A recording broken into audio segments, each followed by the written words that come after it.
Good morning. Welcome to the Junior Sculling Regatta 2025 here at Dorney Lake. And we've got the great news that the first crew has just gone off the start, just a few minutes behind schedule. So that's good news in this slightly tricky tailwind that the crews are experiencing. The first race that's coming down, the first time trial of the day, is the Open J15 Coxed Quads. And the first crew that will be coming through is Henley Rowing Club.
So for those of you watching from the regatta site here at Eton Dorney, you'll see that the first crews in this first time trial for the Open J15 Coxed Quads are now approaching the 250 metres to go marker.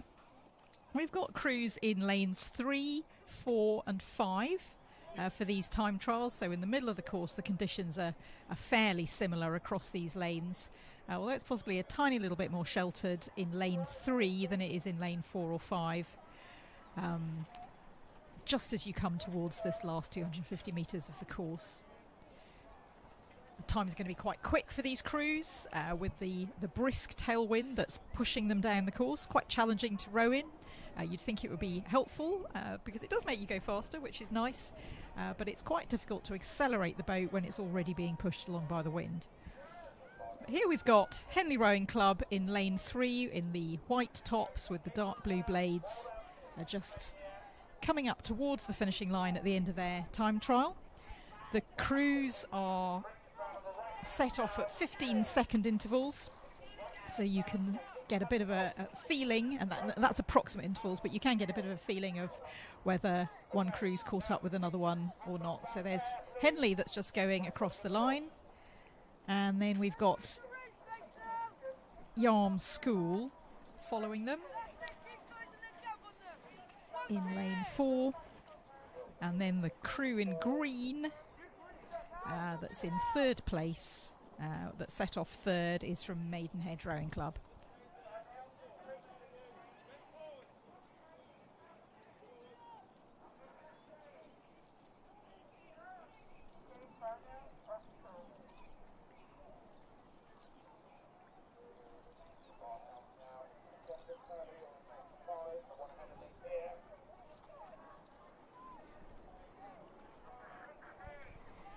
And here we've got Maidenhead Rowing Club, crew number 3, just crossing the line in this time trial for the Open J15 Coxed Quads.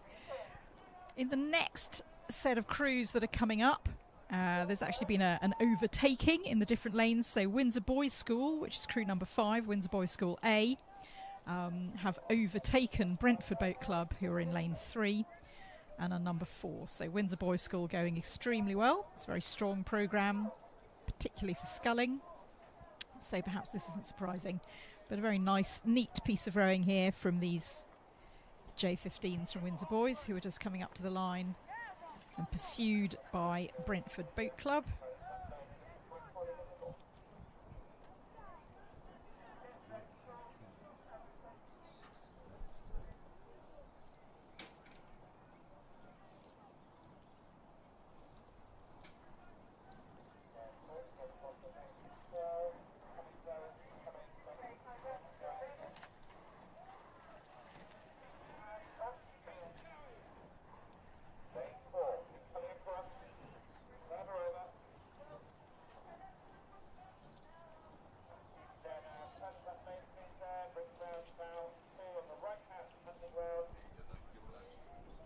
The next crew coming up towards the line in this time trial for the Open J15 Coxed Quads here at Eton Dorney at the Junior Sculling Regatta is Great Marlow School, crew number 6. Just finishing their time trial there, and then they're pursued in lane 3, I think, by Hereford Cathedral School Boat Club. Quite a solid rating there, but really pushing out their finishes in the tailwind, trying to hold on to their grip on the water despite the boat being blown along.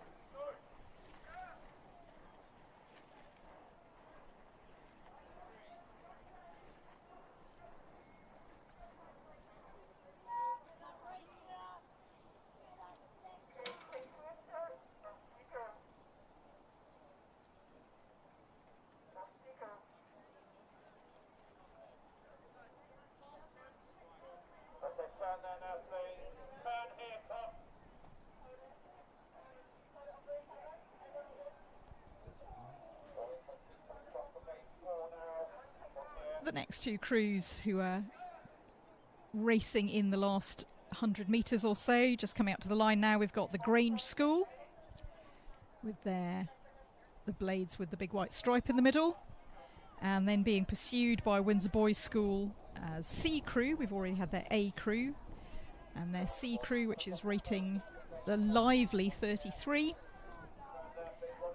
just pushing on towards the finish line. Very neat with their timing.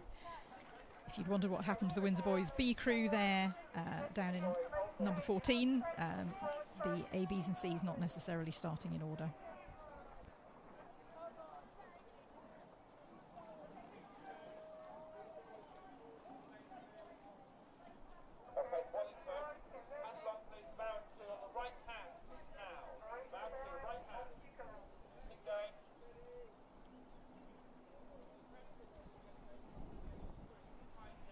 Coming up to the finish line now, we've got Marlow Rowing Club.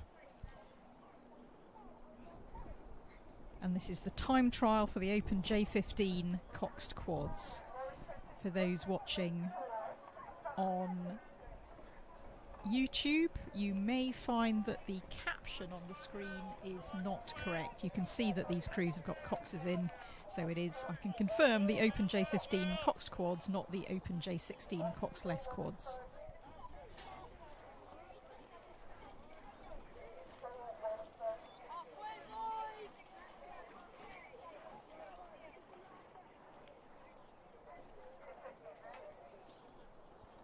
Coming up to the line now, we've got Trenton Boat Club B. And then the next crew after that, in the largely white t-shirts, is Molesey Boat Club A with the black blades.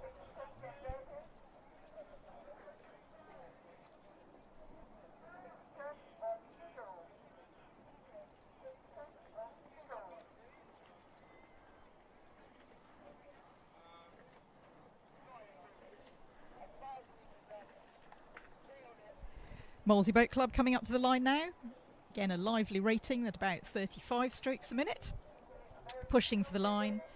And they're being followed over in lane 3 by Sir William Borlase' Grammar School, who are rating at 33. And then we've got the third Windsor Boys crew we've had so far in this event, Windsor Boys B, following them in. We've got 27 crews altogether entered in this time trial for the Open J15 Coxed Quads. Only the 6 fastest out of those 27 will be proceeding on to the side-by-side racing this afternoon. Quite a brutal cut, but we've got nearly 11 hours of racing as it is, so there's no other way of doing it to make sure that everybody gets the opportunity to take part in the regatta. So just coming up to the line now, we've got Windsor Boys B.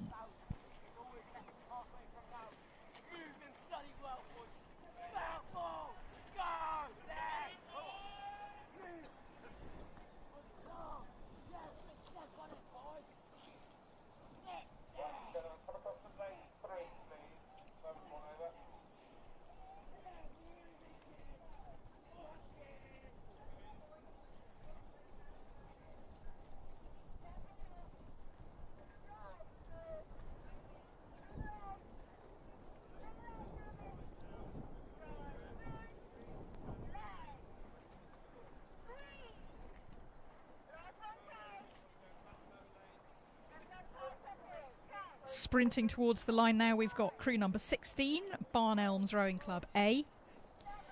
Their B crew is going to be in a couple of crews' time, but here we've got Barn Elms sitting up, pushing on towards the line. One solid finish. Good work, Barn Elms. And they're being pursued in the brown kit by St Peter's School, York.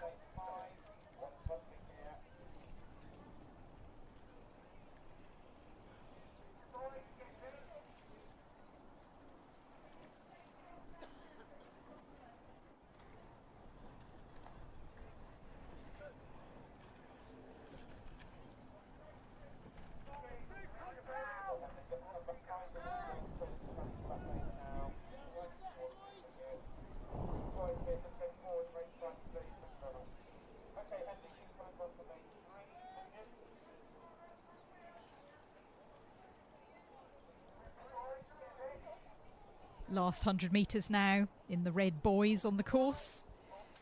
We've got two crews very close together. I'm not quite sure where they started, but the leading one at the moment is Guildford Rowing Club. They're rating 32.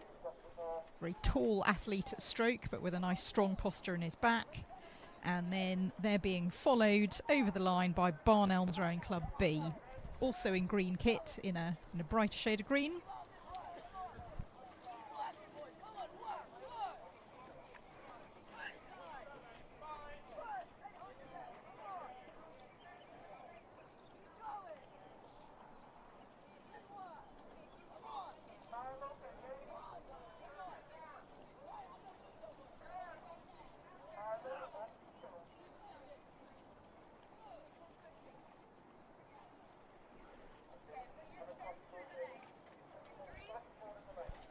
Next three crews coming up the course to finish their time trial in the Open J15 Cox Quads. We've got Royal Grammar School High Wycombe A. They're just coming up to the line now. Very neat bit of sculling. Well done, guys. And then they're being followed by Clare's Court School Boat Club. And then after that, the King's School Worcester Boat Club A.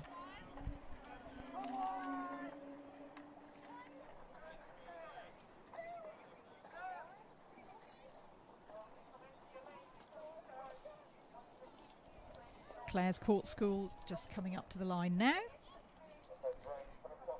The wind seems to have dropped even more actually down this end. Certainly in lanes 3 and 4. We're doing these time trials in lanes 3, 4 and 5. So they're getting the advantage of flatter water but maybe a tiny bit rougher. And just coming up towards the finish line now, we've got King's School Worcester.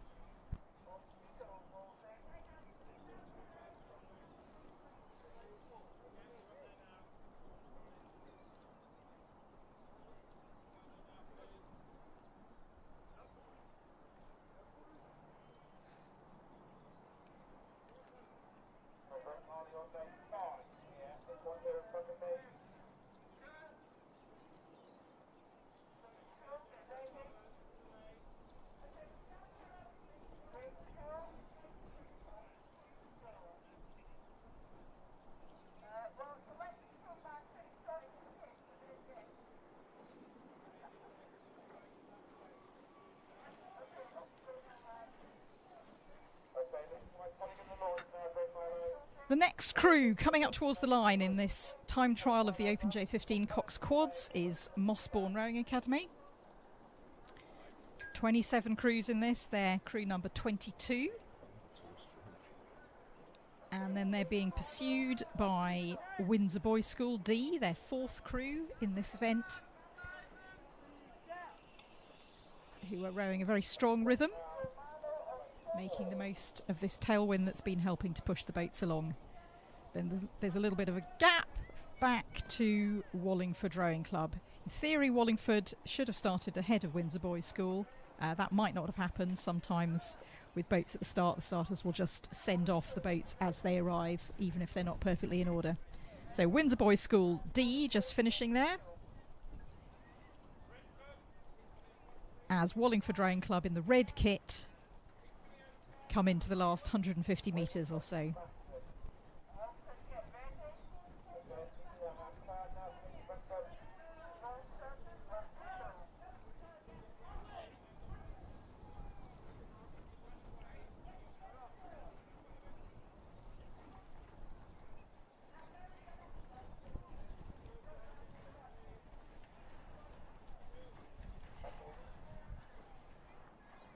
Wallingford Rowing Club just coming up to the line.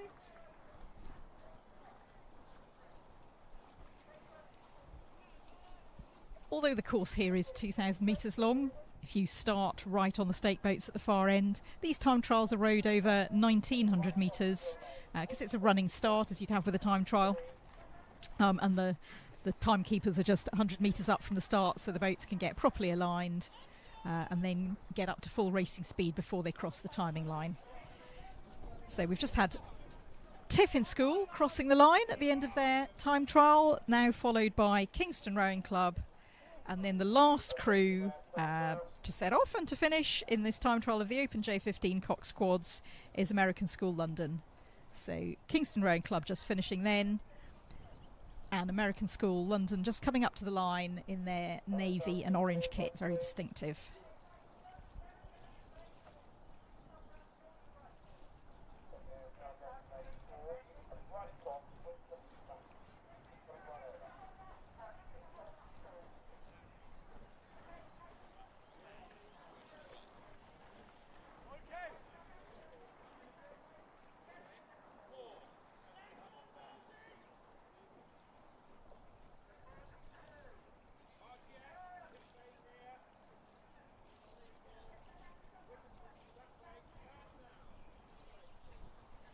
So coming up to the line now, we've got the first crew in the second time trial of the day, which is for Open J16 Cox-less quads.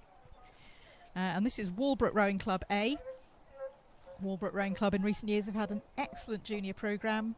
There's a really strong group of athletes who have been winning lots going up through J14, 15 and now up through J16. So that was a good row, clearly quite hard work for that Walbrook crew. Stopped rowing once they'd crossed the line. That was crew number 28, and this is now crew number 29, Windsor Boys School A.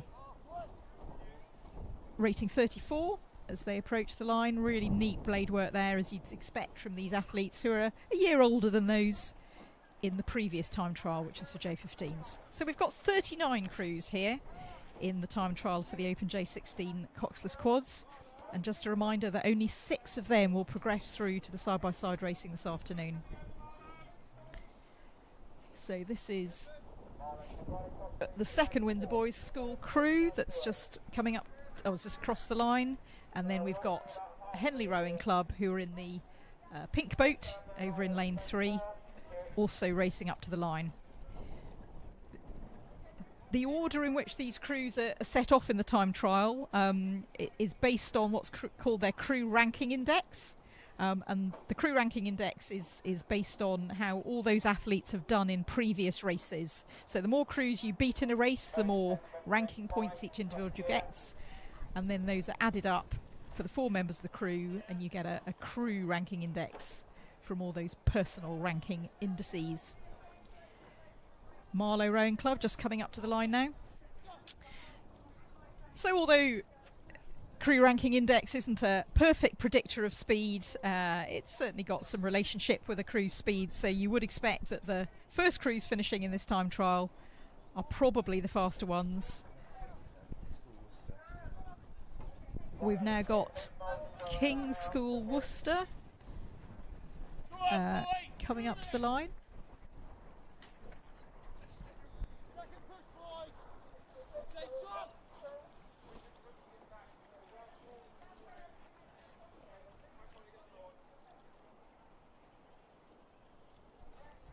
Yeah, so King's School Worcester, who just crossed the line there, they were number 35, slightly out of order. We've maybe lost a couple of crews earlier on. Sometimes there are scratchings on the day due to illness or whatever. And we've now got Molesey Boat Club crew number 36 sprinting in to try and claim one of those 6 places for the side-by-side racing this afternoon in this Open J16 Coxless quad event.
Just coming up to the line now, we've got Grange School, and they're being pursued by Great Marlow School in the red boat with the the black kit, and then behind them in the red kit, Wallingford. So Great Marlow School just sprinting up to the line now. Very neat, very coordinated, great bit of rowing. But then a lot of these crews are doing some great rowing, and it's really tough out there when only 6 get through to the side-by-side racing this afternoon from the 39 that are in this time trial. Wallingford Rowing Club coming up to the line now. A very solid piece of rowing. Bowman was just looking round to try and check where the boys are. And the next crew coming up is Walton Rowing Club in the white tops with the chest hoop round them. And then a bit further down there's Brentford Boat Club. So Walton Rowing Club approaching the line now in this time trial for the Open J16 coxless quads.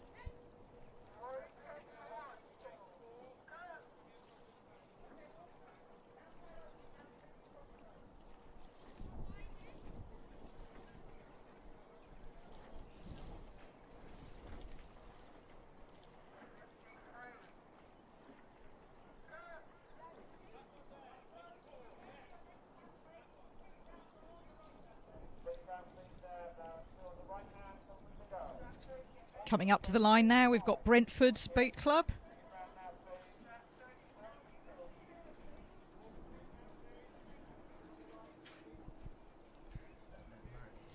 And then the next crew coming down will be Hartpury University and College Boat Club. Very strong programme. They're just coming into the flatter water. There's a bit of shelter from the trees in the last 250 metres or so. There's a curve of trees for those of you that can't see it, that you probably can on YouTube. Just gives a little bit of shelter, so they're getting a little bit less push from the tailwind, but then they're enjoying the flatter water to get more accurate catches and less risk of their blades catching a wave on the way through. So Hartpury University and College just crossing the line now.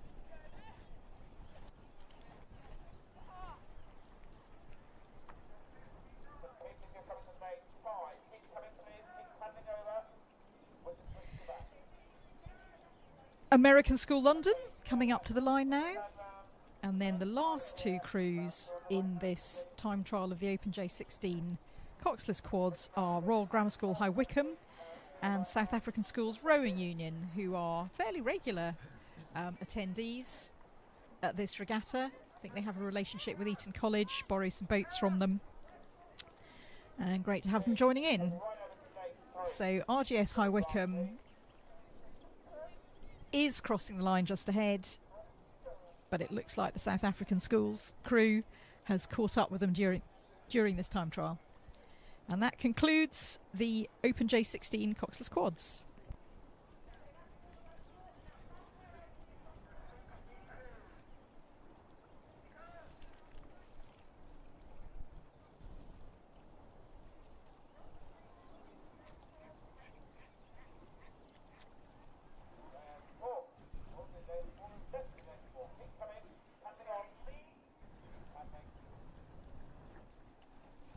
And on the course now, we have the women's J16 coxless quads.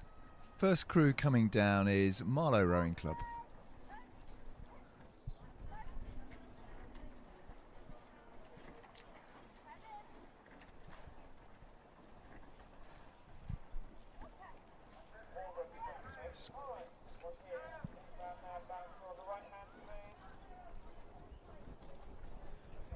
Marlow just coming up to the finish line now, rating a nice tidy 33, looking neat. And as Helen has said, these crews are ranked in their point sequence, so we probably would expect to see the neater crews near the beginning of the time trial, but sometimes athletes change around.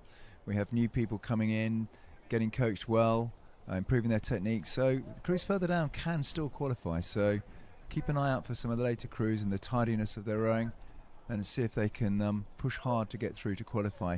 It's 6 again, so this is a fairly brutal set of time trials this morning. City of Bristol now coming through to the last 100 or so metres, with Molesey pursuing them down in lane 2.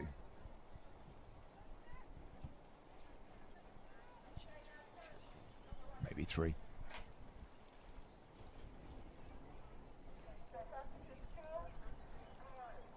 City of Bristol now looking very tidy as they cross the line, pushing for the last few strokes to try and get the best time they can.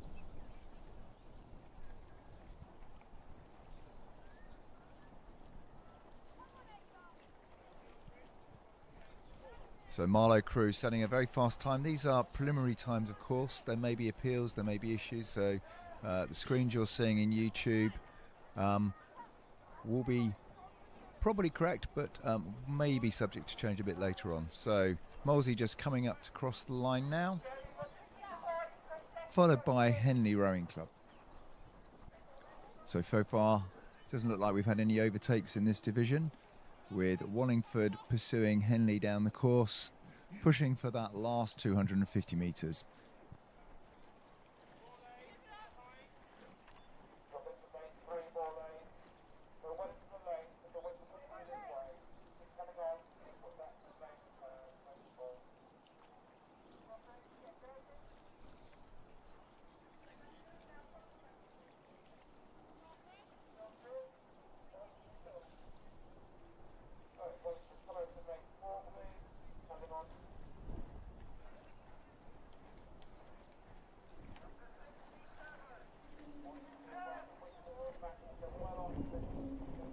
So Wallingford now just coming across the line, sculling really neatly, pushing through the line. Maybe they ought to know they should have finished now. They finally worked it out, but definitely better to row too long than too short.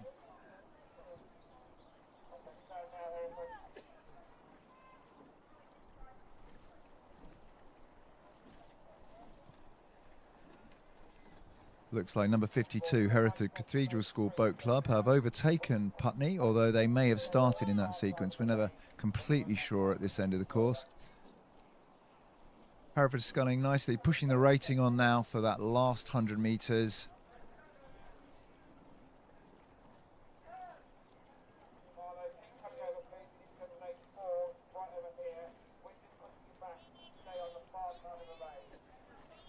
I like the way the stroke going in that Hereford boat is really getting out of the boat, getting a nice long stroke and keeping it strong as we get to the finish. There can be a tendency for people to shorten up. Crossing the line now.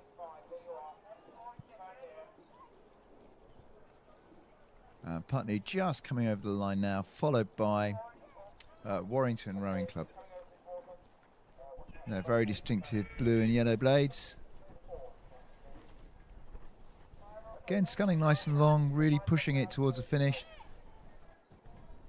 A little bit of fun with the boys, but just about managing to avoid catching a crab on them.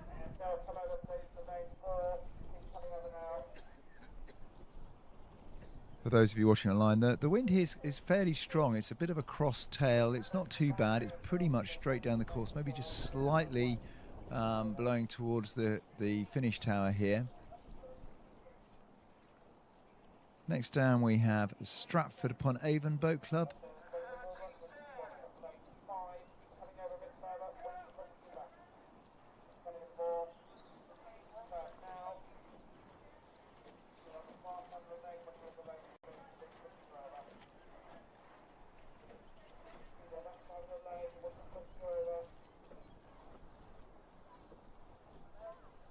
So next coming down the course we have Windsor Girls School, crew 57. And 58 Walton Boat Club.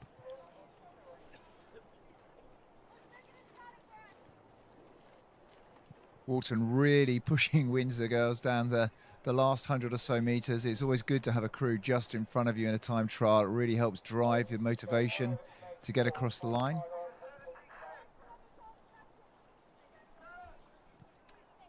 And coming up behind Walton, as Walton just finished, is Globe Rowing Club.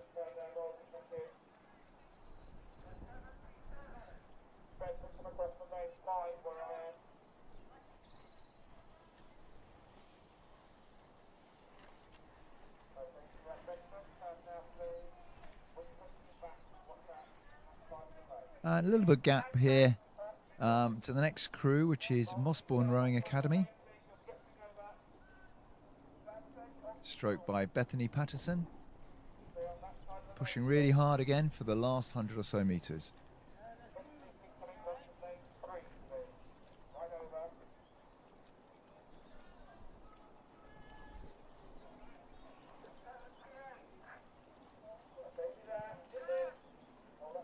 And following Mossbourne is St Peter's School Boat Club York, and pursued by the very distinctive kit of Lee Rowing Club.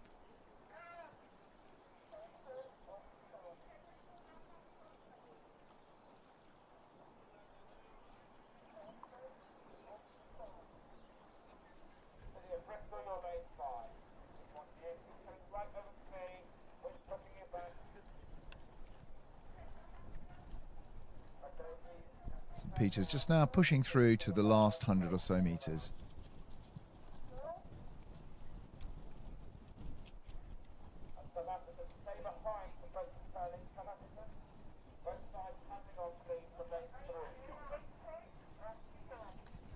They just up the rating to 35 as they come into the last 10 or so strokes for the J16 Coxless Quads, women's J16 Coxless Quads. And just coming towards the end of this division now, we've got Clare's Court School Boat Club. Some of the juniors there being coached by some of the juniors that I coached, brother and sister Max and Abby Bird.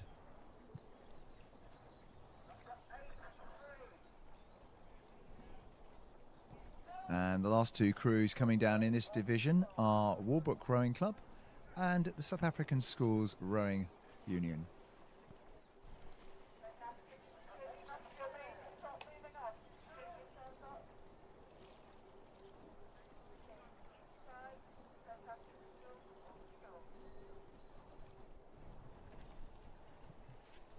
Walbrook and South African Schools Rowing Union just coming down now. Actually, their South African Schools are going to get pushed along a bit because the doubles from the Open J16 doubles are actually catching them up as they come through to the last 200 or so metres, 250 metres of the course.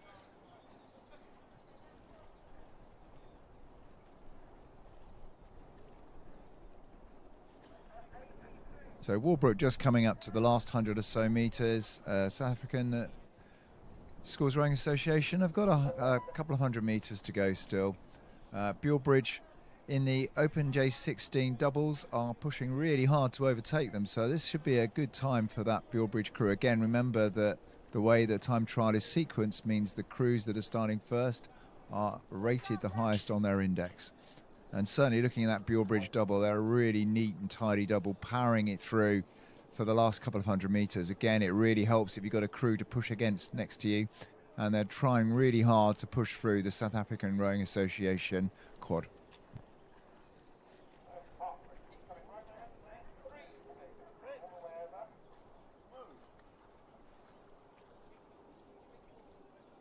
Following Bulbridge down, we've got Windsor Boys School with Will Markham in the stroke seat. Again, there's a couple of really classy doubles at the start of this division. Really powering down. And then Sir William Borlase Grammar School with Fred Britton in the stroke seat. Perhaps not quite as tidy as the first two, but certainly putting lots of power down.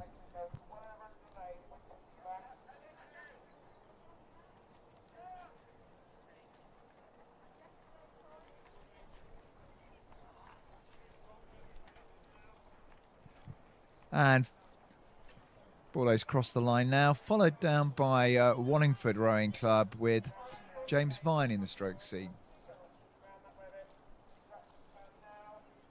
This double's not quite so big, but they're very, very neat and tidy.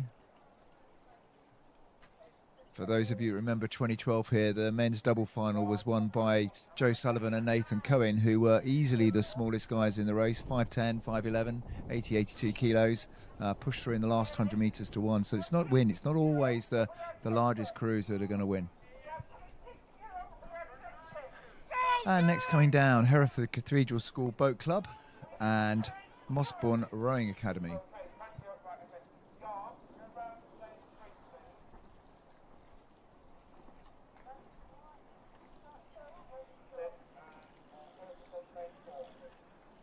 Upon doing a little bit of a steering adjustment there, just to make sure you don't hit the buoys. For those of you who haven't rowed, whacking the buoys with the blade can knock the boat off balance. It can certainly stop the boat.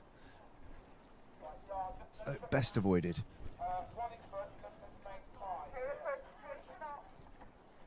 And just coming down now to the last 200 metres, Marlow Rowing Club, stroked by Struan Haley.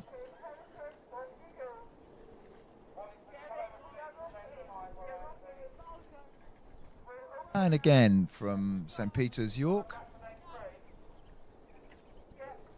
with Christopher Green in the stroke seat.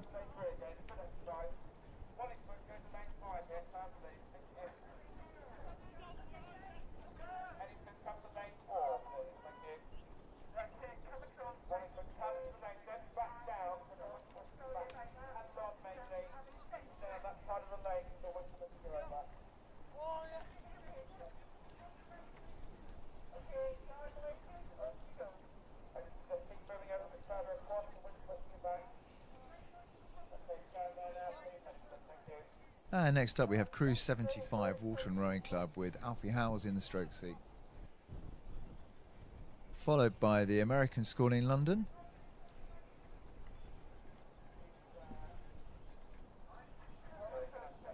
Blade work very neat and tidy in that ASL boat.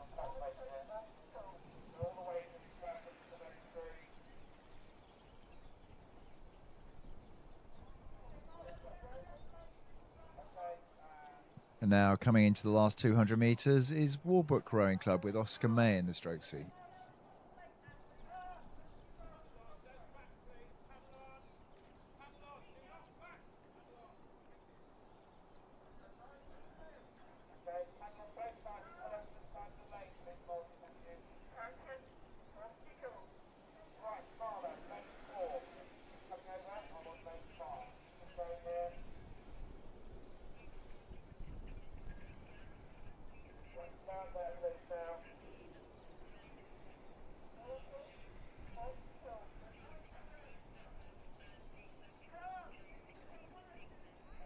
So looks like slightly out of sequence, but they may have overtaken or they may have been started in that sequence. Is Molesey Rowing Club coming down next with Harrison Gay, and Bradford Grammar School Boat Club, Fred Whittaker. I've rowed on that stretch of water up in Bradford. It's one where if you don't put the brakes on at the finish, you have to go over a weir. So they're not used to rowing over great distance, but putting in a good show here coming up to the finish.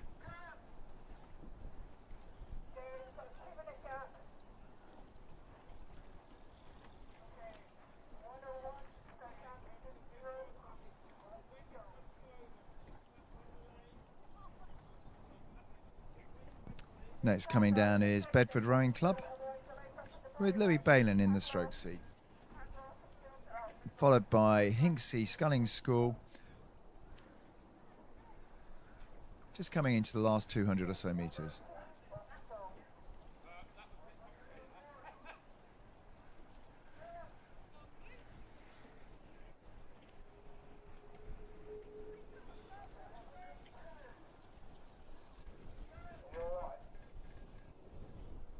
So we've got a little cluster after the crew's finishing now of South African Schools Rowing Association on the far side, Crew 83 Brentford Rowing Club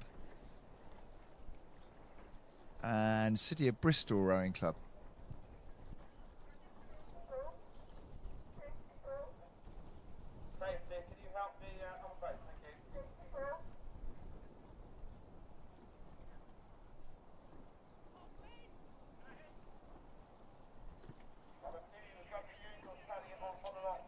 And then last crew coming down in this division is South African Rowing Schools Rowing Union B. Just finishing now. We've got a little bit of a gap now until the women's J16 doubles.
Following on from those open J16 doubles, we've now got the time trial of the women's J16 doubles coming up, just going past the 250 metres to go marker.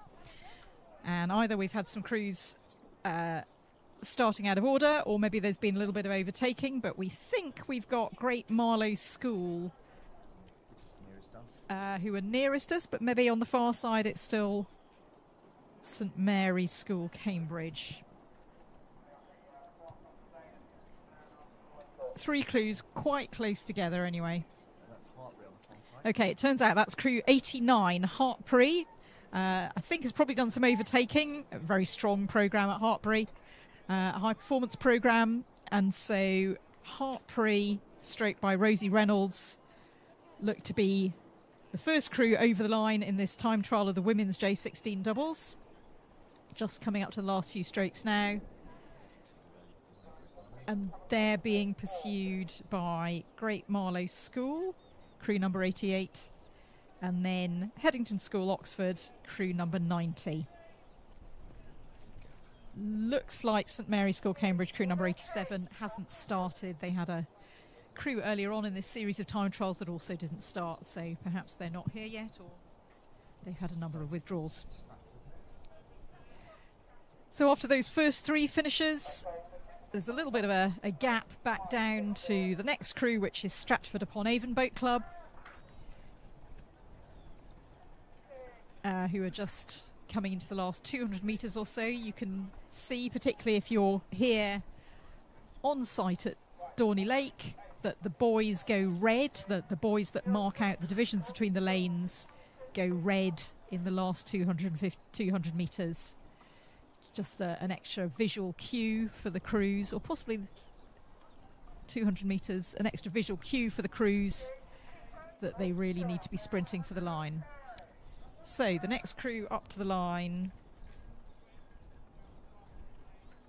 is the crew from Stratford-upon-Avon Boat Club,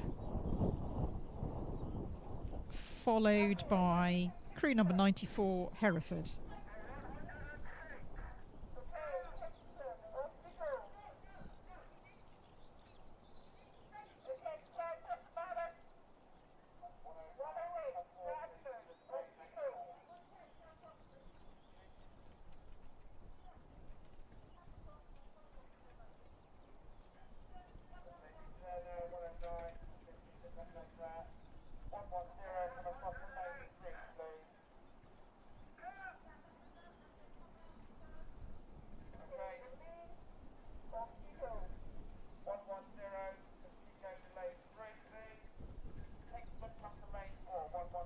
So the crews in this women's J16 doubles time trial seem to be going off quite out of order. It's possibly a bit windy down there, and the starters have just decided to take crews as they turn up.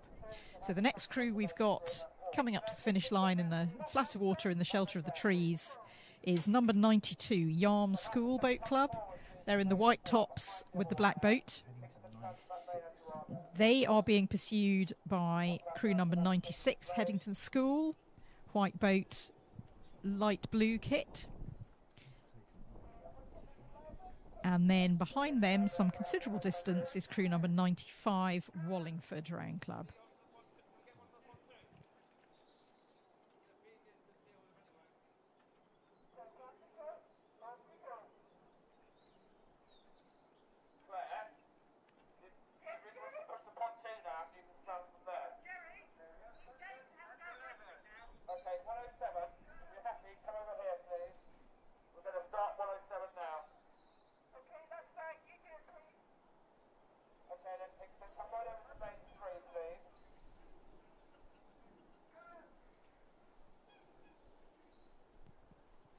So Wallingford Rowing Club, number 95, just coming up to the line now.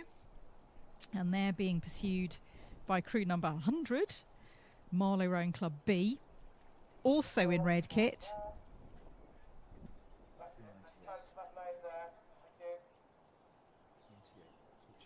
Marlow rating about 34 as they sprint towards the line.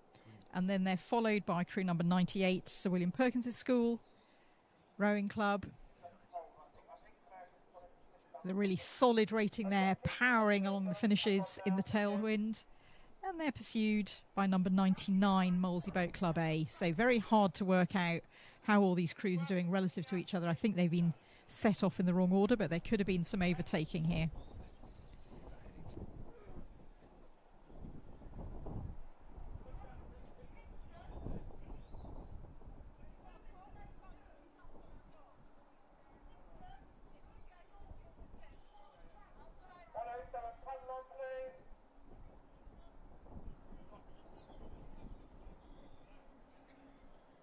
And the last two crews going off and therefore approaching the line in this time trial of the women's J16 doubles are both from the South African Schools Rowing Union.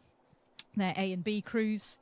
In case you were wondering why the South African crews always seem to be the back of these time trials, the order for the time trial is defined by the crews ranking index, and that's based on previous racing in this country. And of course these crews haven't raced in this country, so they could well be really quite fast, but we don't have any data on them in the British Rowing Ranking Index system, and so they're going off at the back. But they've got every chance of qualifying. 6 crews through from this heat of 16.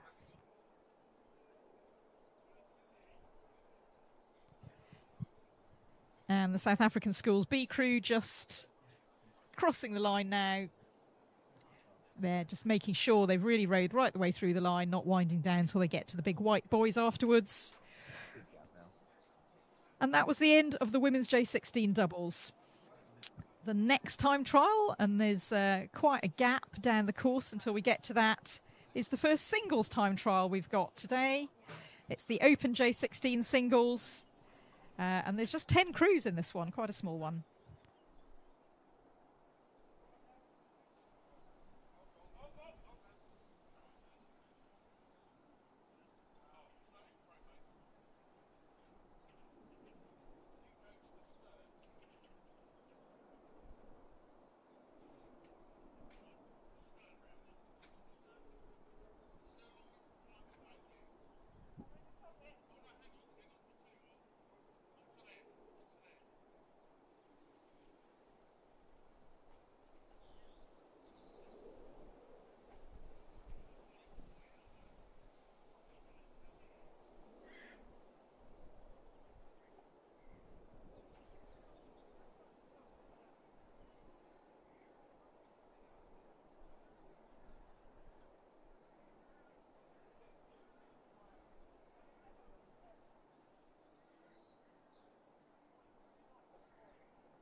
So just coming up in the last 100 metres now, we've got the time trial of the Open J16 single sculls, and we've got Zachary Rendell of Bulebridge Rowing Club leading the time trial in, looking very smooth, especially as he comes into the flatter water in the last 100 metres or so, sprinting in for the line, looking really confident. There's been some excellent young scullers coming out of Bulebridge over the last few years, and he's the next in the succession.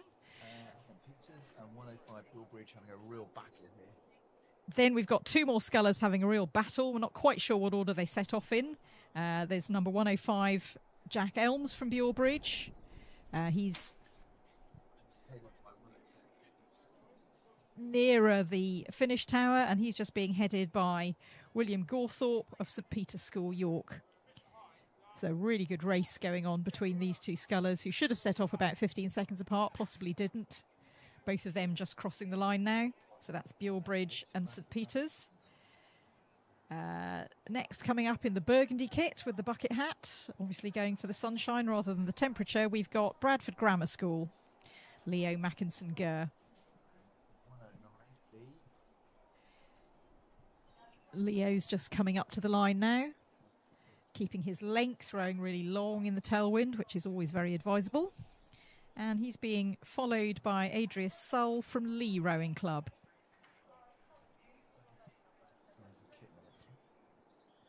Lee Rowing Club in the orange kit, just finishing off the last 100 metres of his time trial. There's 10 scullers in this Open J16 singles time trial, and 6 of them will get through. So unlike some of the earlier events with very large entries and only 6 through, there's actually quite a good chance of getting through in this one.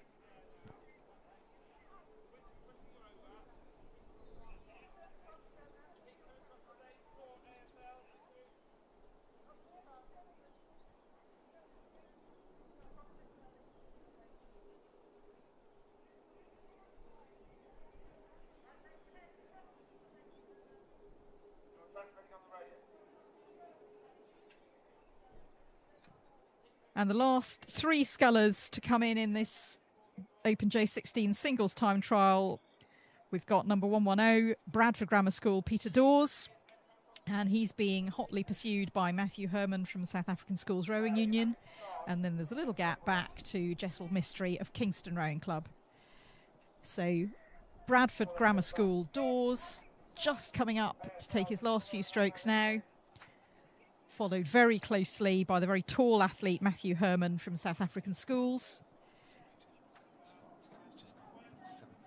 And then Kingston Rowing Club, Jessel Mystery, bringing up the field in this Open J16 singles time trial.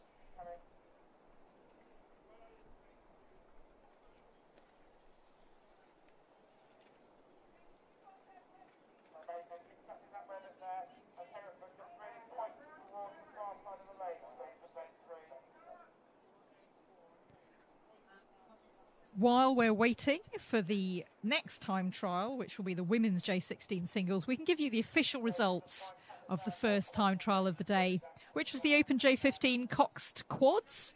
And the 6 crews who have got through are Yarm School Boat Club, Windsor Boys A, Henley Rowing Club, Hereford Cathedral School Boat Club, Maidenhead Rowing Club, and Barn Elms Rowing Club A. So that was a really tough event. There were 27 crews in that, only 6 getting through. Oh, and actually, because it's such a big one, there is a B final as well. Crews getting through to that, a Great Marlow School, Marlow Rowing Club, King's Worcester A, William Borlase, Grange School, and Brentford Boat Club A. And actually, that one has got a C final, and the crews in that are Windsor Boys School C and also their B crew, Trenton Boat Club B, Clare's Court, and Windsor Boys D, and also Kingston Rowing Club.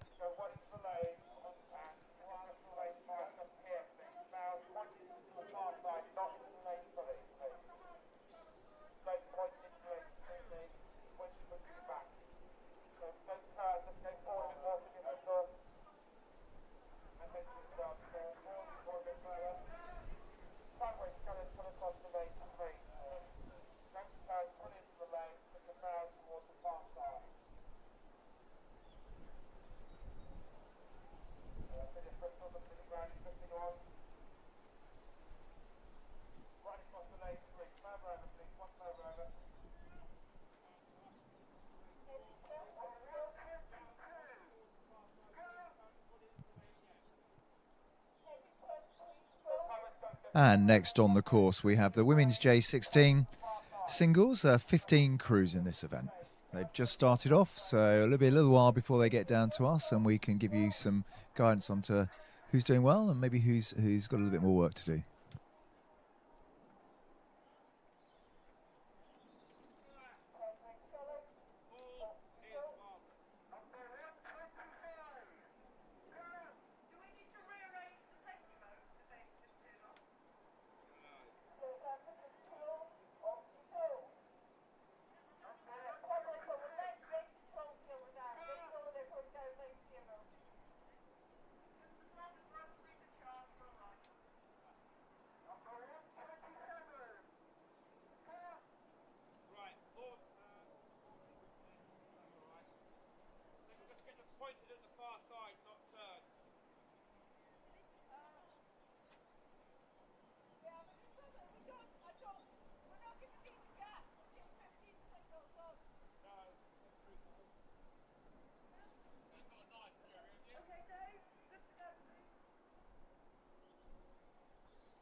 Women's J16 scullers now just coming through to the last 250 metres. Crew 113, Nottingham and Union Rowing Club, Anya Knight. Sculling nicely as she comes into the last 250. Wind's just got up a little bit here at Dorney. It's still a a tailwind. It's just a little bit gusty. You can see the ripples on the water now, a bit more than we could earlier on this morning.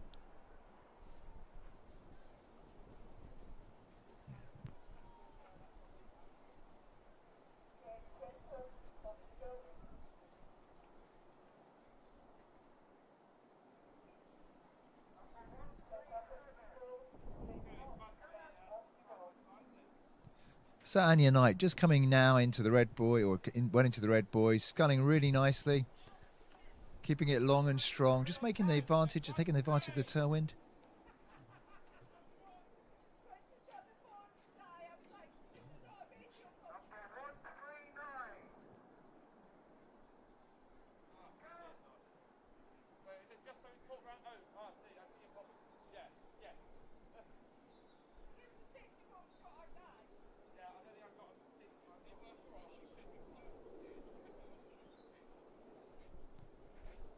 And coming up in second place is, or second over the line, sorry, not necessarily second place, is Maya Weiler from the American School in London. Sculling really nice, just relaxing a bit more than I'd like if I was coaching towards the finish line, but over the line now. Tough race. And coming up in, just pushing it now is Kingston Rowing Club, Lana Thomas. Sculling nice and long. As you get tired, there is a temptation to shorten up.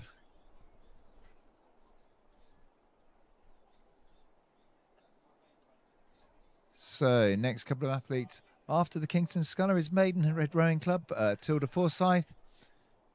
Just pushing it hard.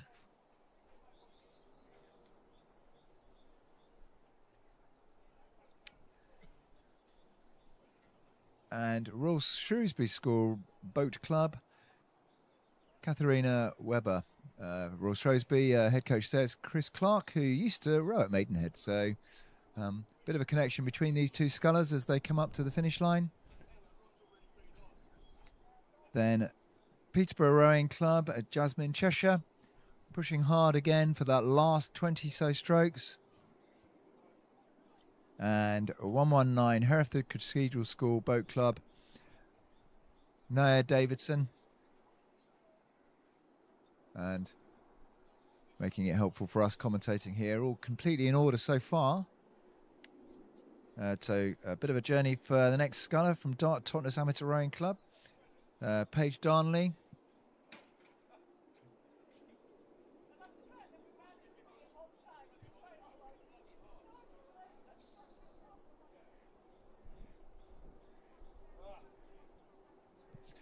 And next in the very bright kit from Thames Scullers is Lilia Cottam.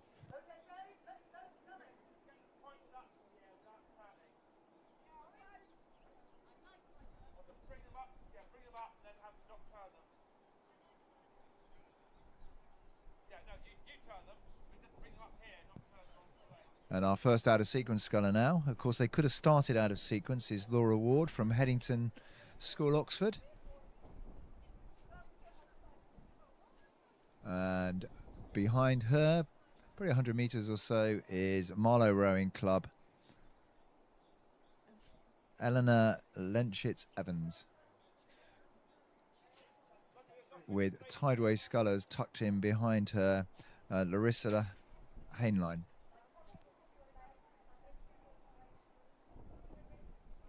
Looks like the two scullers from the sculler from Headington is in the same lane as the sculler ahead of her. I don't know if they started there, but that's certainly where they're finishing.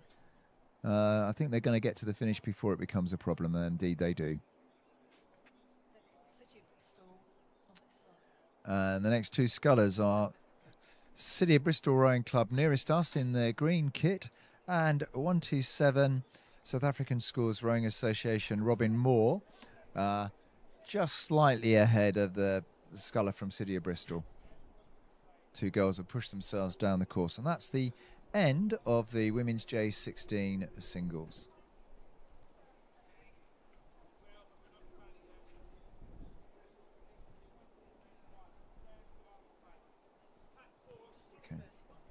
Okay, we now have the official results of the Open J16 quads, and qualifying to the A final are Walbrook Rowing Club A, Windsor Boys School A, Windsor Boys School B, Henley Rowing Club, Molesey Boat Club A, and Marlow Rowing Club. And into the B final, King's School Worcester A, Great Marlow School Boat Club, Hartpury University and College Boat Club A, South African Schools Rowing Union A, Wallingford Rowing Club, and the American School in London.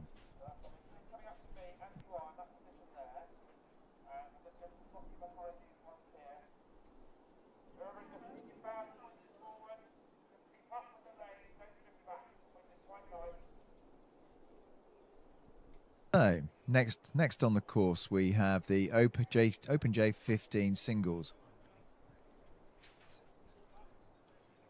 12 scullers in this event, and the first ones are just coming through into the last 250 metres.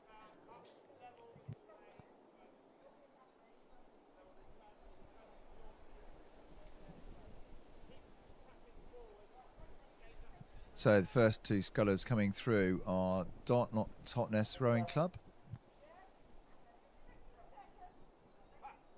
And looks like Bedford, either he started out of sequence or has had one hell of a scull. Bedford Rowing Club's Henry Crisp, who is coming through and pushing the sculler 128 Cormac Malone from Dart Totnes.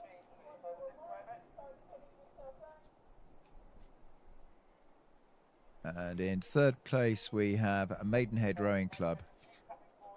Cesar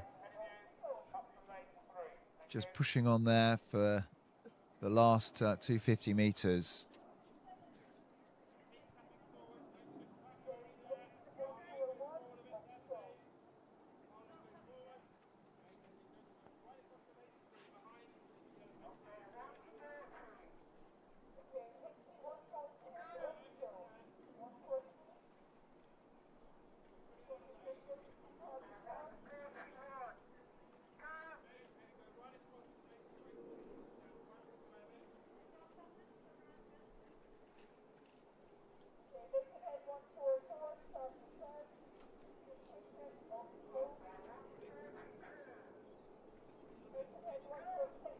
And Maidenhead Scullers just coming up into the last few metres, followed by 134 Wallingford Rowing Club B, Rudy Allen, and 133 Mossbourne Rowing Academy, Finbar McMahon.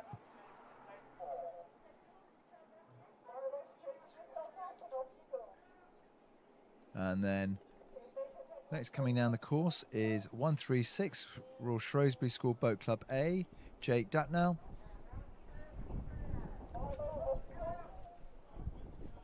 And then we've got a cluster of three scullers in the middle of those, in the lead at the moment. Oh, well, not necessarily in the lead, but certainly first coming over the line is Trentham Boat Club, George Breeze. And 137 Wallingford Rowing Club's Jasper Caulfield. And then last but by no means least, South African Schools Rowing Union A, Diego Ramos.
And we just see the Kingston Sculler coming back in the crew 107.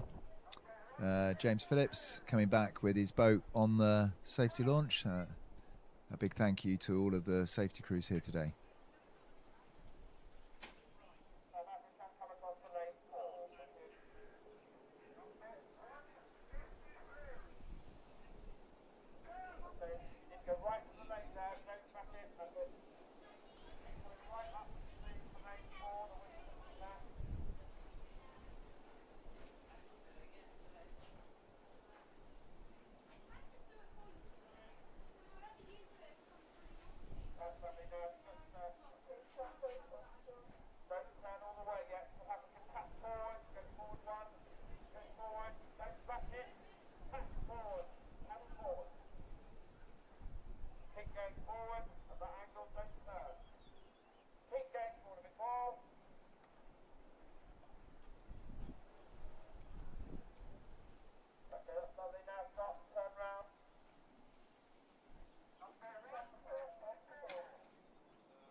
And the next race on the course is the time trial for the women's J15 singles. Just probably approaching about the 1,000-metre mark. So when they get a bit closer, we'll be able to tell you the sequence. But we think Nottingham Union are going to be the first crew down.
So coming towards the finish of this women's J15 singles time trial, and the first sculler to come down is Crew 140 from Nottingham Union Rowing Club, Elise Stevens.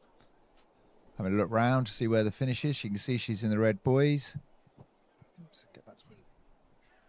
And then we've got two scullers from Hinckley Sculling School B and C, Delilah Hampton and Millie Armstead.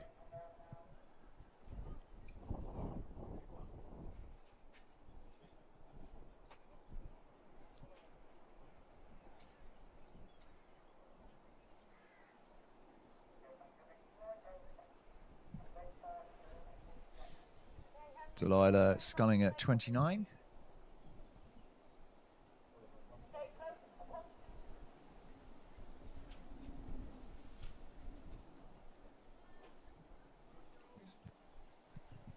And the sculler coming in after the two Hinckley scullers is Lily Margot from City of Cambridge Rowing Club. She's really pushed the rating up, just making sure she gets the most out of the time trial.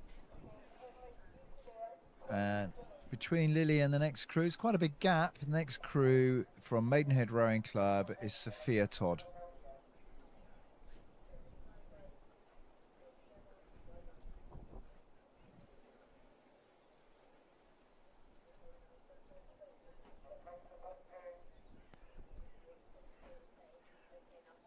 And following Sophia Todd from Maidenhead, we have Isla Morgan from Marlow Rowing Club, Crew 145, and another Maidenhead sculler.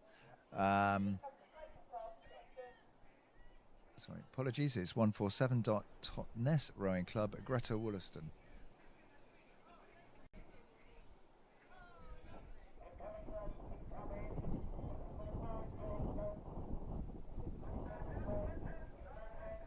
So next we have Marlow Rowing Club, Crew 145, Isla Morgan.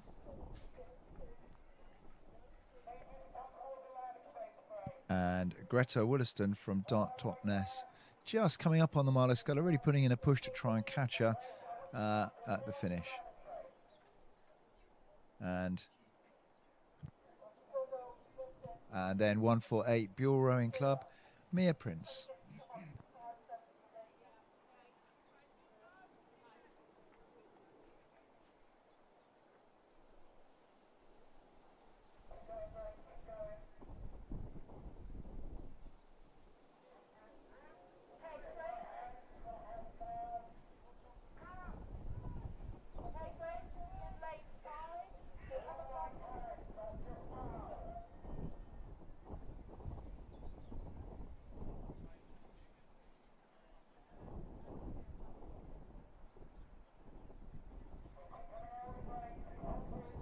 And the next crew coming down is Maidenhead Rowing Club's Ayana Jayashekar.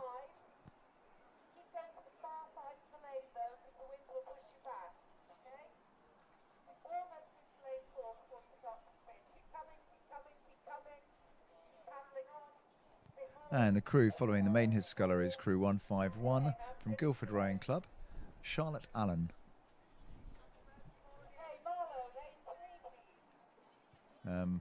With her compactor at probably about a 50 odd metres behind Guildford Rowing Club A, Felicity Turner, who is being pushed by Annie Walker from Hereford Rowing Club, Crew 153.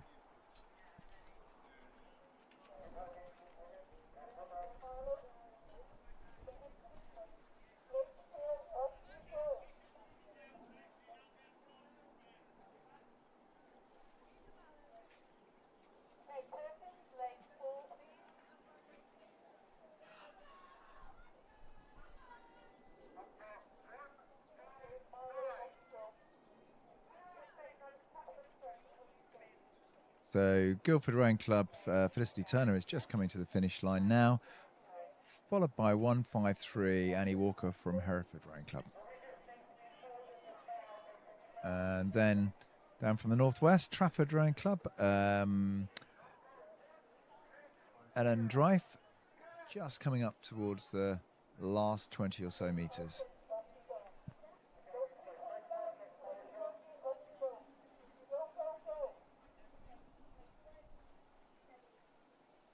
and rowing a little bit of a vacuum, which is quite hard in a time trial, nothing to push against. So you really have to rely on your mental strength. Is Amy Cupido from South African Schools Rowing Union. Hope those of you that are perhaps listening or watching on YouTube have got slightly warmer weather down in South Africa than we have here at Eton Dorney.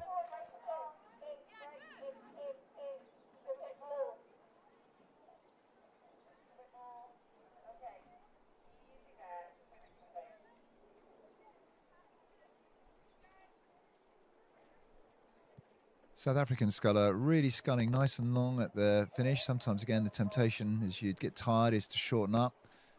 She has been rowing sculling pretty much on her own for most of this course, so she's doing really well, just pushing it through the last through strokes to the finish. And she will be the last in this division of the women's J15 single sculls. And now we've got the official results of the women's J16 4X, so the Cox's Quads. So, into the A final are Marlow Rowing Club, Henley Rowing Club A, Molesey Club A, City of Bristol Rowing Club, Lee Rowing Club A, and Putney High School Boat Club A. Into the B final, Wallingford Rowing Club, Warrington Rowing Club A, Globe Rowing Club A, Clares Court Boat Club, Walton Rowing Club, and finally Hereford Cathedral School.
So the next time trial, just coming up to the line now in the last 150 metres or so, is the women's J15 Coxed Quads.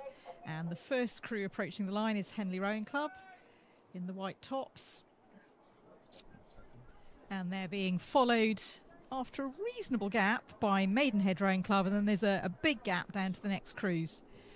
With the wind freshening all the time, it's probably been quite tricky for the marshals and the crews down at the start to get everybody aligned into the right lanes. We're using lanes 3, 4 and 5 for these time trials, so that if any crews do catch up with each other, they're just in adjacent lanes, so that's fine, they can pass without problems. crews are set off at approximately 15-second intervals, but that's the plan. It doesn't always quite work out like that. So Henley Rowing Club have now finished their time trial, and they're being followed by Maidenhead Rowing Club, who are at rating 36, just sprinting towards the line.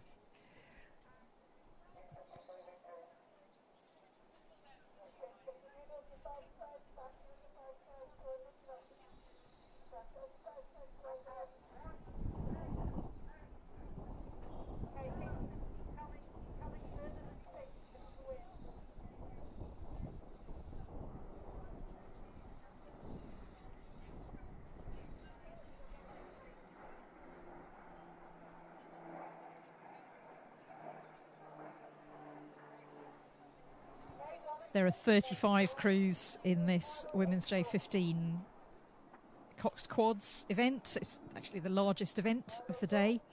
It was a pretty large entry in the open J15 Quads, but more girls rowing, which is all very encouraging. Overall in rowing, the proportion of women is just a little bit lower than the proportion of men. But at the junior levels, the girls may actually have the edge in terms of numbers. So we've had 2 crews finishing so far in this Women's J15 Cox Quads time trial here at Dorney. And after a big gap, we've now got the next 2 coming up. It's quite a close one, but the crew that should have started ahead anyway is the Grange School. They're in the green boat and the matching green kit, and they're being pursued by Marlow Rowing Club in the red tops. There's quite a lot of gusts coming across the course, and the wind's been swinging around. It's basically a tailwind, but it's been becoming a little bit of a crosswind from lane 1 towards lane 6 as the morning's progressed. But Grange sprinting through the last 250 metres where the boys on the course are red, so the rowers are really clear where they are if they haven't noticed the markers on the bank. Really neat timing from both these crews, both Grange crossing the line now and Marlow Rowing Club, who've really been working hard to catch up with them. The next crew that will be coming up to the finish line is Sir William Perkins' school. They're rowing in a bit of a vacuum, quite a gap ahead of them, and another big gap behind them. So they will have just been relying on their own race plan to make sure that they complete their time trial as fast as they possibly can.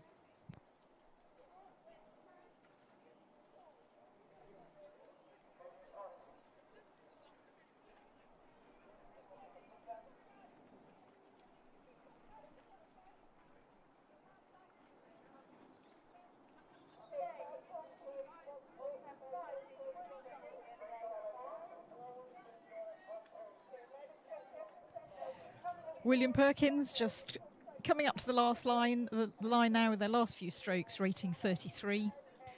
And then there's another big gap behind them until we get to another Grange crew. And they're being fairly hotly pursued by a Headington School crew.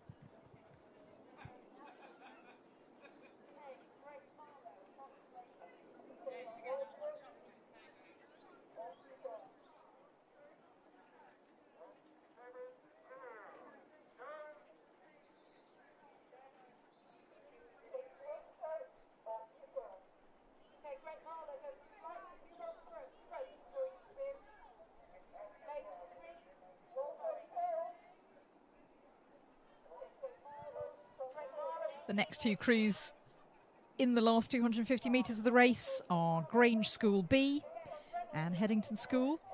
Just a reminder that the order in which crews are set off for these time trials is based on their crew ranking index, which is the sum of the personal ranking indices of the athletes in the boat.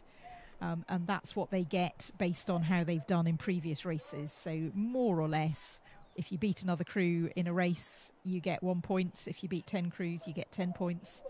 And that's all added up over the last 8 races that you've done. The exception to that is we've got a number of crews from the South African Schools Rowing Union here. Obviously, they haven't raced in this country, and the crew ranking index system only works in this country, only records results from this country. So they're going off towards the back of a lot of these time trials because we don't have a track record for them, but a lot of them are doing extremely well and getting through to the side-by-side finals. So that was Grange and Headington just finishing numbers 162 and 163 in this women's J15 Cox Quads time trial. There are 35 crews in this, as I said, and there will be 24 of them will get through to the side-by-side finals. There are A, B, C and D finals of 6 crews each. So the next crew we've got coming up towards the line is Trenton Boat Club A, followed by Yarm School, both crews who've made quite a journey to get here. Yarm School look like they've been catching up. They're looking really racy. Trenton are rowing really solidly, but Yarm look like they're really on top of their game here. Very neat blade work, sitting up in very strong positions at the catch.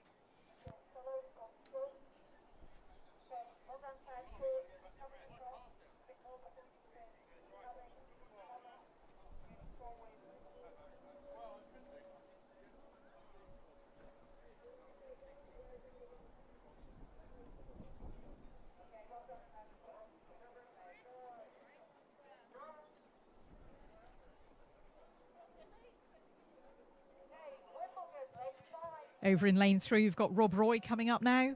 Just going through another cat's paw of wind, a little gust that's come through.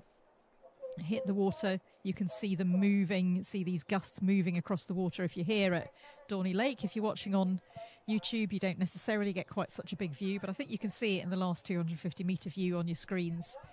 And that can be a little bit unsettling if you're rowing along and you're used to a consistent wind and suddenly you get that extra gust hitting you, catching your blades. It is a cross tailwind, which is easier to deal with than a headwind, but it does still disrupt your rhythm and disrupt your blade work.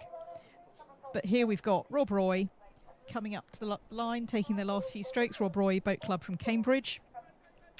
And they're followed by Sir William Borley's local school,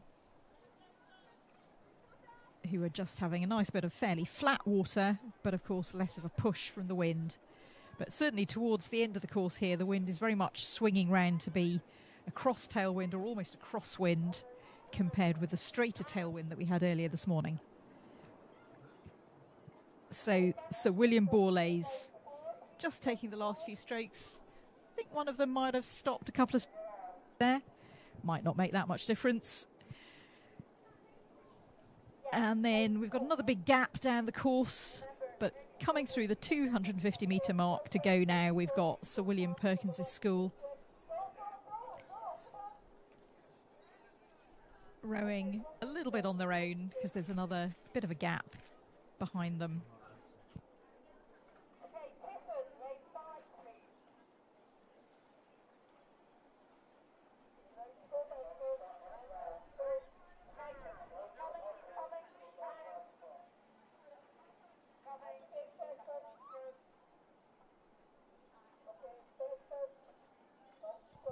Sir William Perkins in the navy and yellow kit, just coming in the last 100 metres of their race.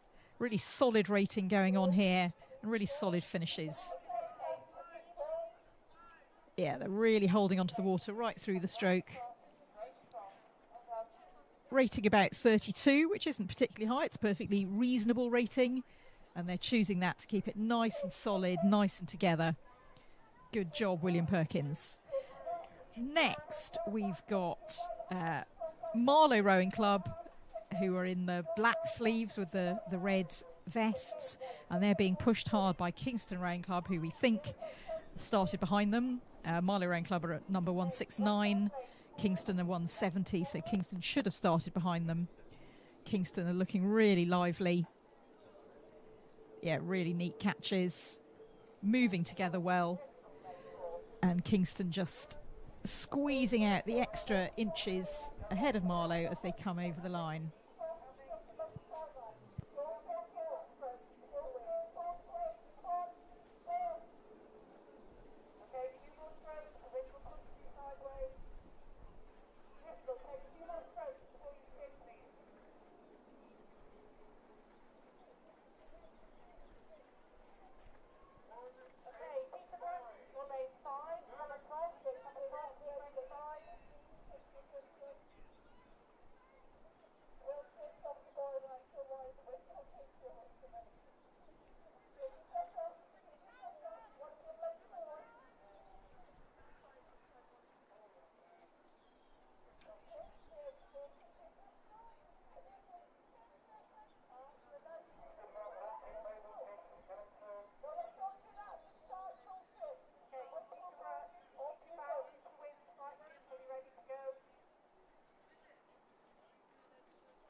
This is the women's J15 Coxed Quads time trial. It's the largest event of the day with 35 crews in it.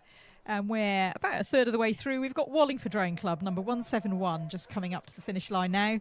They've been doing their time trial in a little bit of a vacuum, but they look like they must have a strong race plan. They're certainly racing towards the end, raised their rating a little bit, and given themselves the best chance of getting through to the side-by-side racing from their time trial. There are 4 side-by-side races of 6 crews each, so that'll be 24 crews going through from the 35 crews in this time trial.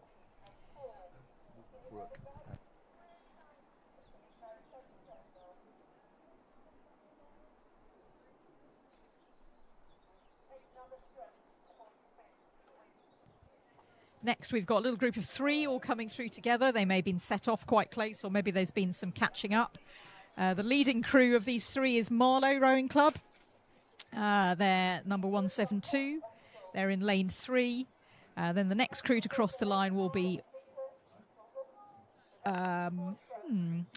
might have my facts wrong here. Sorry, King's School Worcester coming through. And then we've got Walbrook in the red boat.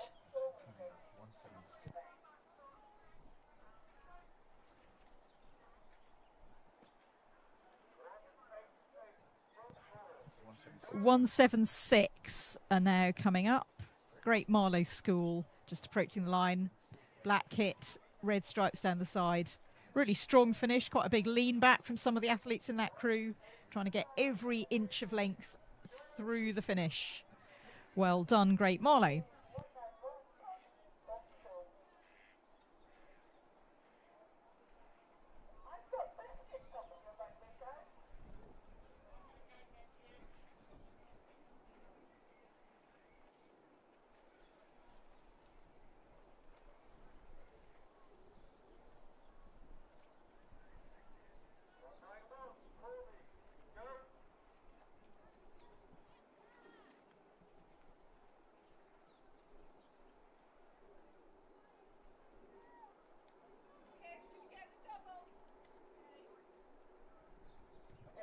So we've got 2 crews quite close together coming up towards the line. The last section of the race, still quite gusty here. It had been sheltered earlier in this part of the race and now not at all. Brentford Boat Club are number 177. Their bows are ahead at the moment, but they're being pressed hard by Walton Rowing Club, who are really on form. They're looking like they're going extremely well. I think they've caught up with Brentford during this time trial. The 2 bow balls are almost level. Not quite sure who's going to get their bows over the line first. But I think it will actually be Walton, who have had a really, really good time trial. Excellent rowing here. And then behind them, we've got Tideway Scullers. They're rowing really long, keeping their finishes buried, which is always a challenge in a tailwind like this. Got a little bit of a gust just hitting them as they come across the line. There's a lot of side gusts going on, quite unpredictably, all the way down the course at the moment.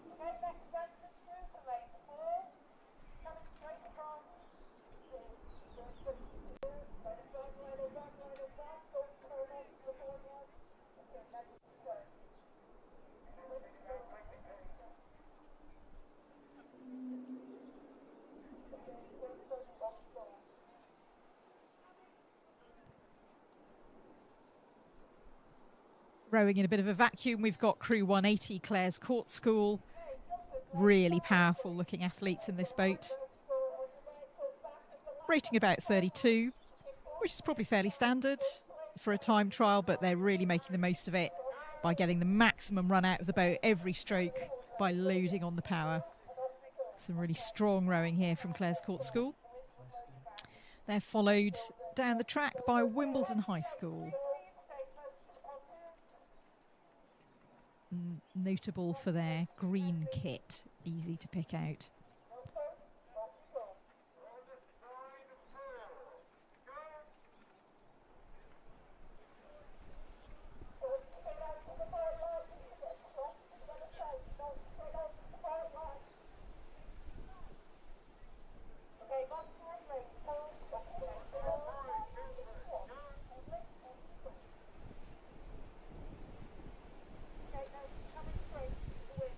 crews coming down a bit more spread out now. We've got Wimbledon High School coming up towards the line, and then a fair way back, slightly more than the 15-second gap that the starters were aiming for but haven't necessarily managed to achieve in this wind.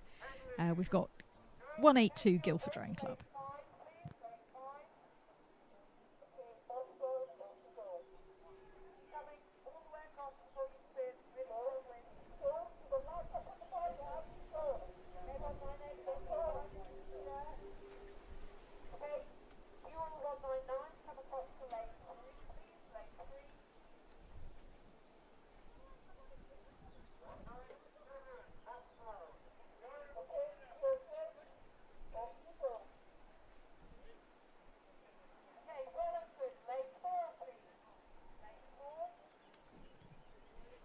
Coming up to the line now, we've got Guildford Rowing Club. They're going for quite a lively rating strategy.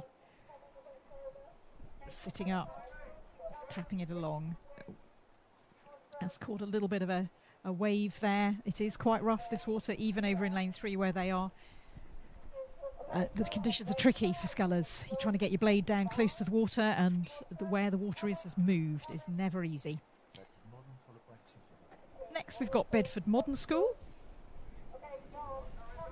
A little bit of a gap, both ahead and behind them. So just rowing their own race. Even when you've got the tailwind pushing you along, it's just quite physically draining, having so much wind blowing around while you're also trying to focus on your rowing. So it's tough for these young athletes out there, J15s. And we've got, after Bedford Modern, we've got Tiffin with about 100 metres to go. You'll notice that some of these quads have got the cocks lying down in the front and some of them sitting in the stern. I think it's generally been tested that boats are a little bit quicker if the cox is in the front. It's a better distribution of the weight of the crew members to have them lying down and out in the bows. But on the other hand, it's a lot harder to cox from that position because you can't see what your crew are doing. It's harder to know what instructions to give them, so it doesn't necessarily make the boat go quickest, particularly with these slightly less experienced athletes. So it, to be honest, doesn't make a lot of difference at this stage, but that's just an explanation of why some schools will choose to have stern cox quads because it's easier to learn the art of coxing, and some will have the bow cox quads. So we've got Peterborough City Rowing Club coming up to the line now, crew 187. They're being followed by Bedford Modern School and City of Bristol in the green kit in between them. So a really strong looking row there from Peterborough City, who are rowing long and really getting hold of the water right out where they reach. Then Bedford Modern in the red and black kit, and followed by City of Bristol in the green. All those three crews now over the line, and quite a gap back to the last. Should be 4, but I think it's actually only 3 crews in this really large women's J15 Cox Quads time trial, the last of the 35 entries in this event.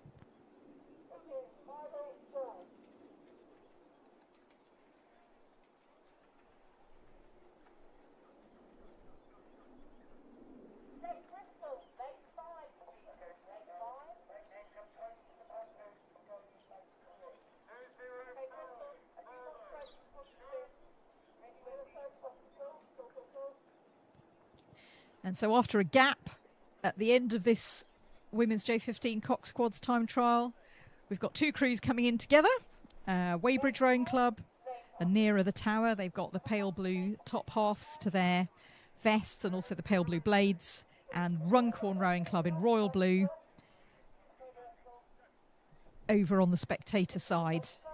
Weybridge should have started second, so may have caught up, but then they might not have started in that order. Both crews look pretty lively and to be going a similar speed at the moment. Runcorn rating about 36. Weybridge Rowing Club pushing them as hard as they possibly can.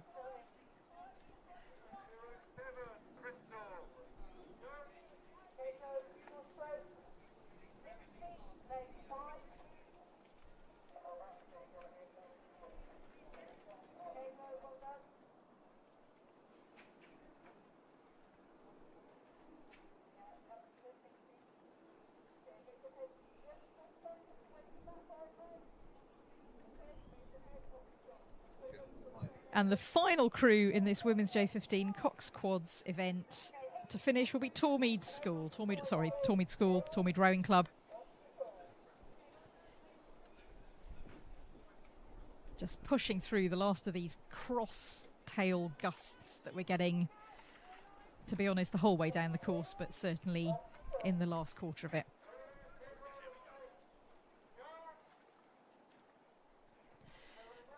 So fairly soon we will have the Open J15 doubles time trial, but before then we can just give you the results of who's qualified in the women's J16 doubles. That was race 5 earlier on. The crews that are going to the A final are Hartpury University and College, Headington School A, Hereford, Headington School B, Marlow Rowing Club B and Yarm School. So those are going to the A final, and then through to the B final we've got Stratford upon Avon Boat Club, Great Marlow School, South African Schools Rowing Union A, Sir William Perkins' School, Wallingford Rowing Club and South African Schools Rowing Union B.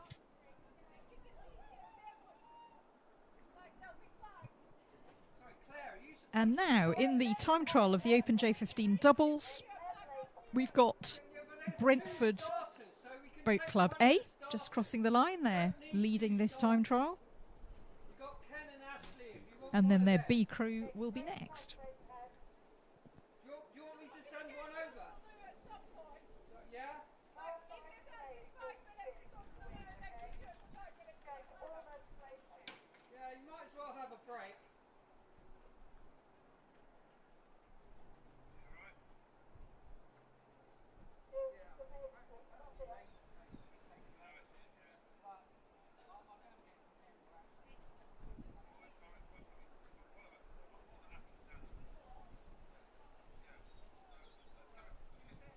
So Brentford Boat Club B, just pushing on for the last few strokes before the line.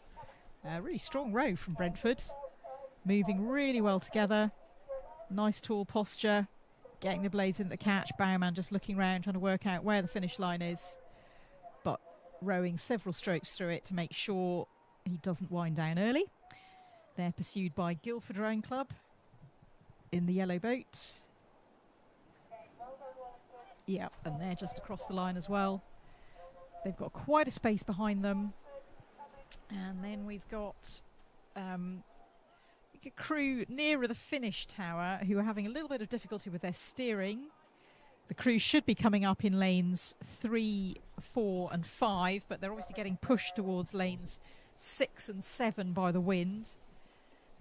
So the crew on this side is Mosbourne, that's crew 197. Mosbourne have certainly crossed a few lanes in the course of this time trial, but the next crew across the line has got no problems with its steering. It's Buell Bridge, number 198. Just going straight as an arrow, straight up their lane. Though actually Mosbourne has now got going again, so Mosbourne crossing the line just ahead, but having taken a bit of a detour ahead of 198 Buell Bridge. We've got another Buell Bridge crew over on the far side, crew number 199. Again, the bowman looking round a few times just to make sure where the finish is, to time their finish push to perfection.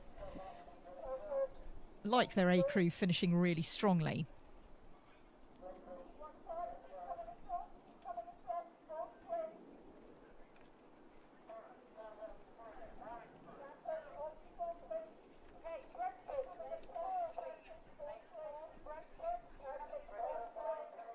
Really very gusty here in the last 250 metres of this course, so quite challenging for these smaller boats in particular. Need to keep their steering on, need to try and keep getting their blades down to the water, into the catch, but the water's moving all the time. However, the next crew we've got coming up is Wallingford. They're making a good job of all those challenges. Wallingford in the red kit, you can spot them. They're going to be followed over the line by Peterborough City Rowing Club and then Yarm School.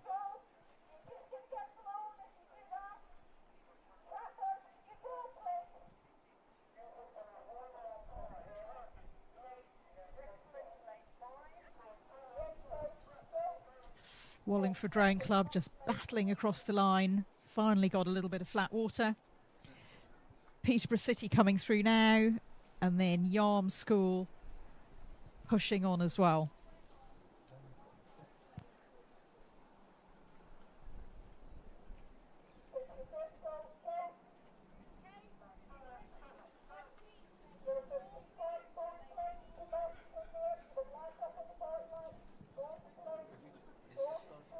The next two crews coming up towards the finish line are Clare's Court School, number 204, and Royal Grammar School High Wycombe, crew 203. Possibly Clare's Court have overtaken them, possibly they set off out of order. Obviously the starters don't want crews just hanging around unnecessarily if they haven't presented themselves exactly in order at the start, and it is tricky in the wind at the moment. So it's fine to send them off in the time trial out of order. So Clare's Court just coming up to the line now. Just getting a little bit close to the stroke side of their lane, but they've got through the line without mishap. And RGS High Wycombe pushing on those last few strokes. It's quite hard work racing in this kind of variable conditions. You just can't quite get into the rhythm when the gusts are coming across and disrupting what you're doing.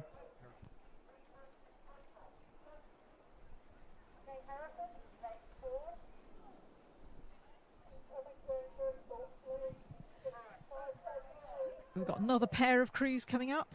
They've got a certain amount of clear water between them. The first of these is Hereford Cathedral School in the yellow boat, and then they're followed by Marlow Rowing Club.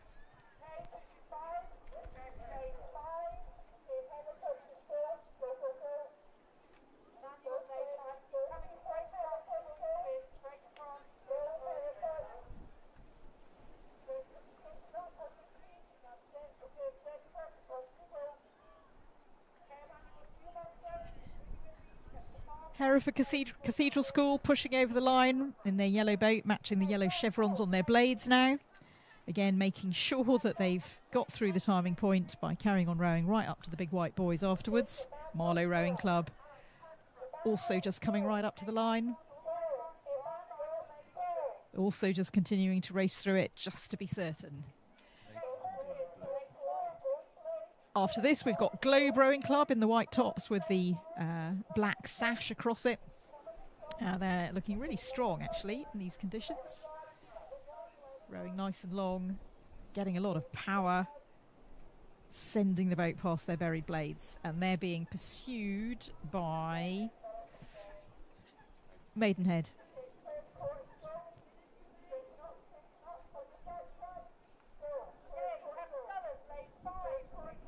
I'm so sorry, that was City of Bristol that's just crossed the line. Crew 207, both City and Bristol and Maidenhead have green kit, and we got a little muddled here at the commentary station. But Maidenhead are,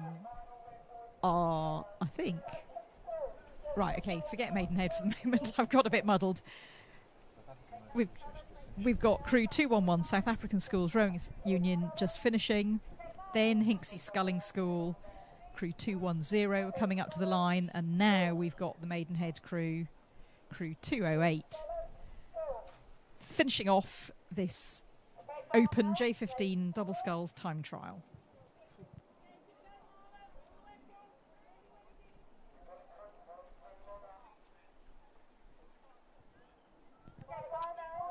We've now got the official results of the Open J16 singles time trial. There were only 8 crews finished in this. 6 of them have got through to the A final, and those 6 are William Gawthorpe of St Peter's School, York, Raphael Carrera of South African Schools Rowing Union, Leo Mackinson-Gurr of Bradford Grammar School, Adrius Sewell of Lee Rowing Club, Zachary Rendell of Buell Bridge, and Jack Elms, also of Buell Bridge. Well done to those scullers.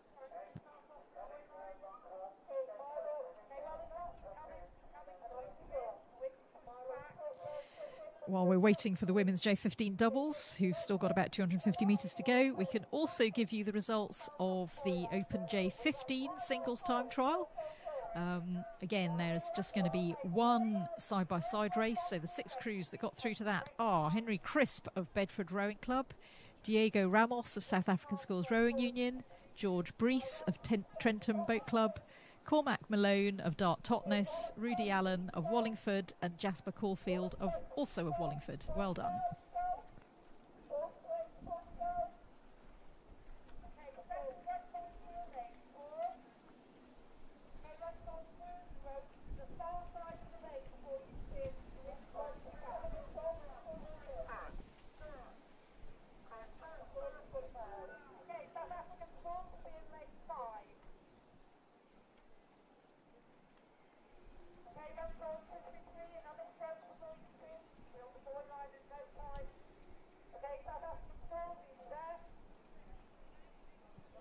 So we've got the first crew crossing the line in the women's J15 doubles time trial. It's Maidenhead Rowing Club, stroked by Ella Weaving.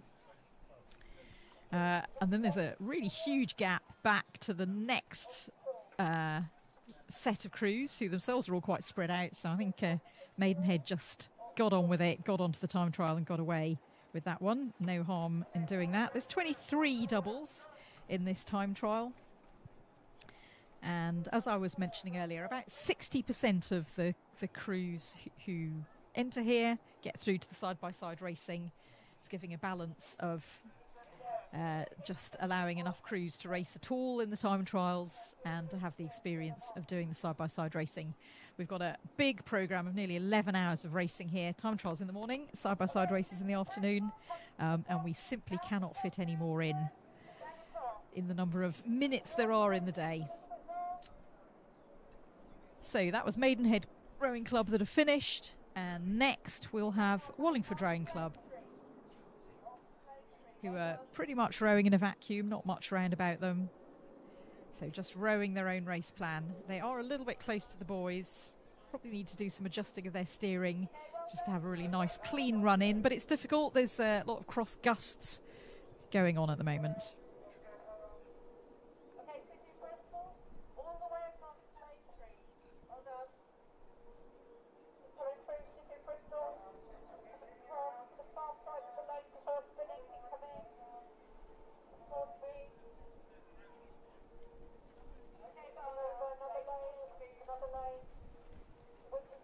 Wallingford Rowing Club just coming up to the line now, especially for those watching on YouTube,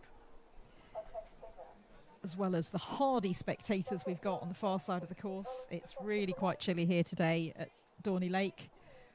Thank you very much for all of the supporters, the parents, the club mates, the other athletes who are sitting there on the steps over on the far side of the course. Give us a wave. Can anyone hear us? No, maybe they're all slightly frozen.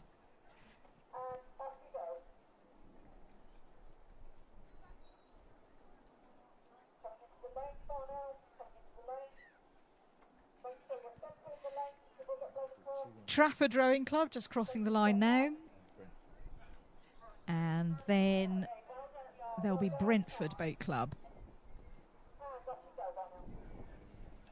who've got the light blue kit and the burgundy blades.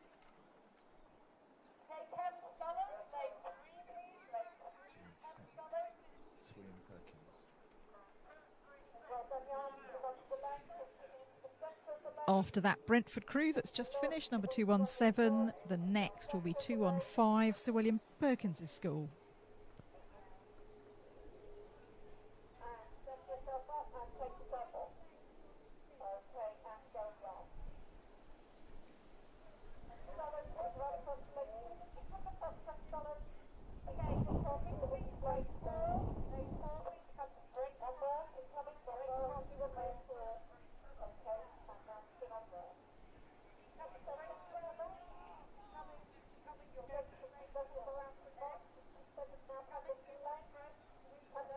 We're getting the crews slightly out of order now. And so coming up to the line is crew 220, City of Bristol. That's the City of Bristol A crew. And they will then be followed by their club mates, City of Bristol B, who are crew 218. And then Guildford Rowing Club 219. Guildford in the yellow boat.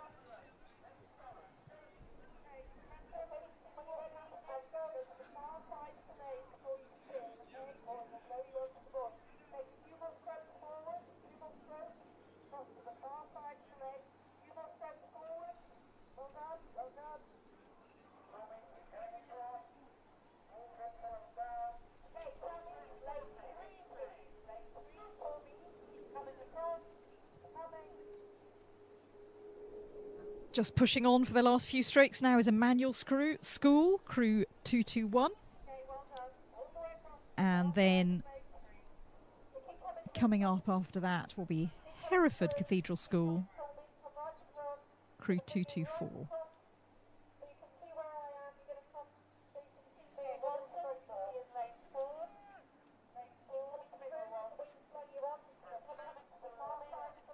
Got another Brentford crew coming up, which will be to crew 223. Still with about 75 metres to go of their time trial.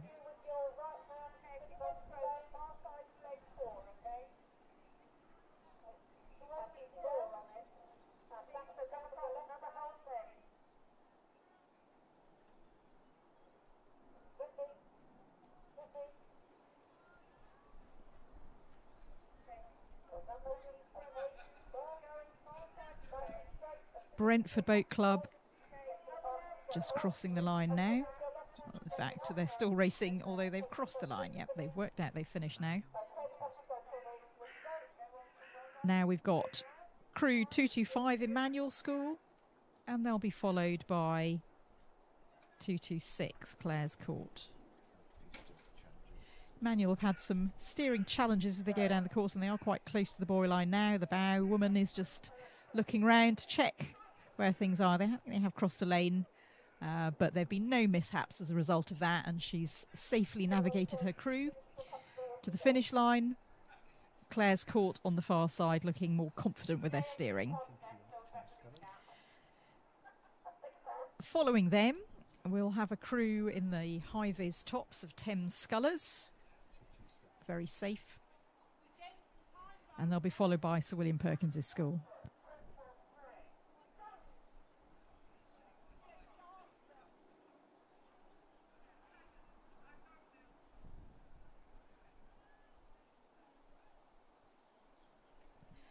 Thames Scullers coming into view now. Last few strokes up to the line. Let's keep pushing on, making sure they get the maximum acceleration out of the boat in this tailwind. And then we've got Sir William Perkins, who just had a little bit of a wobble there. The wind doubtless pushing their boat over just as they were reaching out towards the catch, but they've got it all back together really nicely now for the last few strokes over the line. That was crew 227 from William Perkins.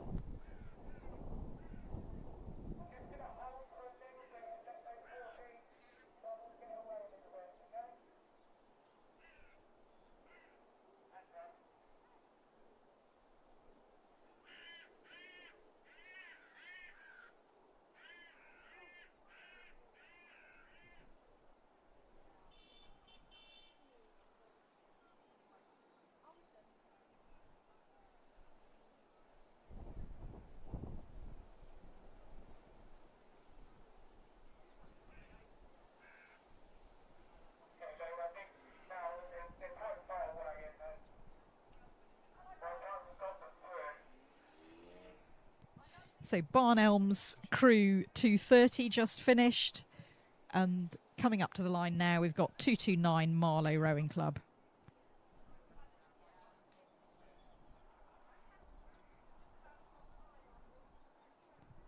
Quite a lively little race with about 200 metres to go. And, well, it was a lively race between Wallingford Rowing Club, crew 231 and 234, the South African Schools Rowing Union. Unfortunately, the South Africans just caught a little bit of a crab, and it just took all the momentum out of their boat. They've picked it up again now, really courageously, but I'm afraid that has lost them a bit of time. Wallingford Rowing Club 231 just pulling away from them. The South Africans battling back though, raised their rate, really sprinting for the line to make up the time they lost by getting in a little bit of a tangle. Wallingford just looking really smooth as they approach the last 30 metres or so of the course.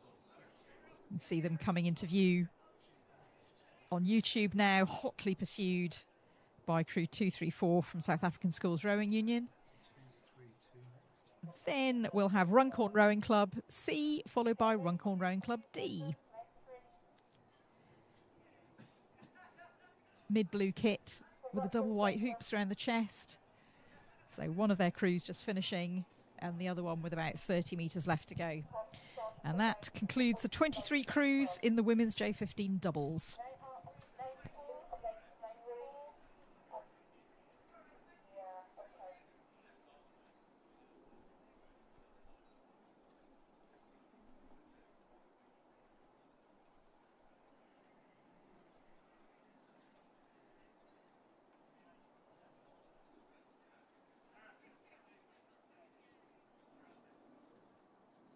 And on the course now, we have the time trial for the women's J14 double sculls.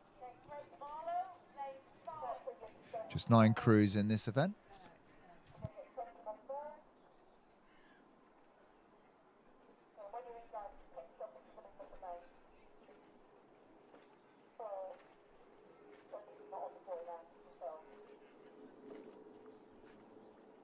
And the first crew coming down now is City of Bristol, being pursued probably about 20 metres behind by Barn Elms Rowing Club.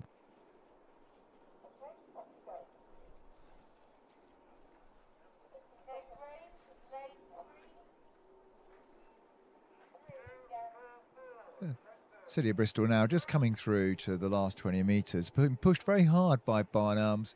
Just here we're just discussing in the commentary position in the finish tower how neat and tidy and long that Barn Elms crew looks. It's taking the most out of the, making the best of the tailwind. Just pushing on now for the finish, keeping the stroke long, looking fairly relaxed. Blades nice and close to the water at the finish. Really good paddling by these young J14s.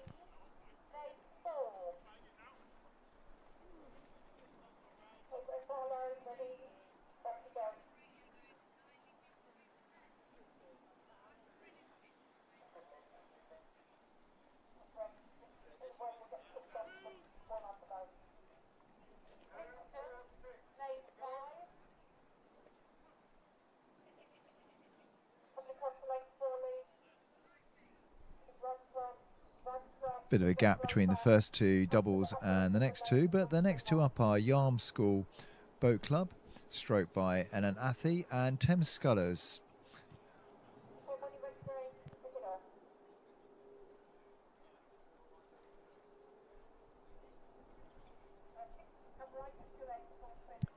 Yarm just looking a little untidy as they come to finish, perhaps a bit of tiredness, maybe they caught a little bit of rough water. It just seemed to have been a little less bumpy than it was earlier on. It's picked it up now, just coming through the last few strokes for the Yarm School Boat Club.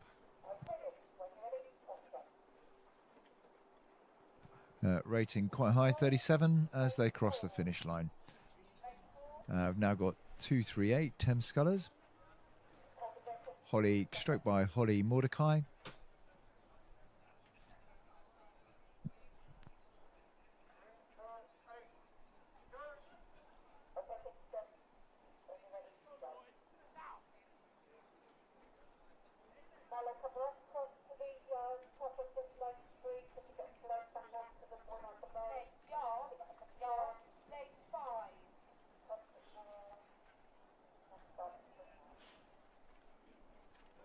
So the next cruise down are crew 240, Hinksey Sculling School, stroked by Lilia Troth, and Trentham Both Club, stroked even by Lydia Slade.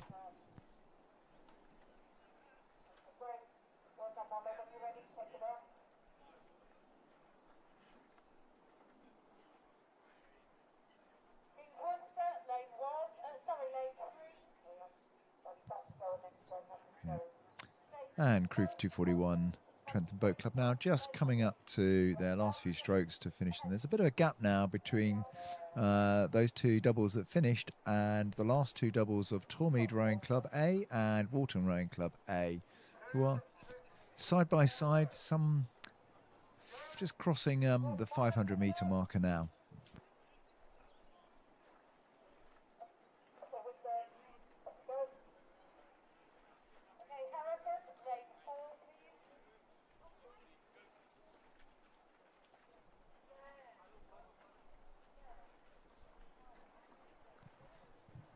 Walton now probably started behind Tormead, if that's true. They've overtaken them now, probably a length or 2 ahead. Pushing on now towards the red boys in the last 250 metres of this women's J14 doubles race.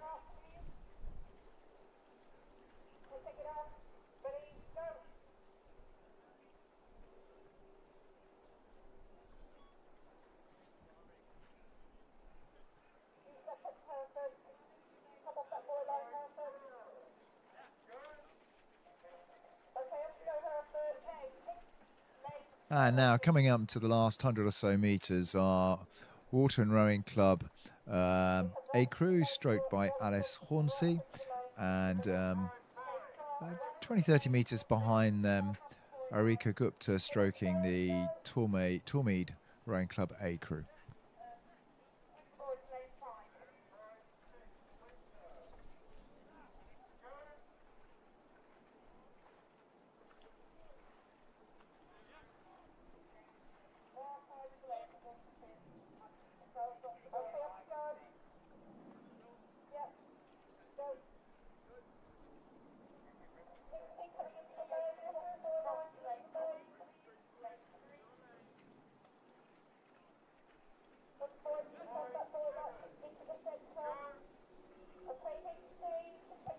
And next, we will give you the results of the women's J16 time trial.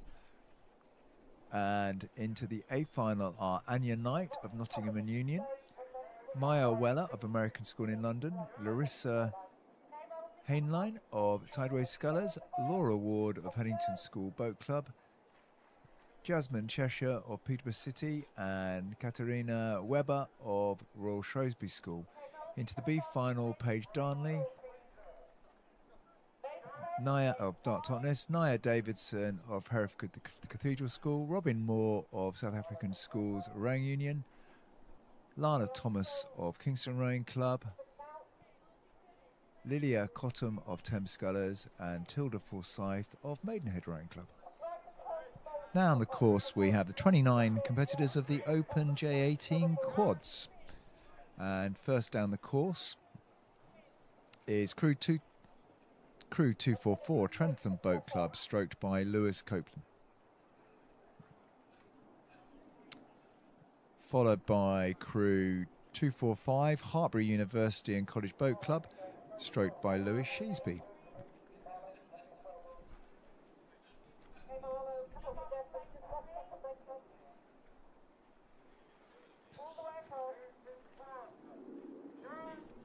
Down next, coming down the course, are Crew 246 Great Marlow School Boat Club A, stroked by Connor Kwan.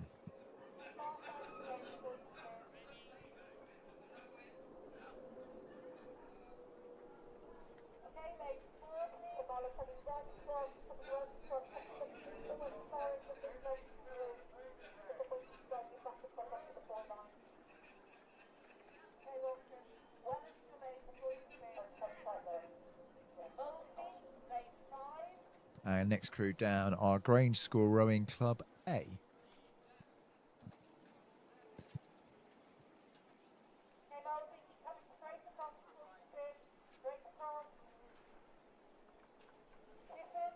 Yeah.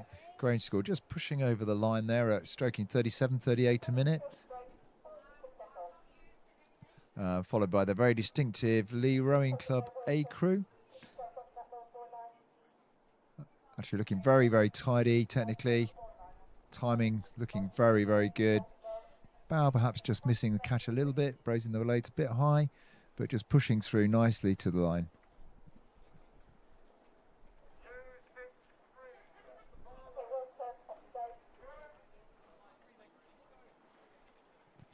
And next coming down we have Crew 249 Kingston Rowing Club, stroked by Oliver Alexander.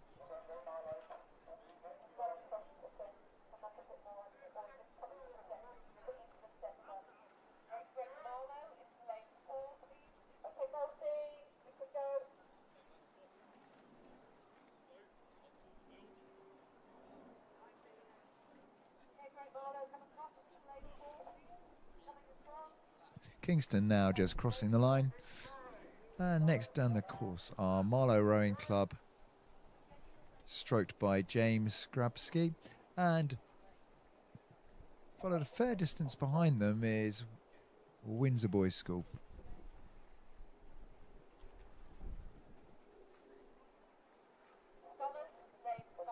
Marlow just pushing now through the last few strokes towards the line. Again, looking very tidy. 36, just pushing over the line now.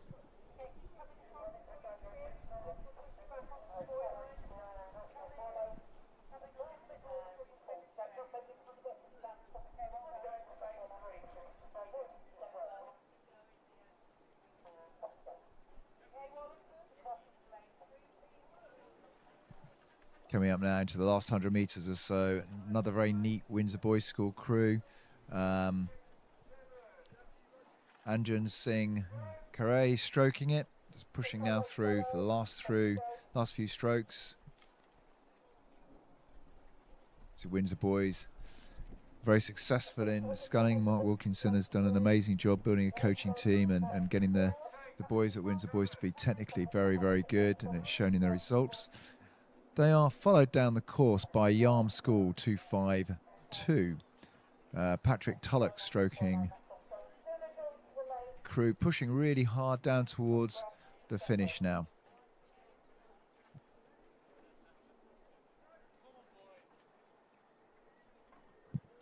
They are followed in by crew 254, King's School Worcester, the Boat Club A, stroked by Harry Waters.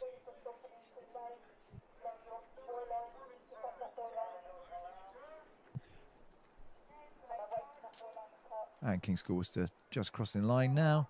Crew 255, Hereford Cathedral School Boat Club, stroked by Oscar Siddle.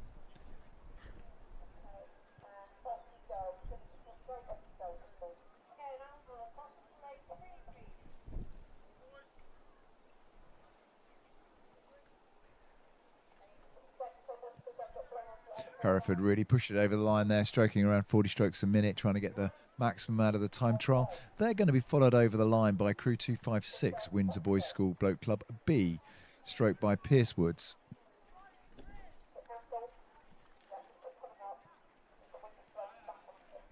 And Windsor Boys will be followed by crew 257, Star Club, stroked by Cameron Mackenzie.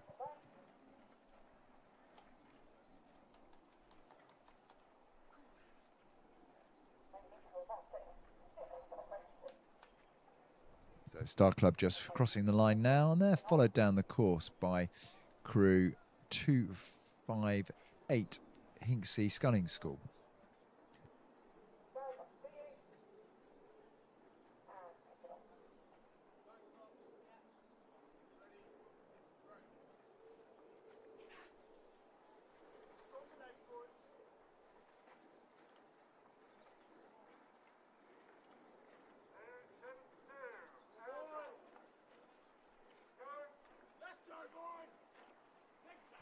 And two crews coming across the line quite close together. We've got Tiffin School Crew 260 and Windsor Boys School D Crew 259.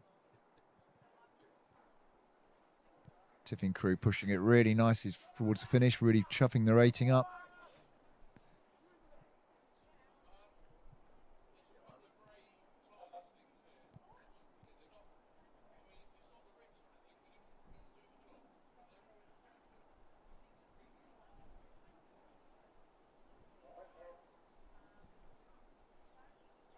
And coming down, paddling in a bit of a vacuum is Molesey Molesey Boat Club B Crew, Crew 261.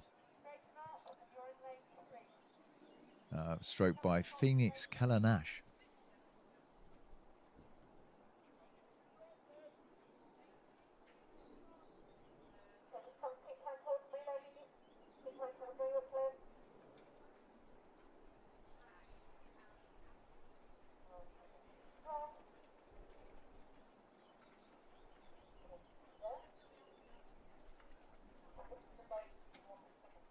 So coming down the course next, so Molesey just crossed the line now. They're followed down by Crew 262, Maidenhead Rowing Club A, stroked by Lars Chelly.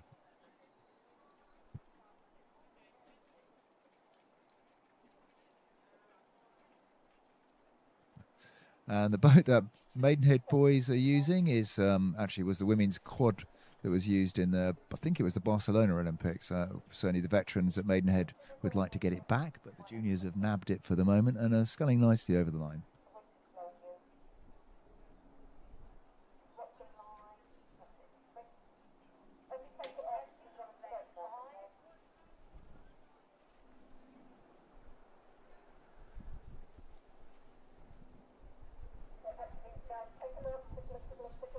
That's Marlow.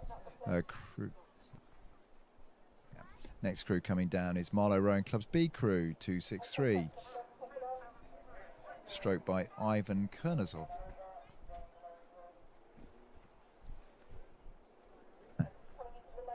And as Marlow B cross the line, they're pursued probably about 100 metres behind now by Walton Rowing Club, crew 264, Barnaby Mepham, stroking that boat.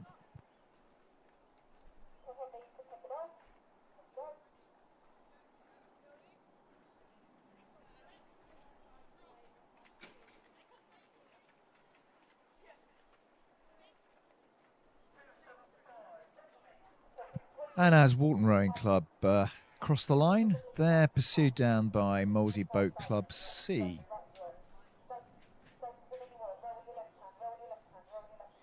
Pushing hard nicely for the finish.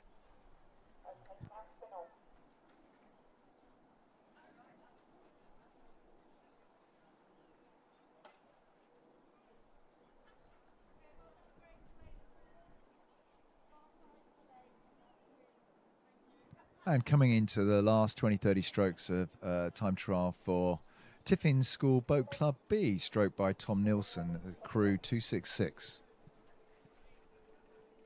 And then we have a bit of a gap to the next couple of crews. There's Great Marlow.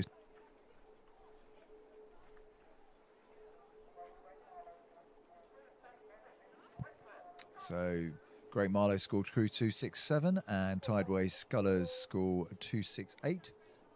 Coming into the Red Boys now.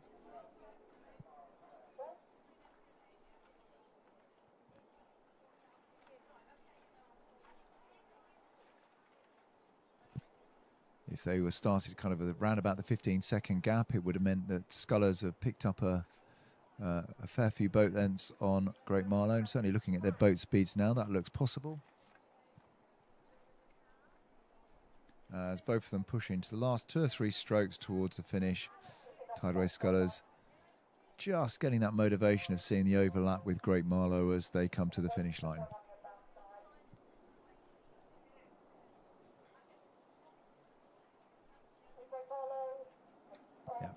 And next coming down the course is crew 269, Wallingford Rowing Club, stroked by Ben Phillips. They've had to row in a little bit of a vacuum.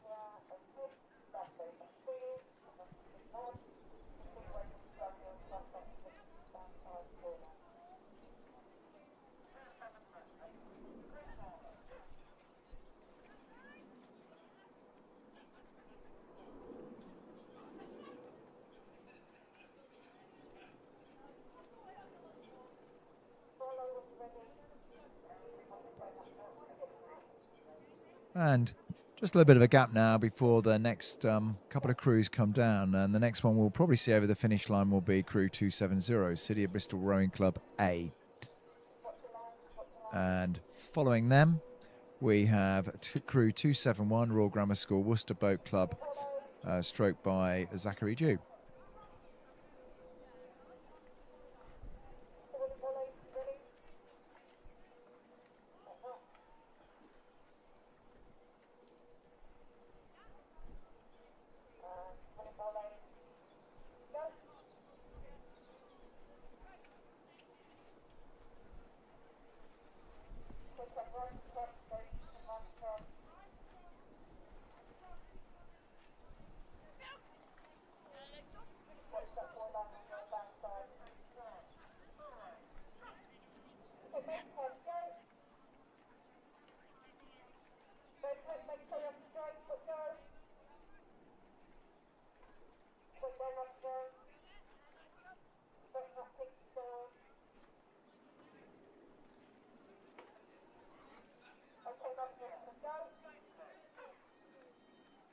And the final crew for the Open J18 quads are Oundle School Boat Club, crew 272, stroked by Henry Sullivan Porteous.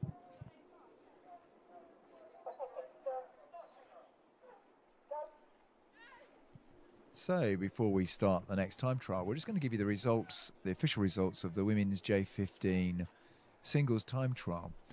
And in the A final, we have Mia Prince of Bulbridge Rowing Club, Lily Margot of City of Cambridge Rowing Club, Elise Stevens of Nottingham and Union Rowing Club, Millie Armstead of Hinckley Sculling School, Delilah Hampton of Hinckley Sculling School, and Greta Wollaston of Dart Totnes Amateur Rowing Club. Into the B final, Sophia Todd of Maidenhead Rowing Club, Ellen Drife of Trafford Rowing Club, Isla Morgan of Marlow Rowing Club, Annie Walker of Hereford Rowing Club, Charlotte Allen of Guildford Rowing Club, and finally Felicity Turner of Guildford Rowing Club.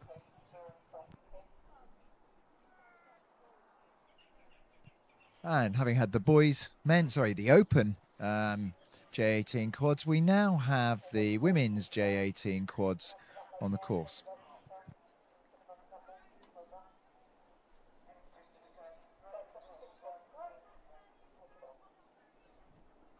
So 20 crews in the women's J18 quads. And the first crew coming down in the sequence they should have started is Wycliffe College Boat Club A, stroked by Olivia Jordeo.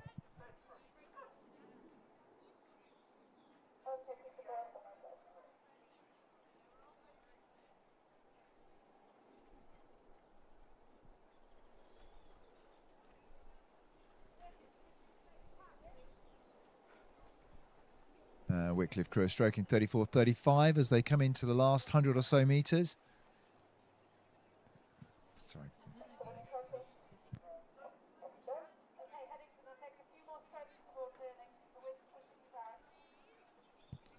And the next two quads coming down are 274 Trentham Boat Club A and 275 Henley Rowing Club A. Again, based on if they started as we would have expected, looks like Henley would have caught up a little bit on Trentham.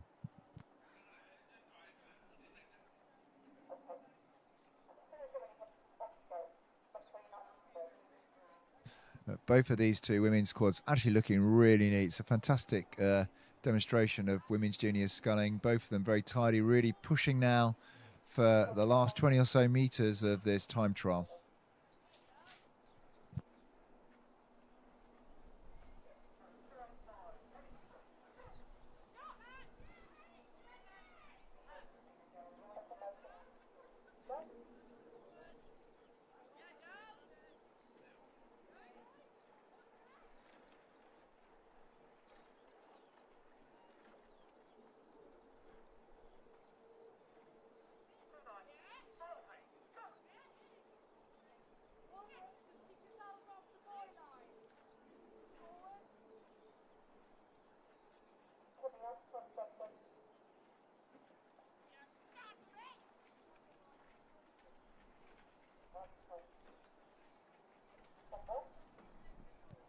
Next crew coming down are crew 276 Wycliffe College Boat Club B, stroked by Lily Church.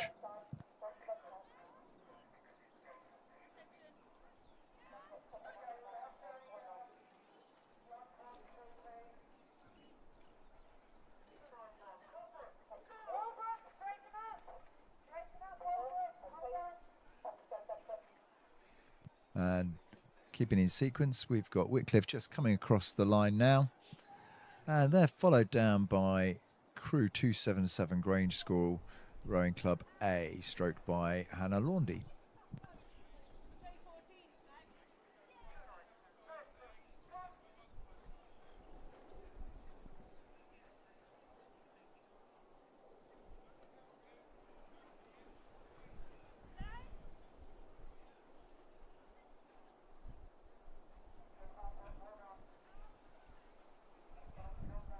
And Wycliffe B just coming over to cross the line now. A bit of a gap between them and the next crew.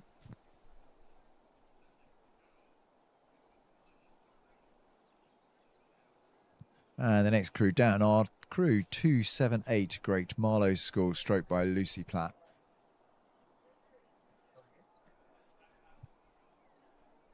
And they are pursued by their near neighbours, crew 279, Marlow Rowing Club A, stroked by Eve Pinsent.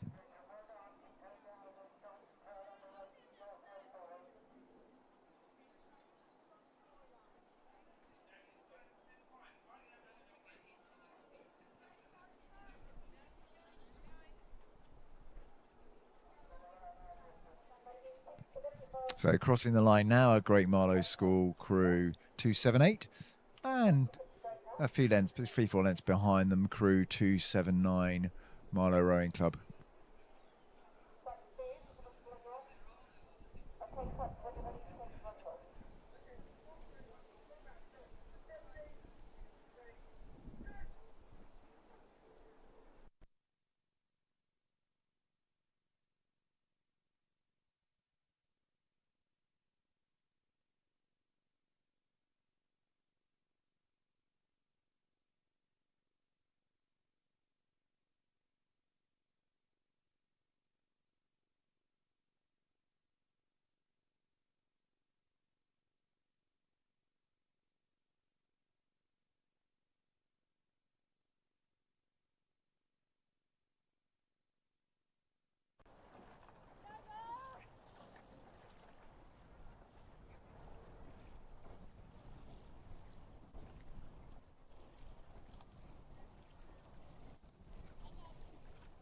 Yeah, crossing the line now is crew 280, William Borlase School.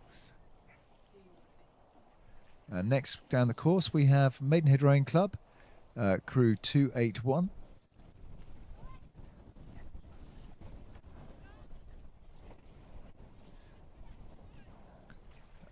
Maidenhead crew rowing in Derek Cook, named after a long-standing member who sadly passed away 2 or 3 years ago. A fantastic sculling coach, and I think the girls doing justice to Derek. And they are followed down by crew 282, Nottingham County.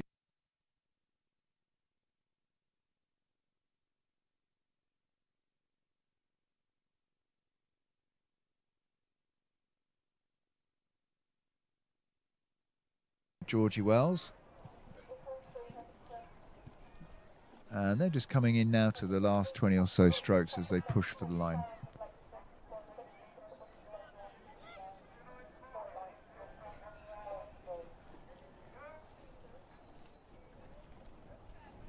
And next, just coming into the last 100 metres or so, is crew 283, Kingston Rowing Club, stroked by Elizabeth King.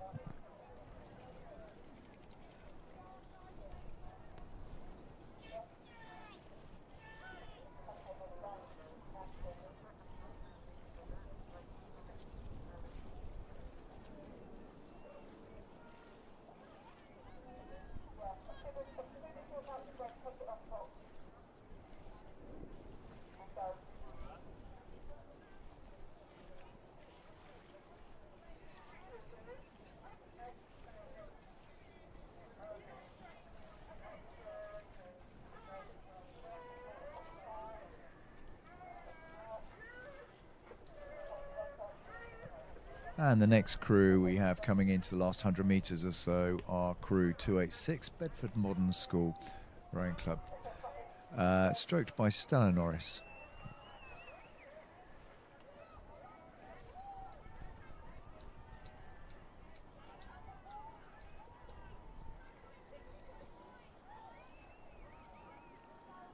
And as crew 286, Bedford Modern cross the line, and the next crew coming down the course are Peterborough City Rowing Club, crew 287, stroked by Olivia Agipong.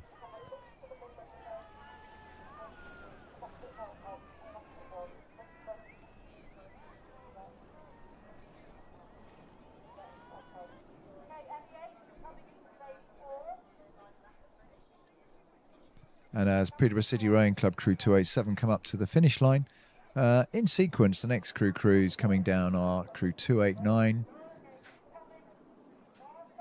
No, it's not. It's crew 288, Sir William Perkins School Rowing Club A, and crew 289 Headington School Oxford Boat Club A.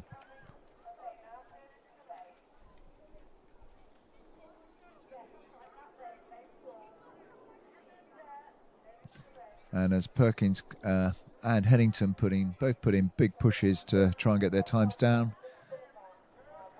we have a little bit of a gap to the next crew on the course, who are Molesey crew 290 Molesey Boat Club C, stroked by Rhiannon Samuel.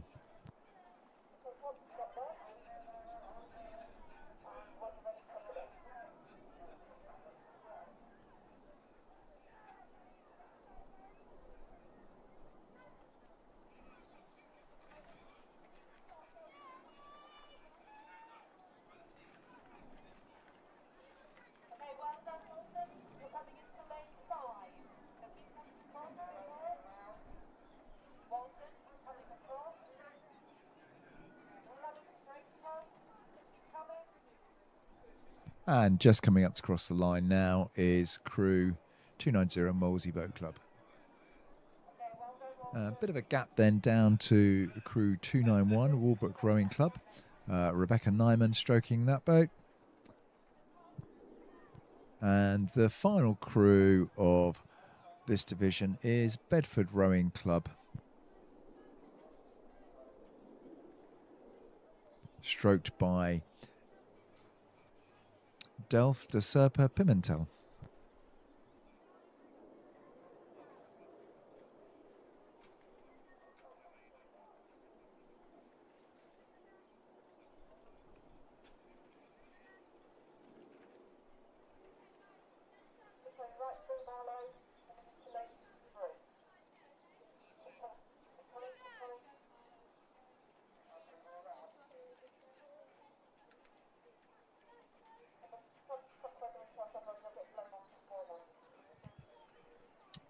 And we now have the official results of the Open J15 doubles time trial.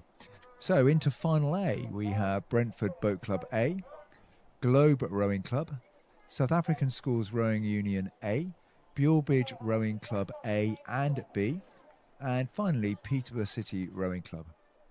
Into the B final, Brentford Rowing Club B, Mosbourne Rowing Academy A, Guildford Rowing Club, Clares Court School Boat Club, Hinckley Sculling School C, and Yarm School Boat Club.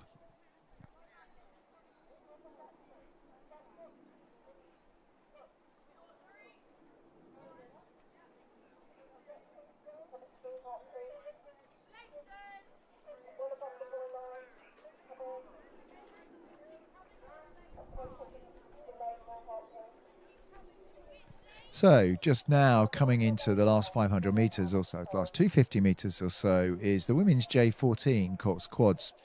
And first down the course is crew 293 Walbrook Rowing Club, with a significant gap to the next crew.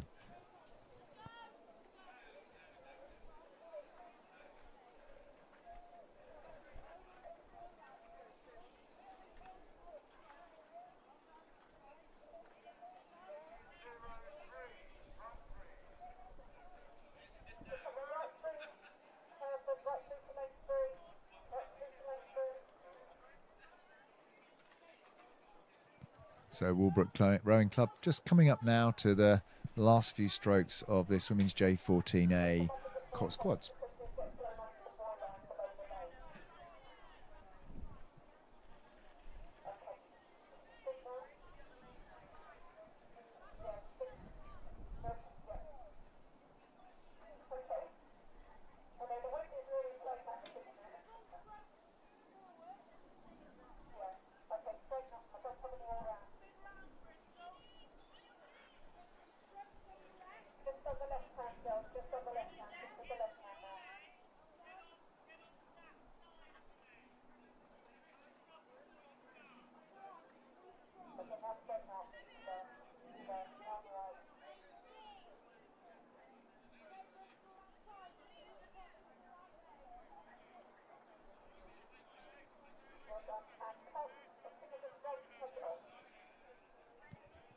And next down the course in the women's J14 quads is crew 294, Trentham Boat Club A, stroked by Gracie Finney.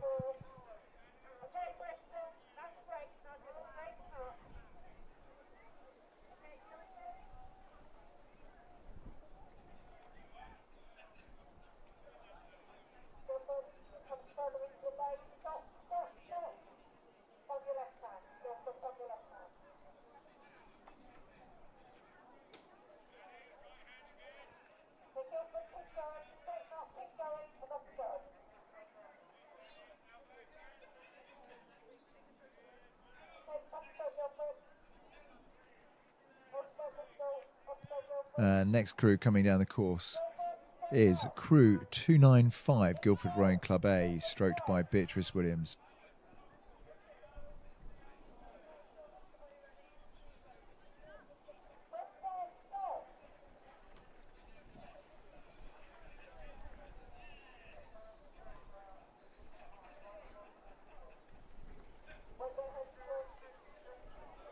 So as Guildford come into the last 20 or so strokes, they're just pushing it up for a lot of these girls. This is probably their first season racing. Fairly tidy, certainly pushing the rating up.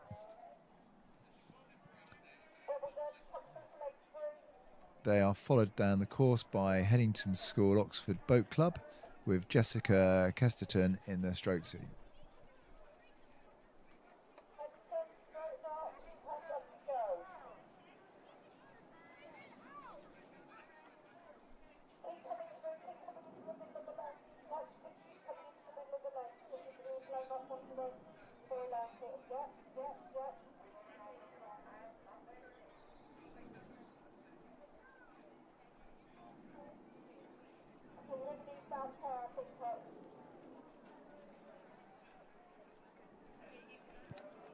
And following Headington, who are just about to cross the finish line, we have the crew 297 Putney High School Boat Club, stroked by Elia Wenzel.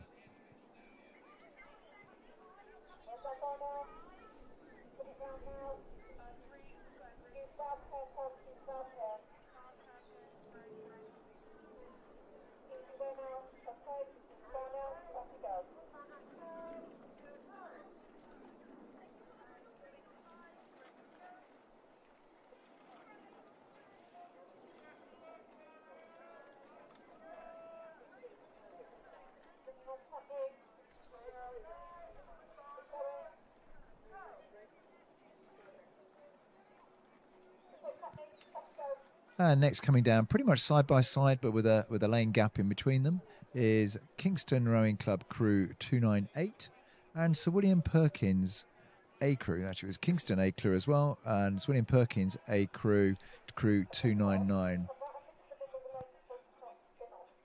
So if they went off in the sequence they should have done, that means Perkins have done a great job and caught up Kingston and just about pushing through them as they come into the last through strokes.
So coming up now to the last 150 metres or so are Lady N and the Hollis Boat Club A, stroked by Jemima Jones, followed by Crew 301, Walton Rowing Club A, stroked by Olivia Schotter.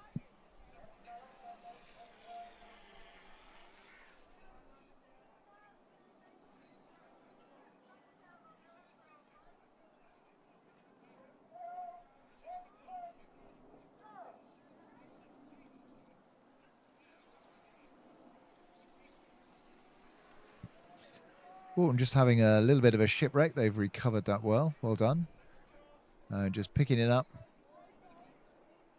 Pushing really hard. Sometimes a shipwreck can motivate you to just get us slightly annoyed and drive. They've certainly done that. Well done.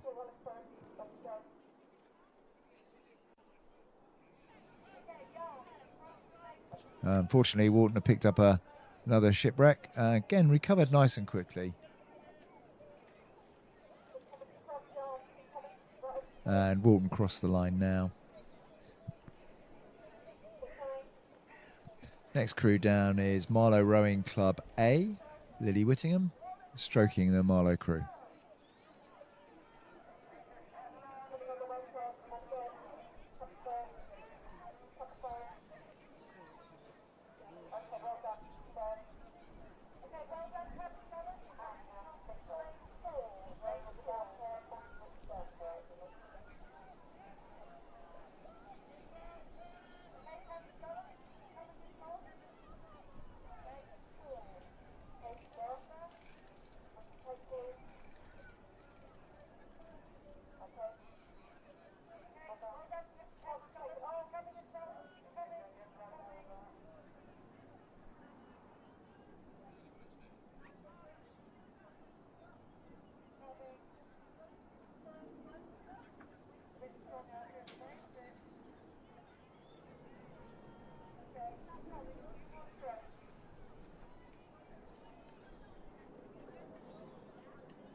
The next crew coming down now are Crew 303, Hartpury University and College Boat Club, with Fenella Craddock in the stroke seat.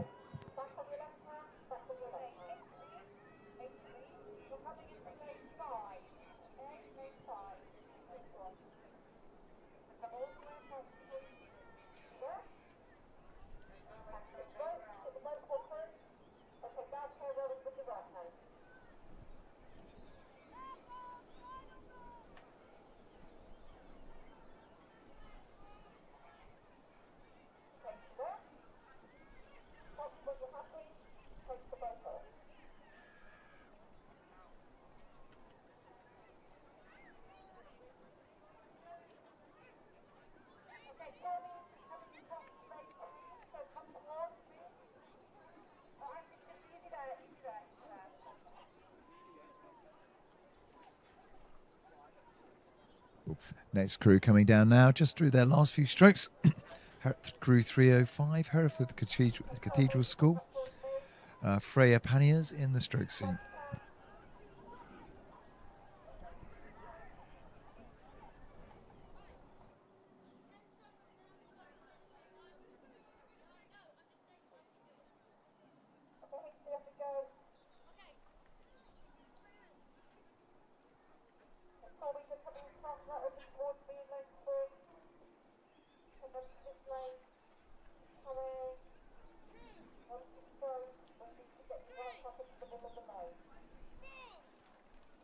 And the next crew coming down now is Crew 304, City of Bristol Rowing Club, stroked by Chloe Tadman.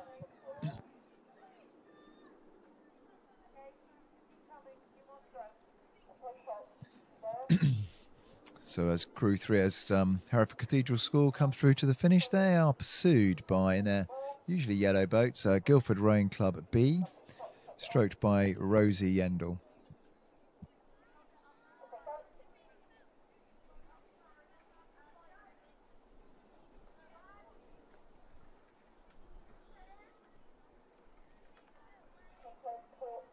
And now coming through to the last 100 metres or so is crew 307, Headington School, Oxford Boat Club B, Annabelle Norris-Scott in the stroke seat.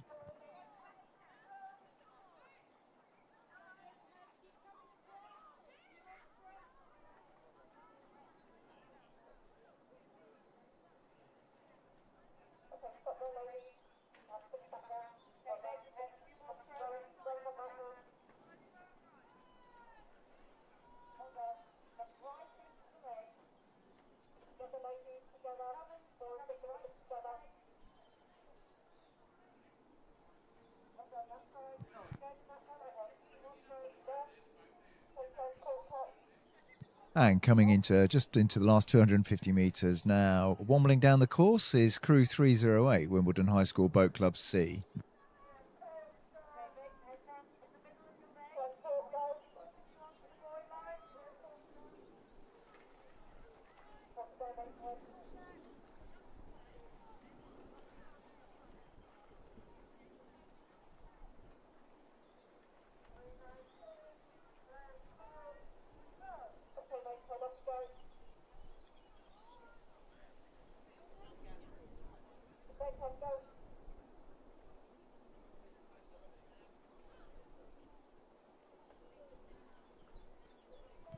And following Wimbledon down the course is crew 309, Barn Elms Rowing Club.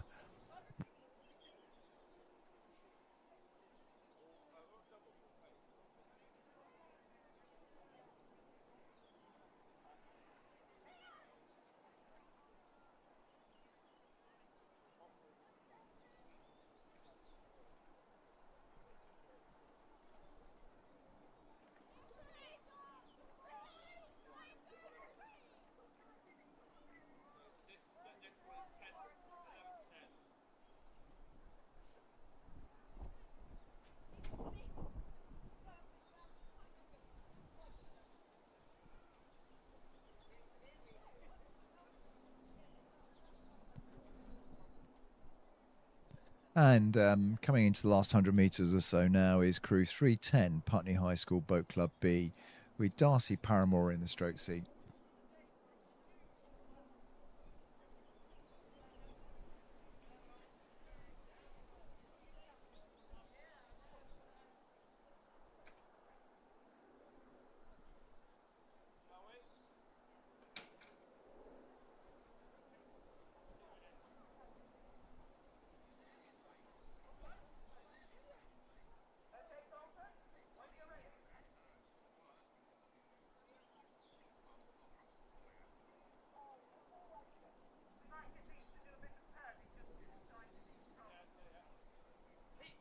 And next down the course we have crew 311, Emmanuel School Boat Club, Annabelle Aves in the stroke seat.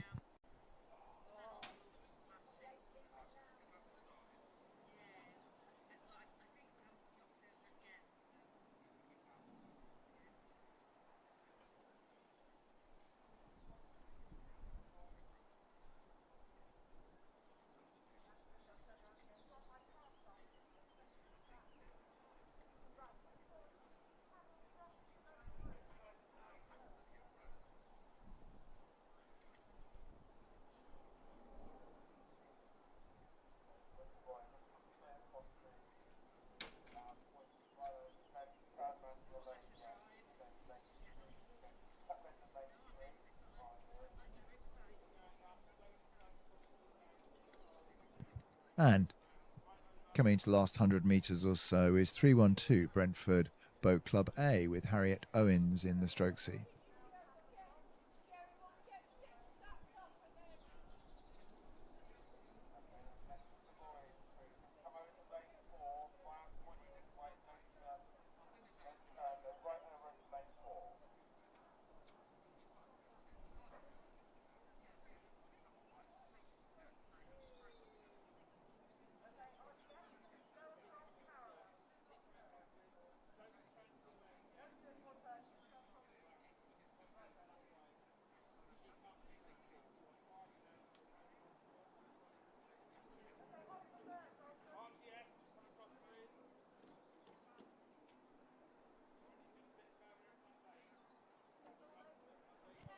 And coming down the river, down the lake. If they're on the river, they've got it very wrong.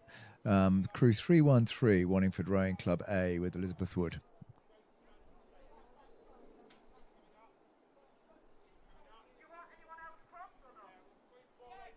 Just down the course, it looks like someone's got a broken blade because we can see a blade sticking up in the air in definitely where it's not meant to be, or they're inventing a new style of rowing.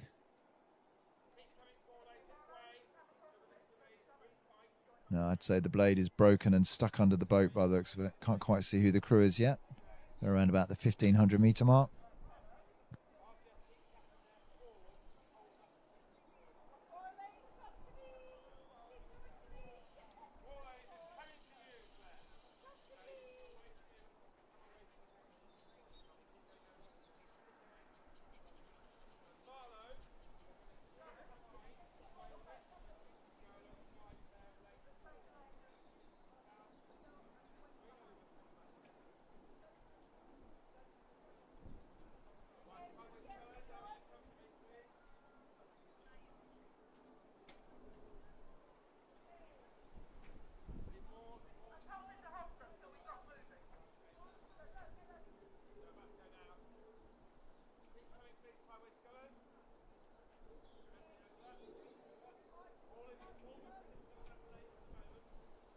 And the next crew, well, their next crew for the minute, but they're only rowing with 3, as you can probably see. Their blades are in the Yarm crew in crew 314 is distinctly not where it's meant to be. And just coming through, passing them now, is crew 316, Thames Scullers.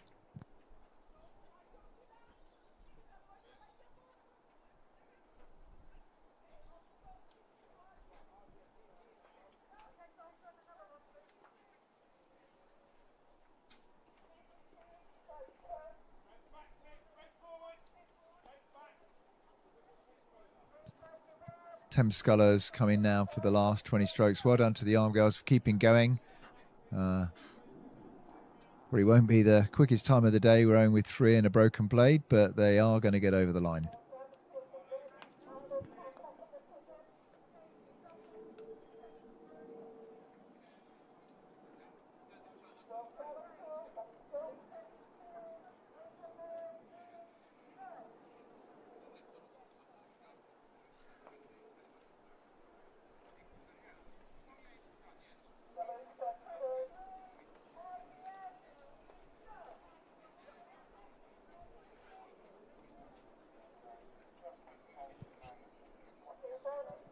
And next coming down is crew 317, Hinckley Sculling School B, with Romola Payne in the stroke seat.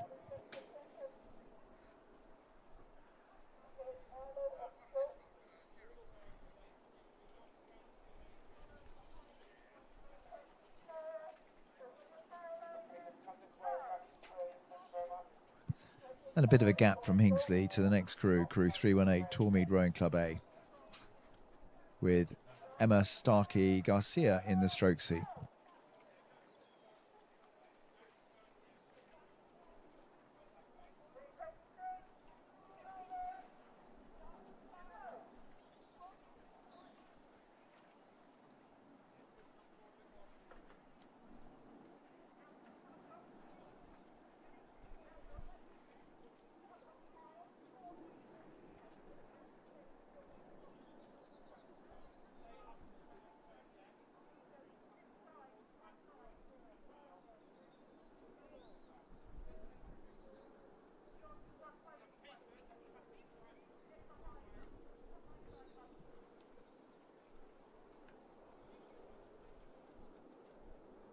And last two J14 cot squads coming down the course now. We have 320 Mainhead Rowing Club. And finally 319 Clares Court Boat Club A, just coming into the last 250 metres now.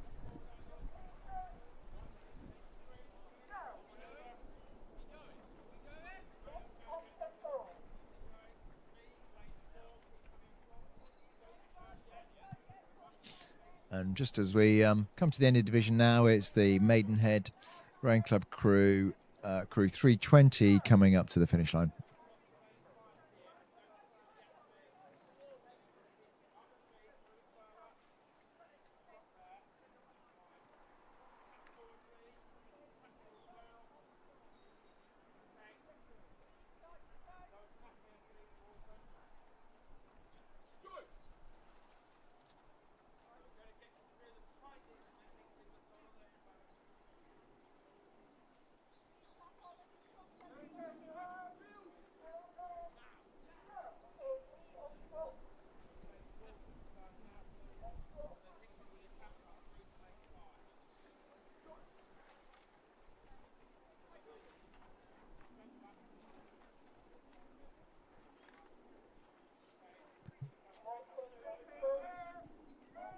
And finally, for the J14 Cots Quads, is Clescourt School Boat Club A, just coming up to the finish line.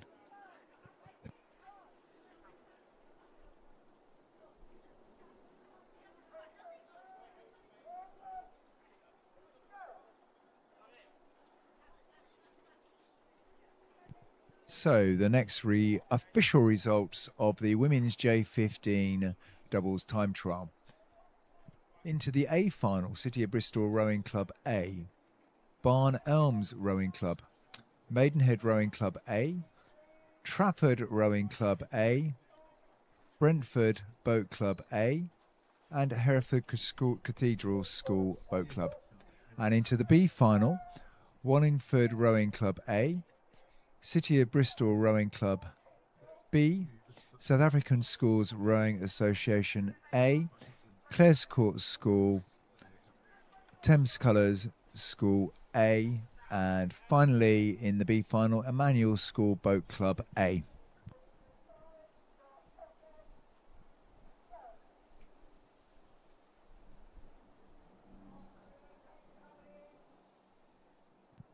And now the official results of the women's J14 double time trial.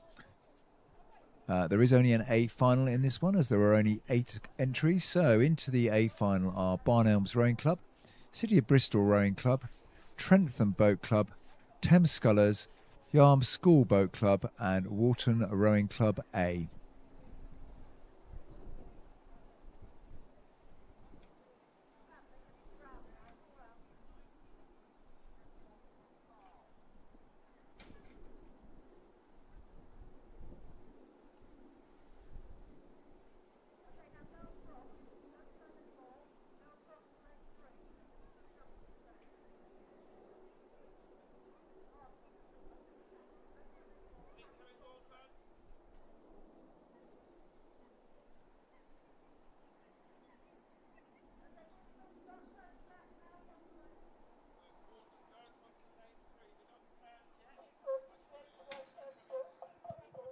So from some of the youngest competitors here to the oldest, we've now got the Open J18 double sculls, and there's 15 crews in this time trial, and starting with 2 from Windsor Boys School. So crew 321 is just coming up towards the line now. Conditions have settled down again in the last 200 metres, though they still look quite breezy up the course. And this crew is stroked by Bailey Taylor. Looking really smooth, racy, as you'd expect from a Windsor Boys crew, and as you'd expect from a crew of this age. It's quite a gap, though, back to their second boat, which is stroked by Marcus Downey. They're really going for it on the rating, looking really lively. Just a very sitting up, leg-driven approach to their technique.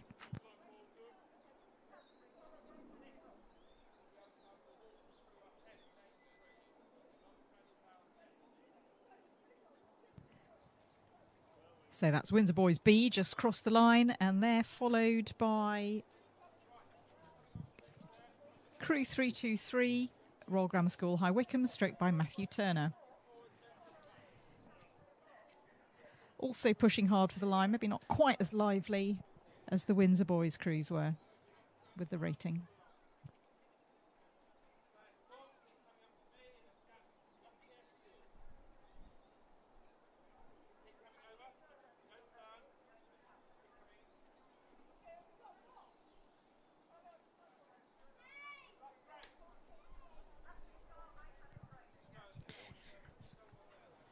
Next in this time trial of the Open J18 doubles, we've got Sir William Borlase A, stroked by Samuel Vinnell. Just taking the last few strokes, coming up to the line, also looking pretty racy. And they're followed by Marlow Rowing Club, crew 325, stroked by Henry Curzon. Yeah, Marlow Rowing Club just crossing the line. So far all these crews have been in order as we would have expected them, and they're now followed by Tideway Scullers School, crew 326, stroked by Askets Carklins, sorry.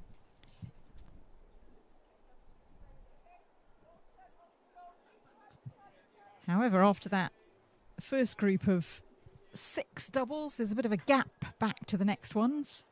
Generally, we're noticing with the older crews, they just get through the little bridge from the warm-up lane onto the main racing lane a little bit more promptly. The smaller boats are a little bit more manoeuvrable, but they seem to have had a bit of a gap now.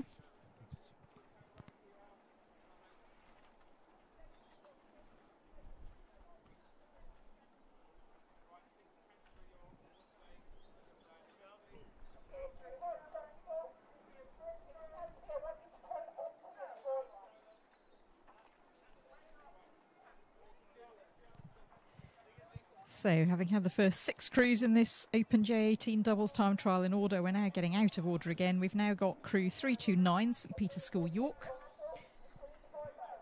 coming up within the last 10 strokes of their time trial, looking really confident and strong. And they're followed by 328, the Grange School from Northwich in the northwest. Not sure if those 2 crews started out of order or if St Peter's has overtaken them. Next, we've got Upton Rowing Club, who row on the River Severn. They're crew 330, and then they're followed by crew 331, Oundle School Boat Club.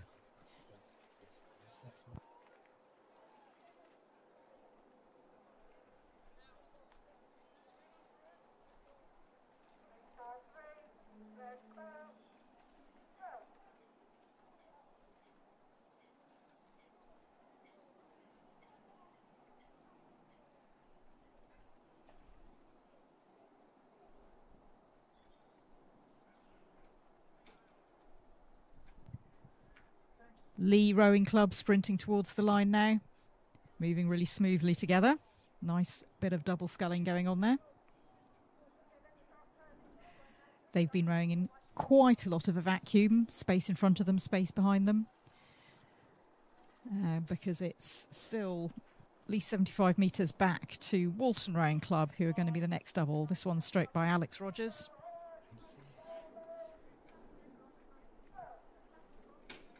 And Walton also rowing in quite a gap. Very much a time trialling situation rather than a side-by-side racing situation. Walton just crossing the line now. And then they're followed by Hinksey Sculling School over in lane 3. This is quite a small event, only 15 crews in this Open J18 doubles time trial. And the field is finished off by Dart Totnes, who again are a bit of a gap down, possibly from where they started, but very much rowing on their own.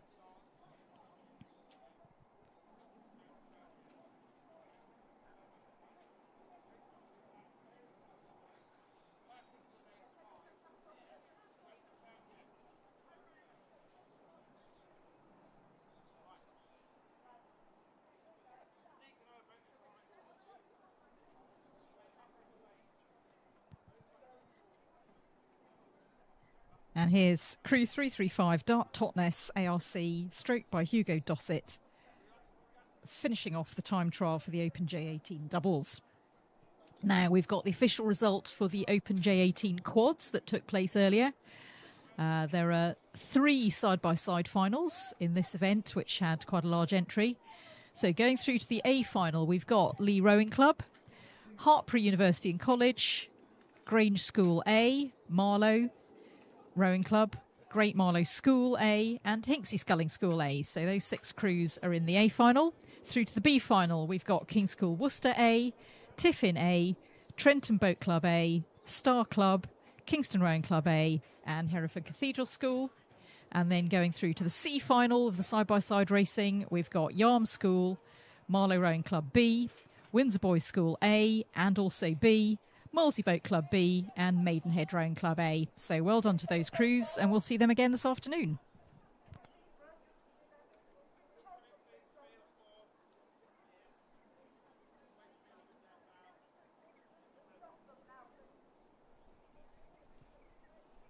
We've also got the results from the women's J18 quads. There's just 2 side-by-side finals for this event. And into the A final, we've got Wycliffe College A, Henley Rowing Club A, Marlow Rowing Club A and B, Trenton Boat Club A and Grange School A. So they'll be fighting it out for the medals. And then in the B final, we've got William Borlase Grammar School, Wycliffe Boat Club B, Headington School A, Great Marlow School, Nottinghamshire County Rowing Association and Maidenhead Rowing Club.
Next up on the course, we've got the time trial for the Open J17 doubles. This is quite a small event, not so many entries, just 8 crews in it, 6 of whom will be going through to the side-by-side racing.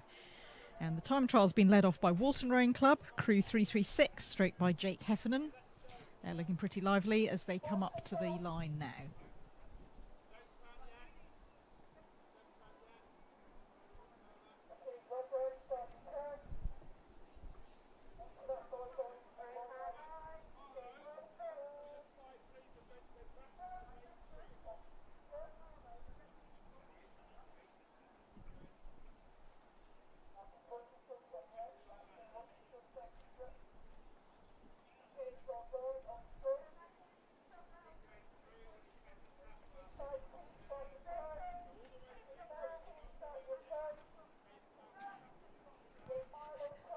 All of the doubles in this time trial for the Open J17 doubles were pretty spread out on the course. So we had Walton Rowing Club going through first some time ago.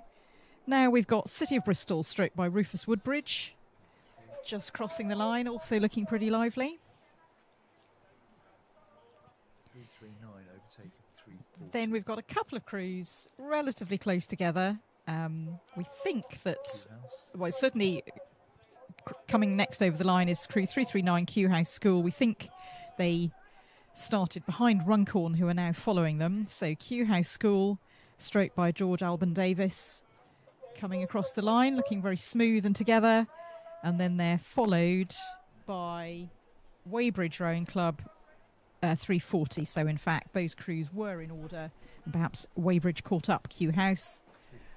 We think that crew 338 Runcorn hasn't started, because the next crew coming up to the line with quite a solid rating is crew 342 Kings Canterbury. And they're followed by Clares Court 343. There is another double further down the course though, and that'll be crew 341 Marlow Rowing Club.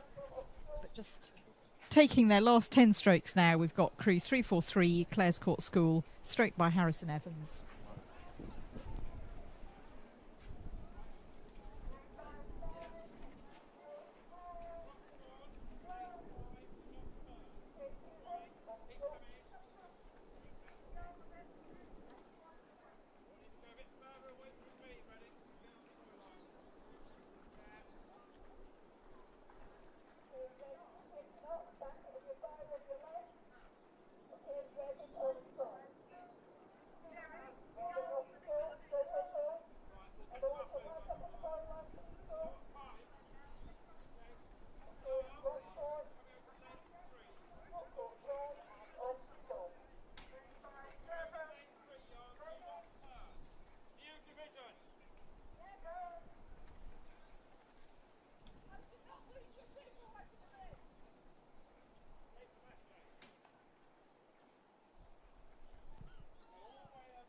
Marlow Rowing Club crew 341, stroked by Eric Lewis, just finishing off this time trial of the Open J17 doubles now.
Coming to the last 500 metres now in the women's J18 doubles time trial. First crew down will be Tideway Scullers, crew 344.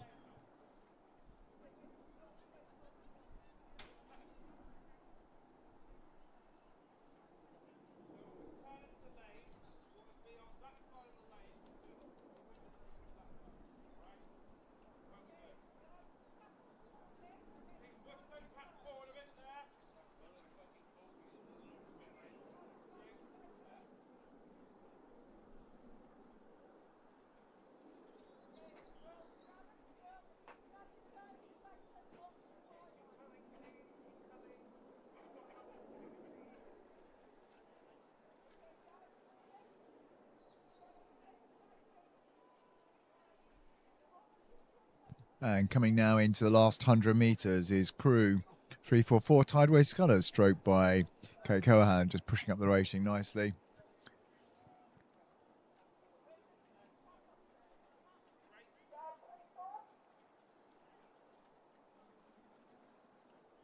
And as Tideway Scullers cross the finish line, we have crew 345 Royal Grammar School Worcester Boat Club with Olivia Hodgson in the stroke seat.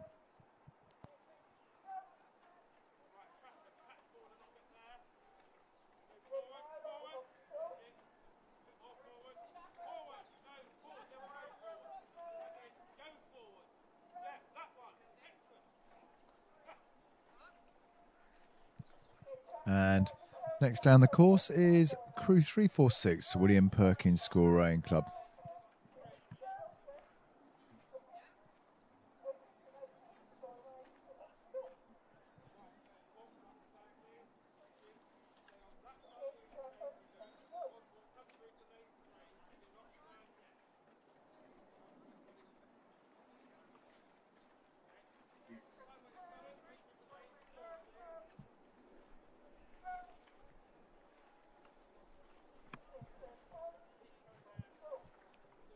Coming into the last 100 metres now is crew 347, Haddington School, Oxford Boat Club A, stroked by Jess Wiggs.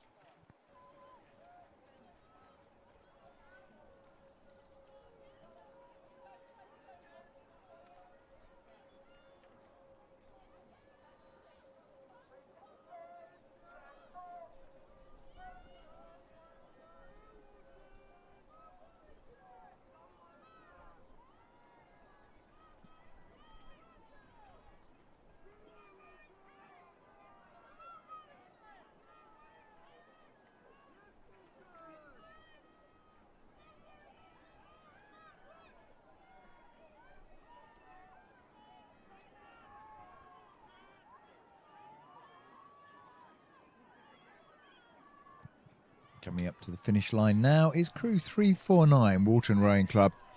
In the stroke seat, Juliet Hornsey.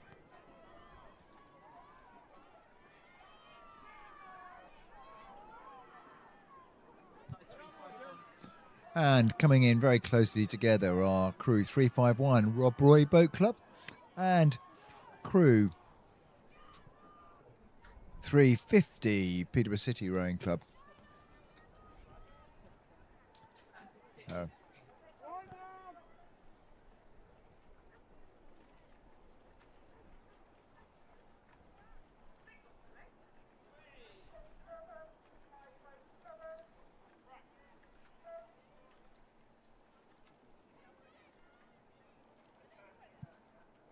And just coming into the last 100 metres now is crew 353, Marlow Rowing Club A, with Amber Wharton in the stroke seat.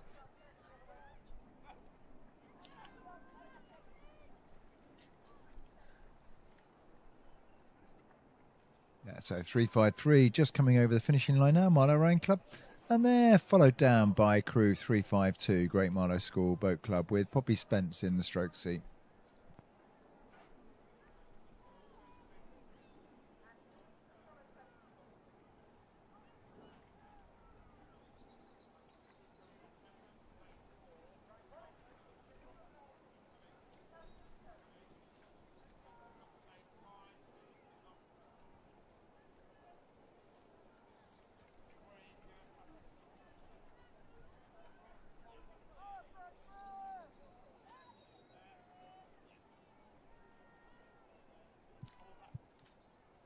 And the crew coming down the course now is 355, Emmanuel School Boat Club.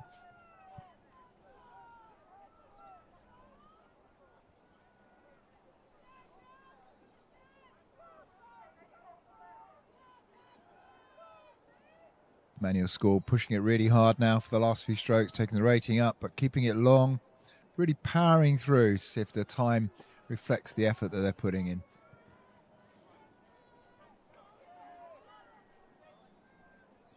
And coming again, last few strokes is Bedford Rowing Club, crew 354, Amber Wharton in the stroke seat.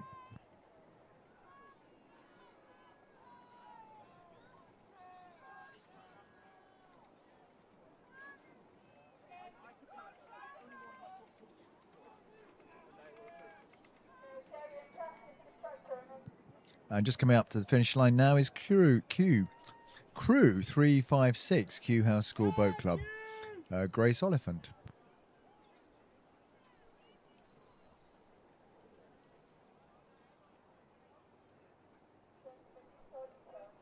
And just approaching their line now is crew 357, Reading Rowing Club, stroked by Kate Neville.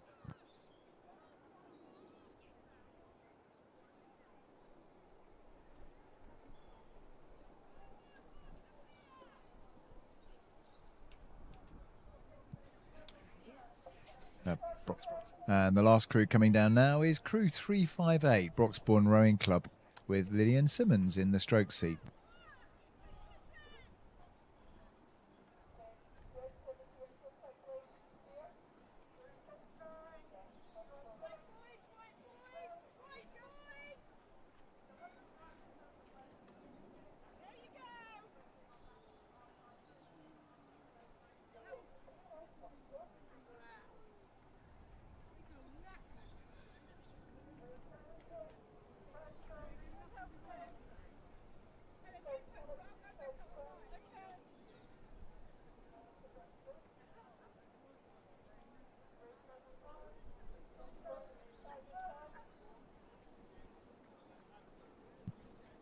And while we wait for the next race to come down, let's give you the official results of women's J14 Cox Quads. So into the A final, we have three finals here, A, B and C. Into the A final, Walbrook Rowing Club A, Putney High School Boat Club A, Trentham Boat Club A, Sir William Perkins School Rowing Club A, Hennington School A, and Guildford A. Into the B final, Marlow Rowing Club A, Hennington School Oxford B, City of Bristol Rowing Club, Hereford Cathedral School Boat Club, Walton Rowing Club A, and Maidenhead Rowing Club. And finally into the C final, we have Kingston Rowing Club A, Guildford Rowing Club B, Wallingford Rowing Club A, Hinckley Sculling School B, and Wimbledon High School Boat Club C, and finally Thames Scullers. And well done to all of those qualifying for the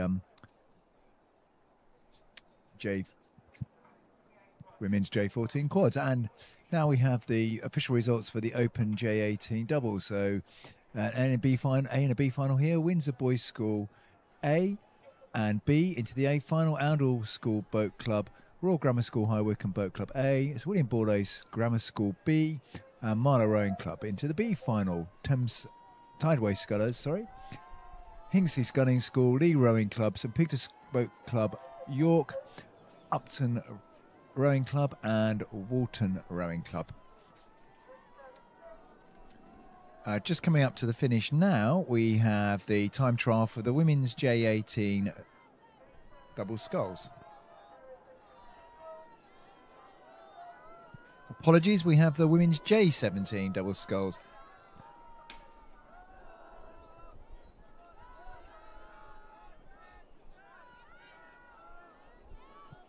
So first crew just gone through the finish line now is Yarm School Boat Club A with Poppy Bell. And they are followed by Royal Grammar School Worcester Boat Club with Martha Colclough in the stroke seat. And Great Marlow School putting in a really big push with Natalie Quinn driving up the rating, catching up Royal Grammar School Worcester as they come up to cross the finish.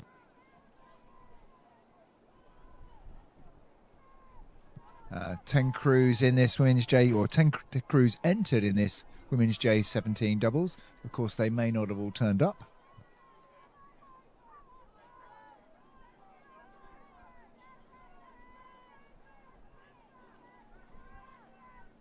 So next coming up, we've got crews 364, and if they have indeed gone through 362 Weybridge, they've taken up quite a lot of time. So crew 364 coming up towards the finish line now. Trafford Rowing Club A, Florence Wiston's in the stroke seat, and they a couple of lengths behind them we have Weybridge Rowing Club crew 362.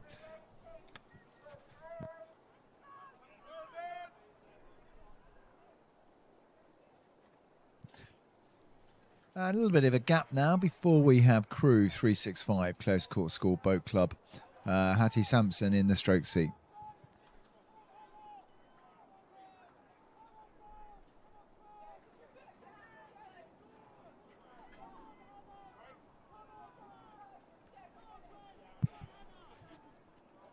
And as Clares Court crew 365 cross the finish line, probably 100 metres or so back, we have crew 366, Hartpury University and College Boat Club, Hattie Sampson in the stroke seat.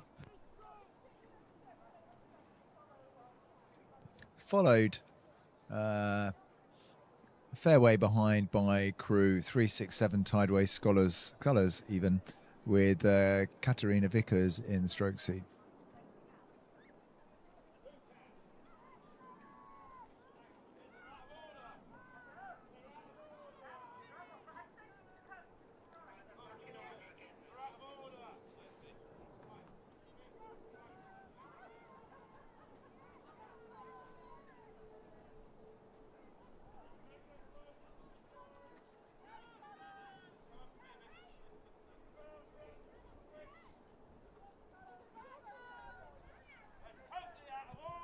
And just coming up to the finishing line now is crew 367, Tideway Scholars School.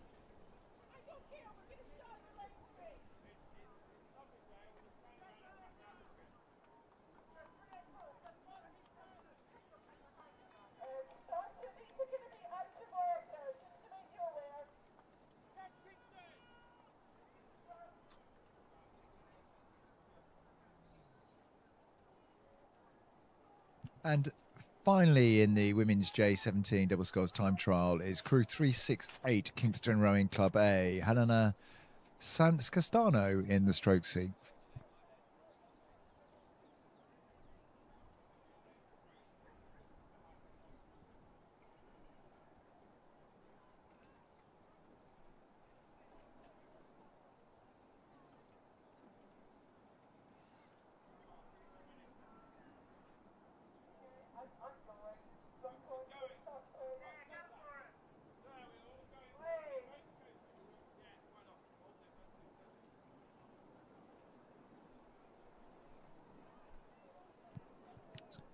And we have an official result for the Open J17 doubles time trial. There's only an A final here. There was only seven that turned up. There were 8 entries. So into the A final, we have Walton Rowing Club, Weybridge Rowing Club A, Rowing Club A, City of Bristol Rowing Club, King's School Canterbury, Kew House Boat Club, Clare's School Boat Club. Well done to all of those reaching the A final of the Open J17's double sculls. And next on the course, we have just coming into the last 100 or so metres, the time trial for the Open J18 singles.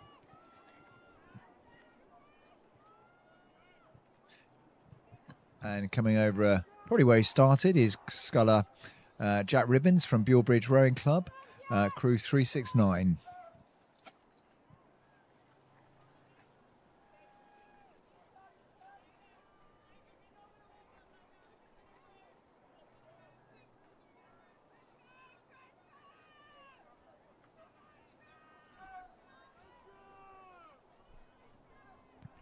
So next crew down the course is crew 371, Andrew Green from St Peter's School Boat Club.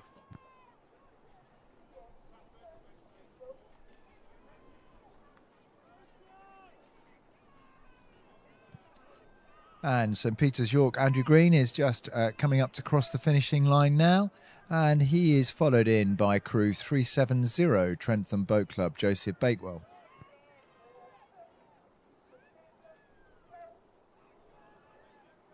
So as Joseph Bakewell crosses the line, we have just behind him crew 372, Wallingford Rowing Club, Jacob Gunn.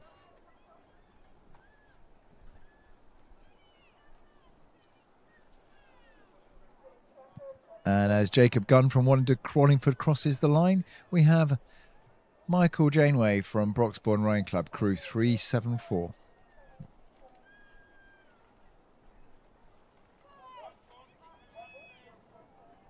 And just coming into his last few strokes, we have crew 373 from Thames Scullers, James Brooks.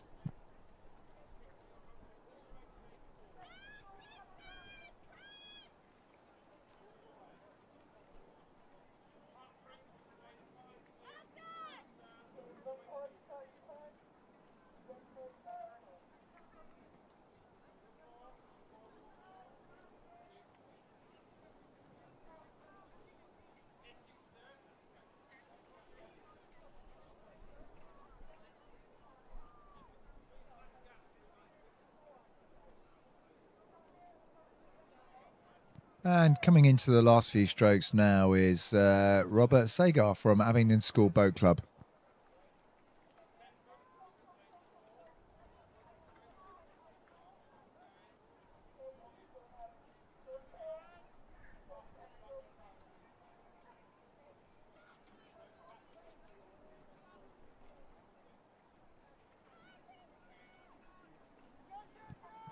And following Robert Sager from Aberdeen and in his crew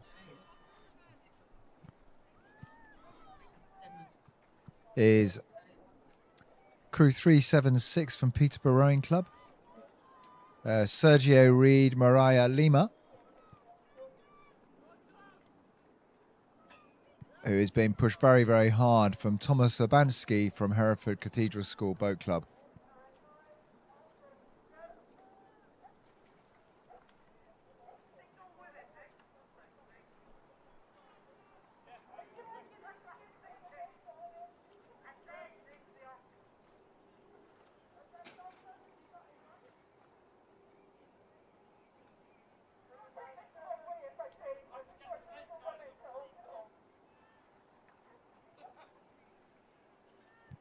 And coming into the last 100 metres so or now is crew 379 from Henley Rowing Club, John T.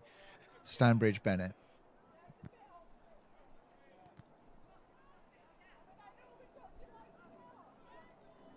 So as the Henley Sculler comes up to cross the line, behind him is crew 380 from Rob Roy Boat Club, Ocean McCormack.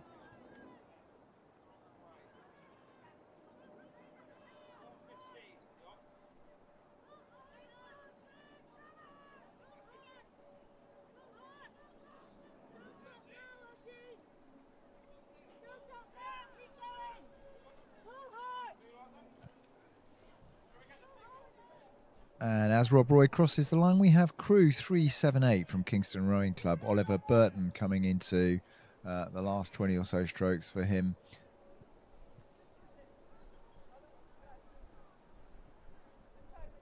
And finally, for the Open J18 single sculls, we have crew 381 from Reading Rowing Club, Ethan Latron.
Not sure where the Sculler from Warrington Rowing Club started, but he's crew 387, Adam Pritchard.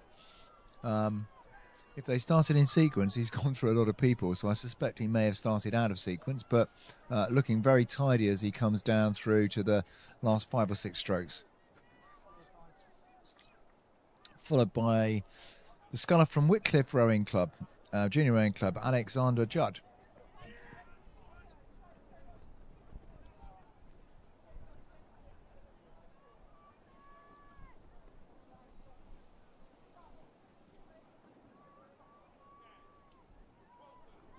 And as Alexander Judd crosses the finishing line,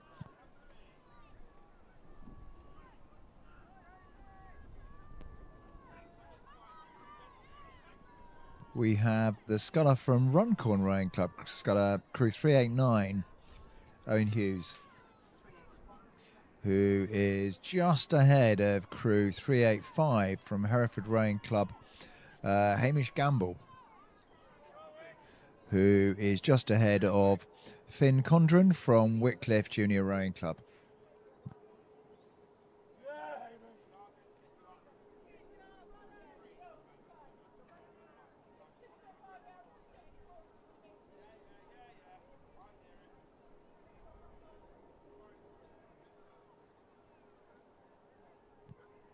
And next crew, just with a little bit of a gap from the ones ahead of him, is crew 386, Tristan Pemberton from St Peter's School Boat Club, York.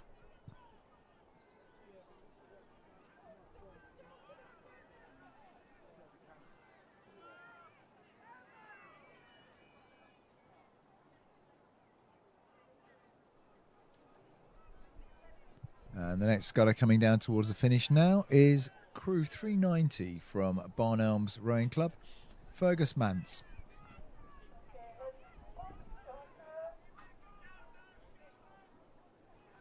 All right, confident, that's good. Come on, Fergus.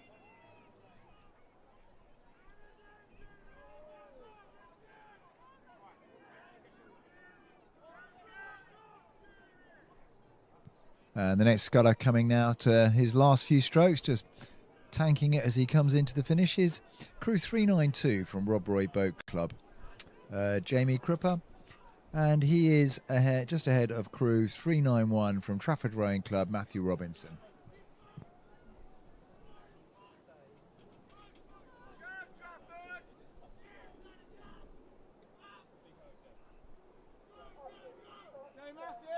And coming into the last few metres and strokes is Alexandra Shepherd, crew 393 from Brentford Boat Club.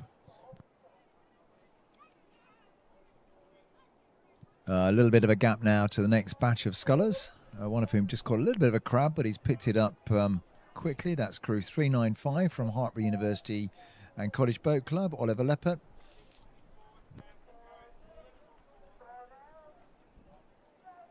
And just a few metres behind the Hartbury sculler is Bedford School sculler, Julian Link.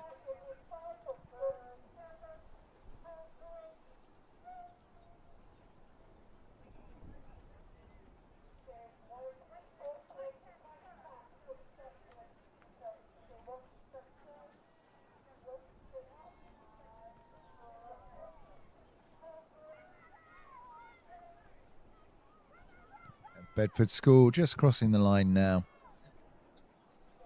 And next coming up is Ben Carlin, 396, Hinksey Sculling School. I keep adding an L that isn't there.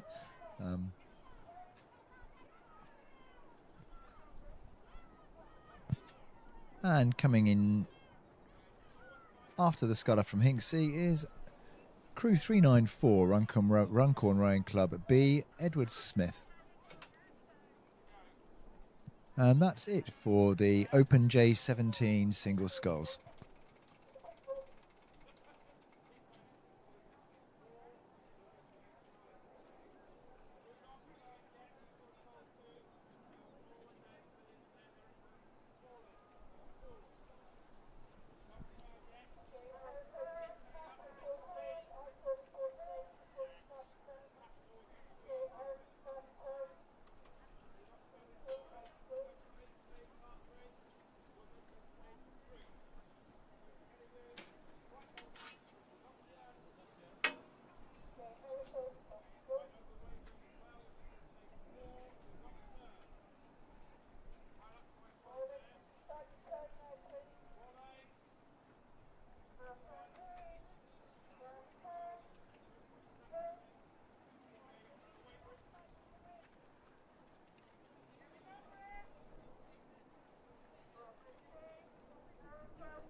So here we are at a rather breezy and chilly Eton Dorney for the last of the singles time trials this morning. This is the women's J17 singles time trial. There's 16 crews entered in this. And the first of them, who's Ella McDougall from Barn Elms Rowing Club, number 406, is just coming up to the line now. Looking smooth and racy. Fine performance from her. Set off first in this time trial. She's followed by Matilda Hudson-Hulls of Hartpury University and College, who is just got a few strokes left before she crosses the line. 408. And then followed by her clubmate, Gracie Janes. So Gracie is number 408 from Hartpury University and College as well. she's been having quite a good race with Holly Weddell of Walton Rowing Club. If they set off in order, Holly was number 409, so she will have caught up the sculler 408 from Hartpury. 410. Now we've got a little bit of a gap until we get to 410, who's Maisie Brittles of Warrington Rowing Club. J17 is the second oldest age group in juniors, and that we've also got here today, with J18 being the oldest. The J17s had not reached their 17th birthday as of the 1st of September last year, so there'll be, some of them might be 17, some of them might still be 16 at this point.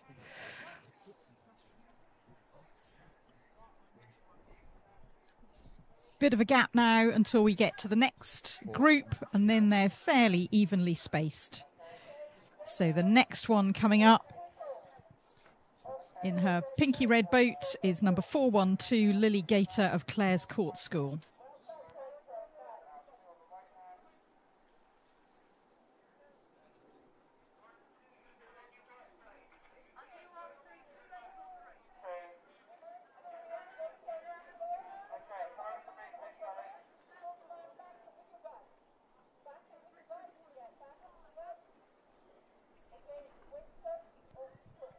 .412 Lily Gator of Clare's Court just crossing the line now. And then the next sculler will be 414, her clubmate Lexi Hobbs. So also of Clare's Court School. Throwing nice and long, getting her blades in right out where she reaches. Good stuff. After her, we've got 415, Grace Watts of Hereford Cathedral School. Another sculler really placing her blades right out long where she reaches. 417.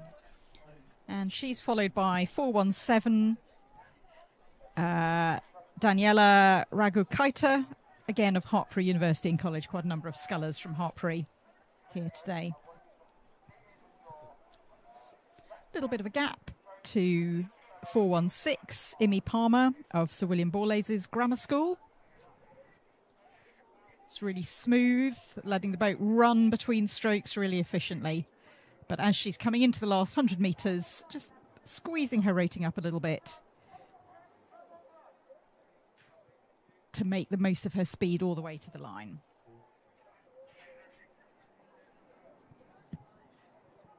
Following her, we've got sculler 418, Mia Stevenson of Weybridge Rowing Club.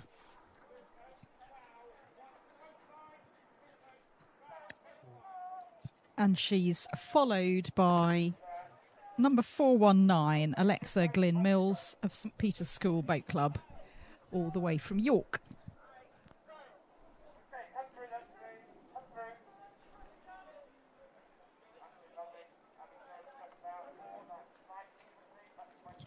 And just two scullers left in this women's J17 singles time trial. First we have crew 421, Molly White of Hereford Rowing Club, and she's then followed by 420, Alex Padgham of Tideway Scullers School.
So we're into the last 3 time trials now. We've got the 2 octuple sculls time trials and also the open J14 quads time trial. But first up, coming to the line now, we've got the first of the open J14 octuple sculls, sometimes known as octs, sometimes known as octos. Really, really neat crew from Brentford Rowing Club. Crew number 422, really together. It can be remarkably hard to get 8 scullers who are quite inexperienced because they're only 13 or 14 years old, quite new to rowing, getting their timing that good. So that's a really impressive piece of rowing and coaching from Brentford. Well done. Bit of a gap going back to Windsor Boys School. I've got another quite neat oct coming down. They're perhaps displaying what you more commonly see in octs, which is bow going in a little bit earlier than the stern.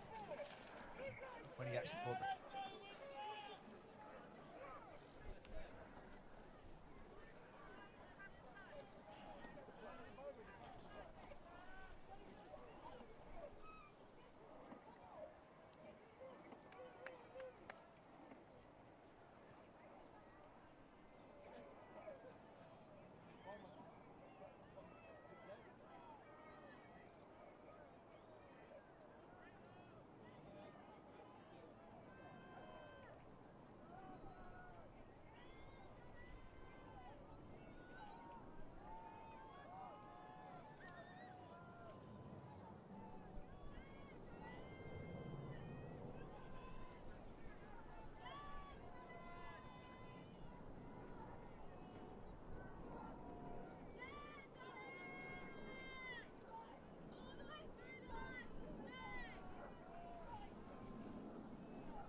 Coming up to the line now, we've got crew 424, Dulwich College A. Timed there easy to perfection, I think, just as they approach the line there.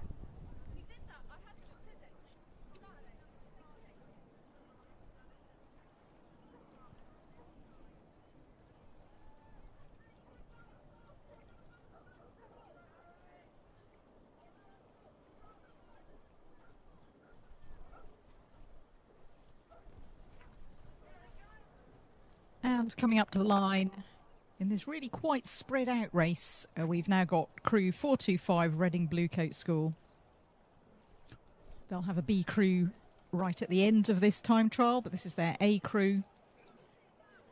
And making certain that they race right through the line. I think they will have worked out they've finished fairly soon. But yeah, they've now wound down. So we've now got a huge gap back to Abingdon School, who are crew 426. It's really quite tricky getting the octs through the bridge from the warm-up lane onto the main racing lake, particularly in this wind. They're longboats. They need quite a lot of manoeuvring space. There's a lot of people need to do the same things at the same time to do the manoeuvring, and this will almost without a doubt be the first time these young coxes are manoeuvring, taking part in a competition on Dorney Lake, and it's all quite difficult.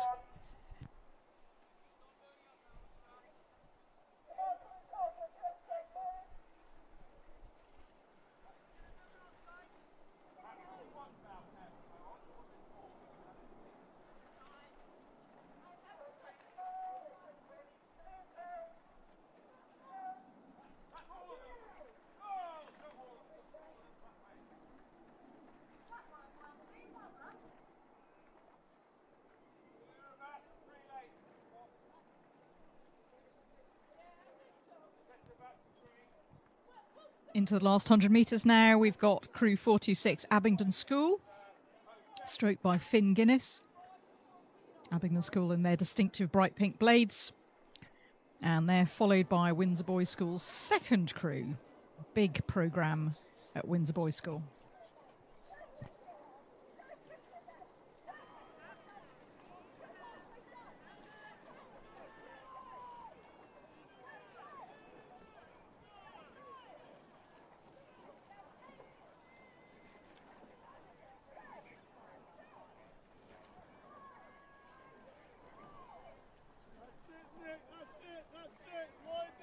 So that was Windsor Boys School B crossing the line, crew 427, and now we've got a really substantial gap back to the next crew.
Approaching the line now in this time trial of the Open J14 octuple sculls is crew 429 Clare's Court School.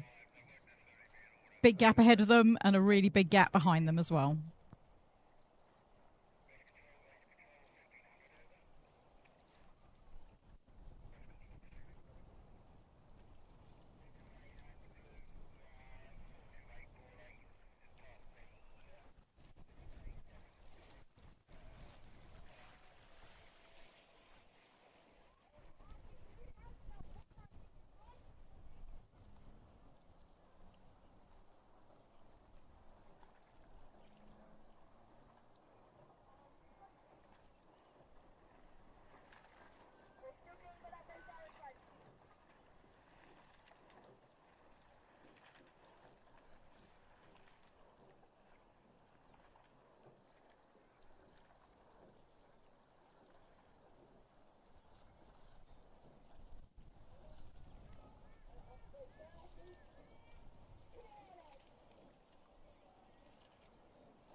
Approaching the line now in this time trial of the Open J14 Octs, we have crew 430 Molesey Boat Club.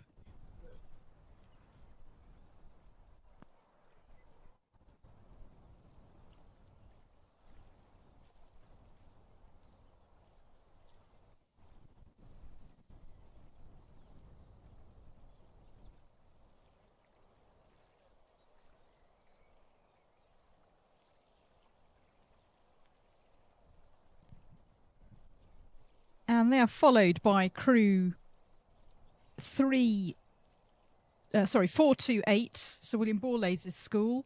They appear to be out of order, and that's because they've obviously had an equipment failure at 5. 5 is unable to row, possibly with a broken blade, maybe a jammed seat, not sure. He's just keeping out of the way of his crewmates. But with only 7 people rowing, it does slow the boat down.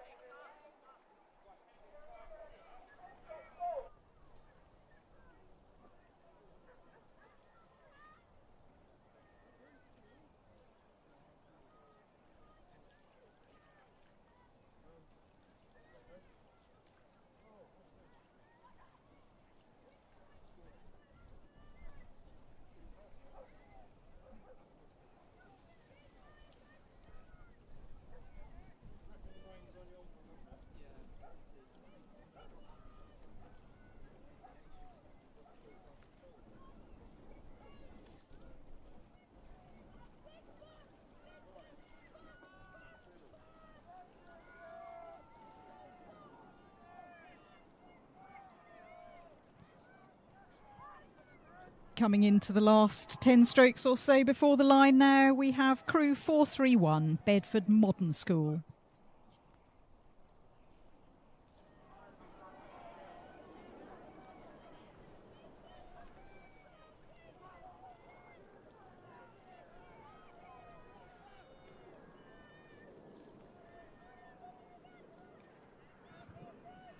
Coming up to the line now, crew 432, Tiffin School. Some really nice back postures here, nice straight backs. Some really effective body swaying. Well done, guys.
Coming up to the line now, we've got crew 434, Reading Bluecoat School B crew. And that concludes the time trial for the Open J14 Octs. And now we've got a couple of results to bring you from earlier time trials. We've got the women's J18 doubles. There are 2 finals worth of side-by-side, A and B finals. And through to the A final, we have Tideway Scullers School, Royal Grammar School Worcester, Rob Roy, Sir William Perkins A, Headington School A, and Peterborough City Rowing Club. So those 6 will be racing for the medals.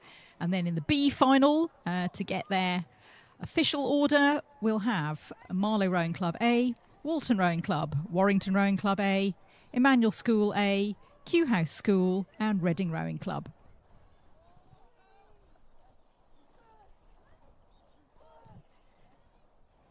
Also, we have the results of the women's J17 doubles time trial.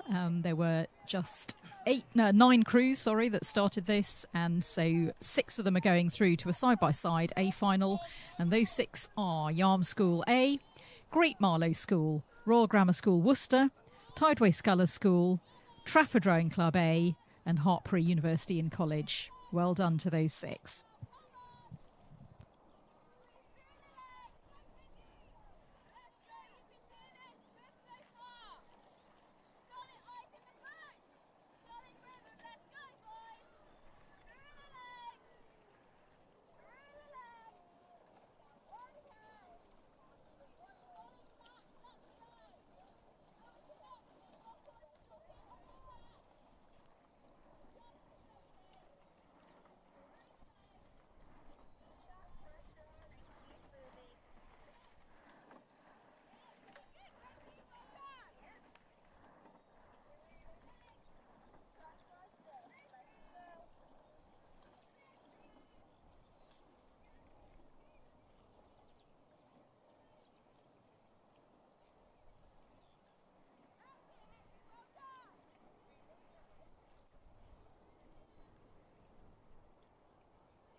Approaching the line now, we've got the first crew in the second last time trial of the morning. This is the Open J14 Coxed Quads. You will have noticed that all the event codes today have got an X in them. X means sculling, as opposed to sweep rowing, where you only have one blade and you row with it on either one side of the boat or the other. But today's all about sculling. This is the Junior Sculling Junior Sculling Regatta, of course. And so the first crew approaching the line is number 435, Abingdon School. Looking pretty neat. And rowing quite powerfully. Soon they will wind down, having crossed the line. They're being followed by crew 436, Henley Rowing Club, who are also rowing extremely neatly.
Conditions are really getting quite challenging now. The wind's been swinging around to and fro all morning, starting off with an almost straight tailwind, then becoming a crosswind from the stroke side of the course, and now almost swinging around to be a cross headwind as Warrington Rowing Club crew 437 cross the line at the end of their J14 quads time trial. They're being pursued by Guildford Rowing Club. And these scullers are really having to work quite hard now to control their blades into the cross headwind. As they reach out towards the catch, the wind will catch their blades and try and blow them up in the air at exactly the point they're trying to bring them down to the water. But Guildford across the line and will doubtless be winding down soon. They're followed by Kingston Rowing Club, crew 439. Bowman just looking round, slightly unnecessarily, because they do have a cox, to see where the finish line is. Crews coming in order so far. So after Kingston Rowing Club, we'll have Henley Rowing Club B. White tops, navy blades.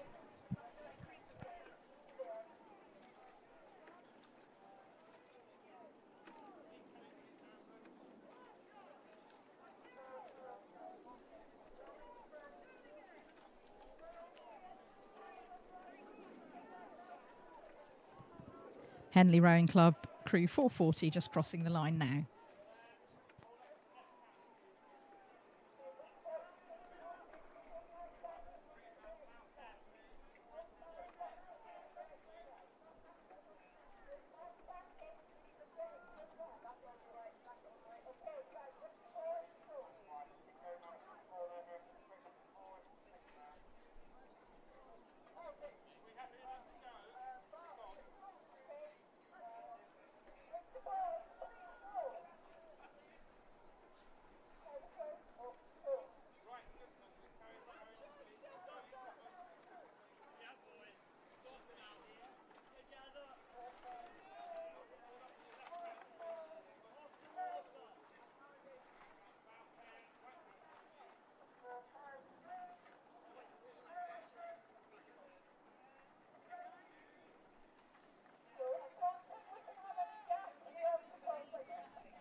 And coming up to the line now is crew 441, Bedford Modern School.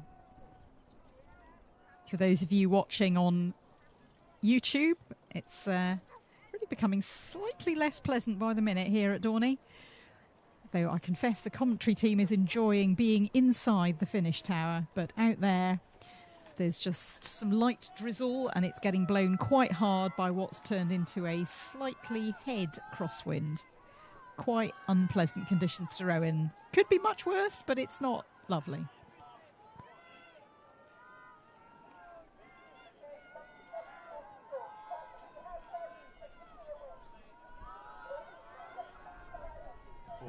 Crew 442, Bradford Grammar School, just crossing the line now.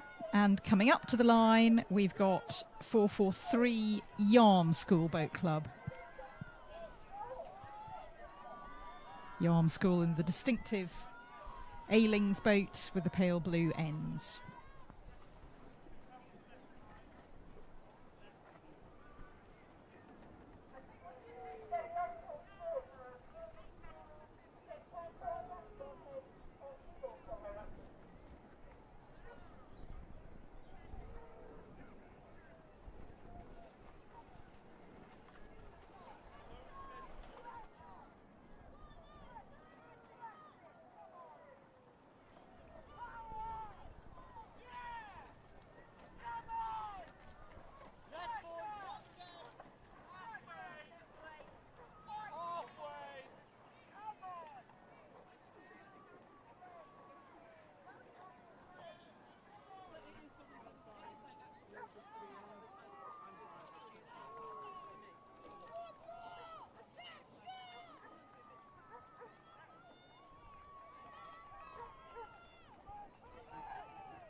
Coming up to the line now, we've got crew 447, Clare's Court School.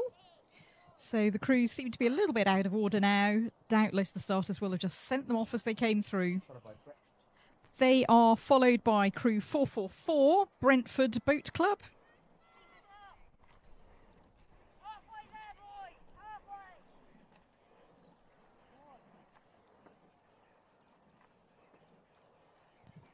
So Brentford Boat Club with the white and pale blue tops and the burgundy blades are just coming up to the line, taking their last 5 or so strokes.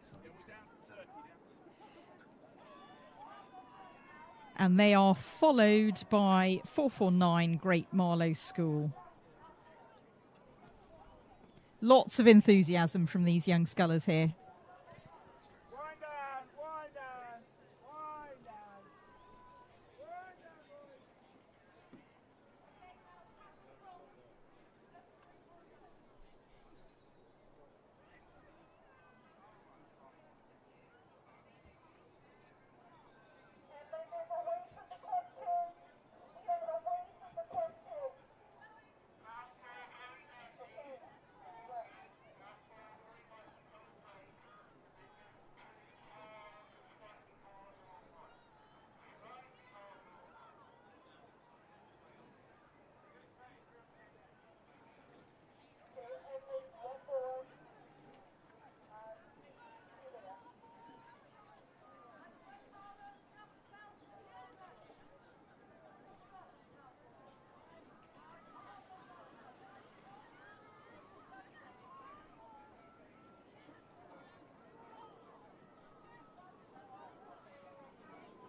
And coming up to the line now, it's crew 451, Marlow Rowing Club A. Bow had some issue with his blades or seat. He's trying to get it all back. But they're very, very nearly there over the line. Stern 3 is pulling the boat over the line. Well done, guys. Very spirited row there from Marlow. And they are being followed some way down the course by Walton Rowing Club, crew 450.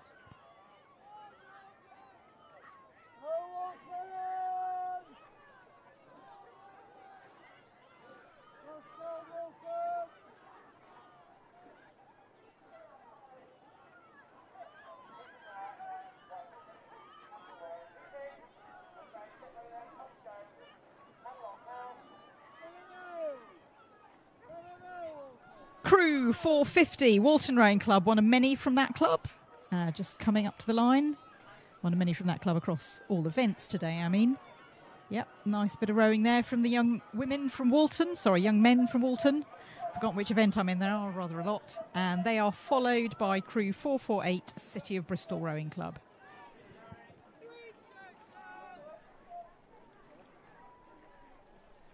Yes, keep pushing. All the way to the line.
Little bit of action here in this Open J14 Coxed Quads time trial. We've got Wallingford Rowing Club, Crew 446, just approaching the line, but overlapped with them is Crew 453, Hereford Rowing Club.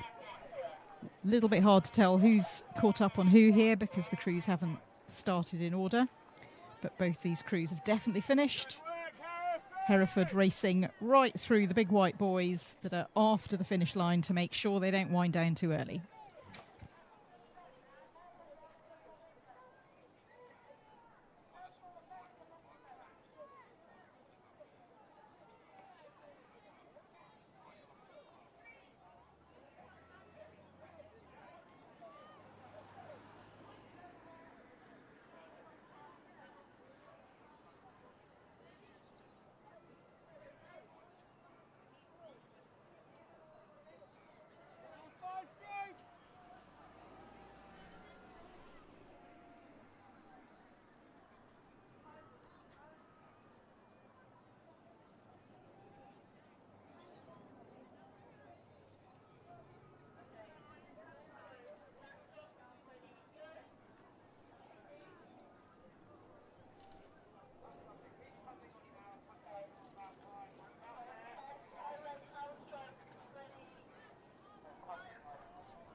So that was Windsor Boys School, Crew 452, crossing the line. And next coming up is Crew 454, Haberdashers Monmouth. I think this club has changed its colours in recent years. The boys' school and the girls' school from Monmouth have merged. And I think there's been some consolidation of colours, though that hasn't always necessarily caught up with their kit and blade colours yet. Anyway, this is definitely Haberdashers Monmouth School Rowing Club, and they are followed by RGS High Wycombe.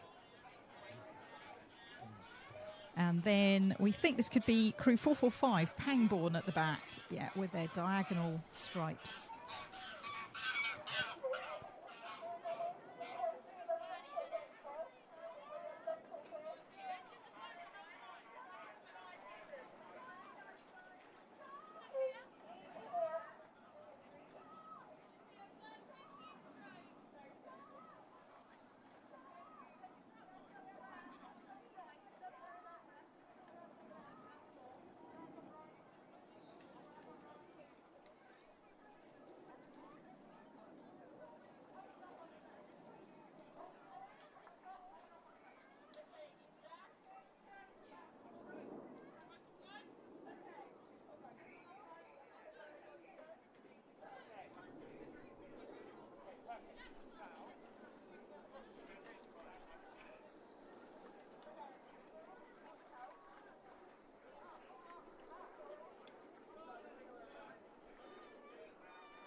And here we are, finally, at the last of this morning's time trials. It's the women's J14 Oct, or Octos, the octuple sculls. Coxed, obviously. And we've got crew 456, Henley Rowing Club, just coming across the line after a really fine display of J14 sculling. Lovely, really nicely in time. And some excellent individual technique as well. They're followed by crew 457, Great Marlow School. Also extremely neat and tidy. All 8 young scullers just sitting up really tall on top of what they're doing. We've got some quite nice conditions down this end of the course, although there is a light cross headwind going on, but some of the gusts that were happening down this end earlier have definitely calmed down. There's still some you can see in the middle of the course. But basically the conditions have been coming and going all day, and the wind swinging round from a direct tailwind to slightly north of west cross headwind. So Great Marlow School just crossing the line there. And then next up, I think we have Wimbledon High School, number 458. They've still got about 100 metres to go on the course.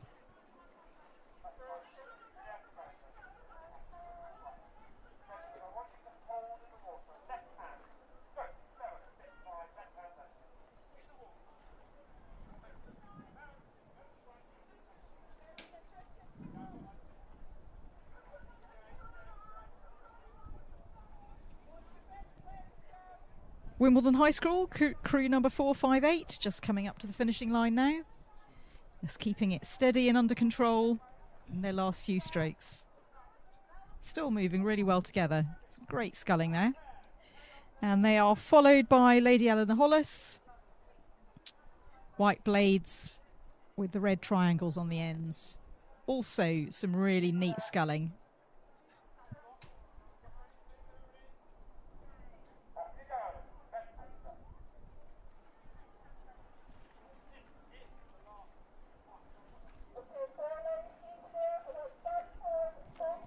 Lady Eleanor Hollis, crew 459, just coming up to the finish line now, and then there's a bit of a gap back until we get to the next cruise. I don't think this particularly reflects anyone's speed, more the rapidity with which these crews were got round through from the marshalling lake, lined up into their lanes and set off.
Approaching their last 10 strokes now, it's crew 460, Molesey Boat Club.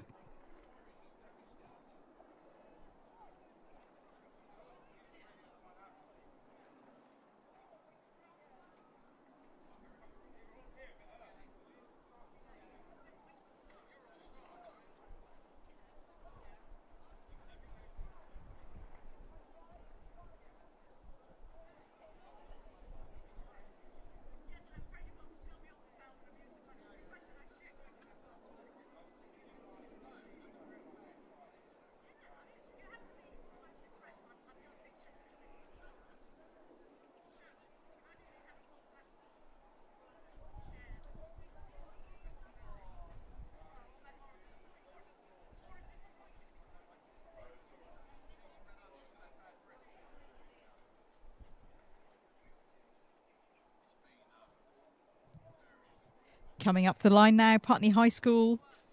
Their A crew, they've got another crew further down. This is crew 461, Putney High School A.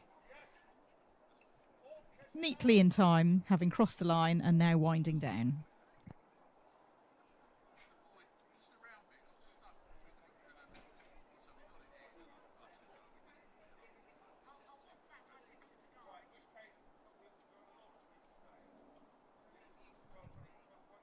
Headington School Oxford, crew 462, just approaching the finishing line. There's a lot of very impressive women's J14 Ox out here today. There's some really neat sculling going on.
Another impressive display of neat junior sculling.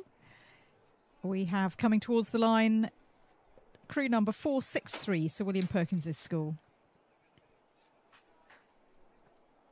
Really great work by the scullers and their coaches to get such a neat crew. Well done.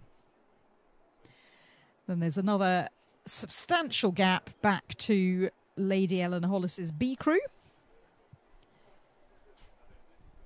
which is also very neat. So obviously it's a Lady Eleanor Hollis is a girls' school, so they have quite a lot of athletes potentially to draw on, or quite a lot of pupils who could take up the sport of rowing.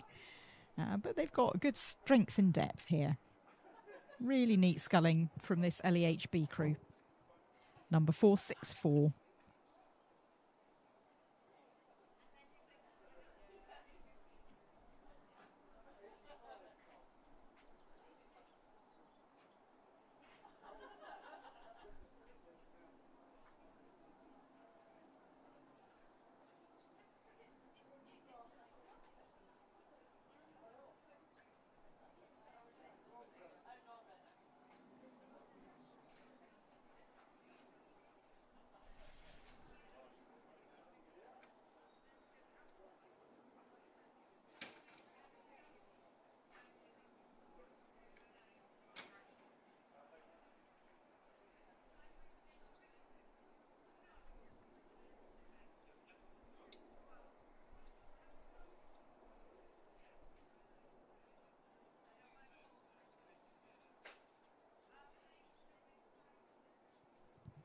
We have more crews coming down than we have on our list.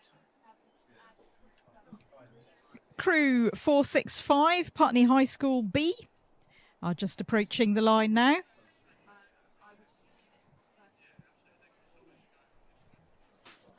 And then after a considerable gap, we will have the last two women's octos, which are 466 Pangbourne and 467 Bedford Modern.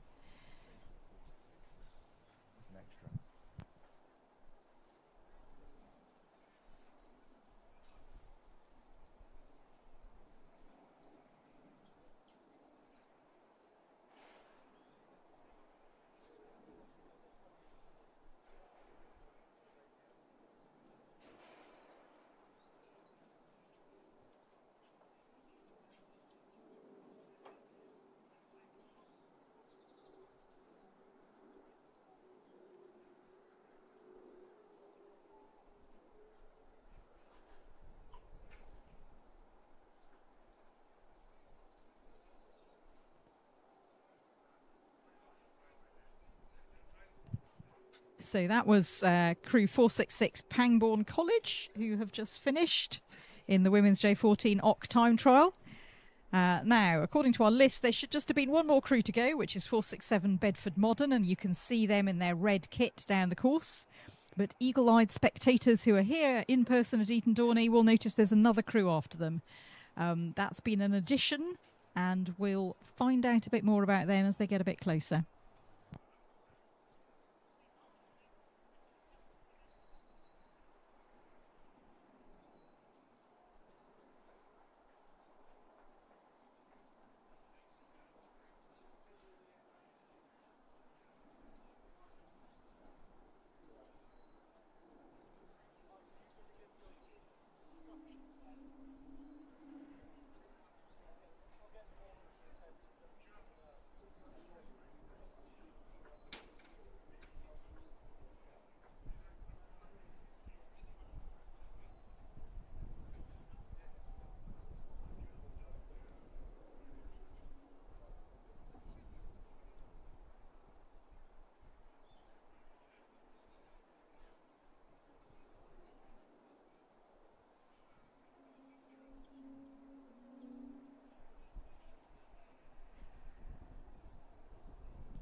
Coming towards the line, we've got crew 467 Bedford Modern School.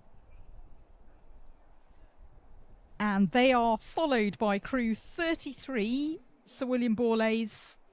This crew has got an unusual number for this division purely because of an administrative error. They always should have been in the draw, but anyway, they are worthy competitors in this event. And they are going to be the last crew to finish the course in this year's time trials. Nice, neat sculling there by these young women from Borlase, who are now taking their last few strokes up to the line. And that concludes this morning's racing. The side-by-side races will start this afternoon at 24 minutes past 1. Meanwhile, we've got some results from the earlier time trials. Starting with the Open J18 single sculls, there are going to be 2 side-by-side finals of this. There were 13 scullers took part in the time trial. One, unfortunately, has been eliminated.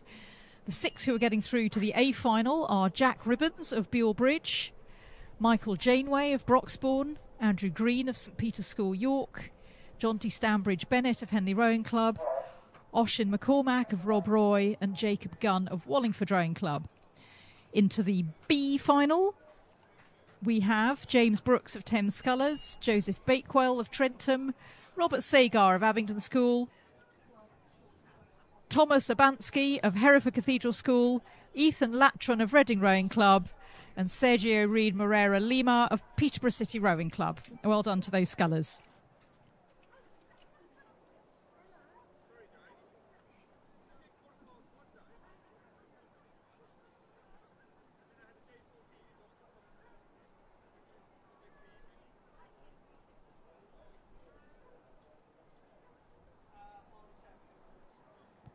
Here we have the results of the Open J14 octuples time trial. There are 2 side-by-side finals happening, and through to the A final we have Windsor Boys School A, Dulwich A, Brentford A, Reading Bluecoat A, Windsor Boys School B, and Abingdon School. And through to the B final we have Clares Court School, Molesey Boat Club, Tiffin, Reading Bluecoat B, Bedford Modern A, and Sir William Borlase's Grammar School.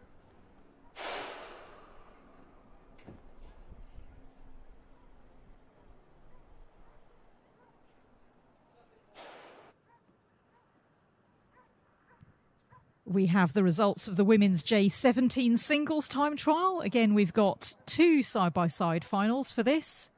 Into the A final, we have Holly Weddle of Woolton, Ella McDougall of Barn Elms, Maisie Brittles of Warrington, Molly White of Hereford Rowing Club, Matilda Hudson-Hulls of Hartpury, and Gracie Janes also of Hartpury.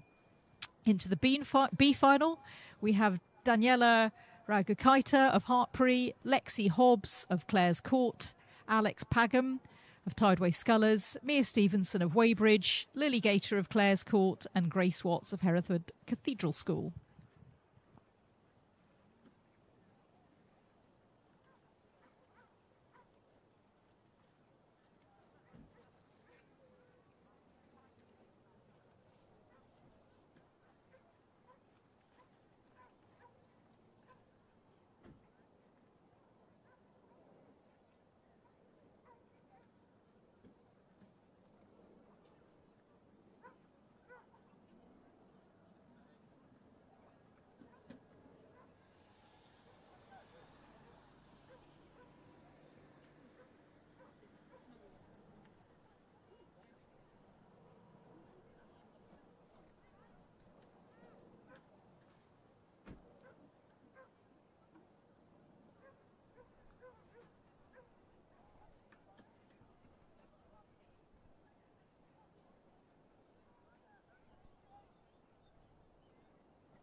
Is that your car?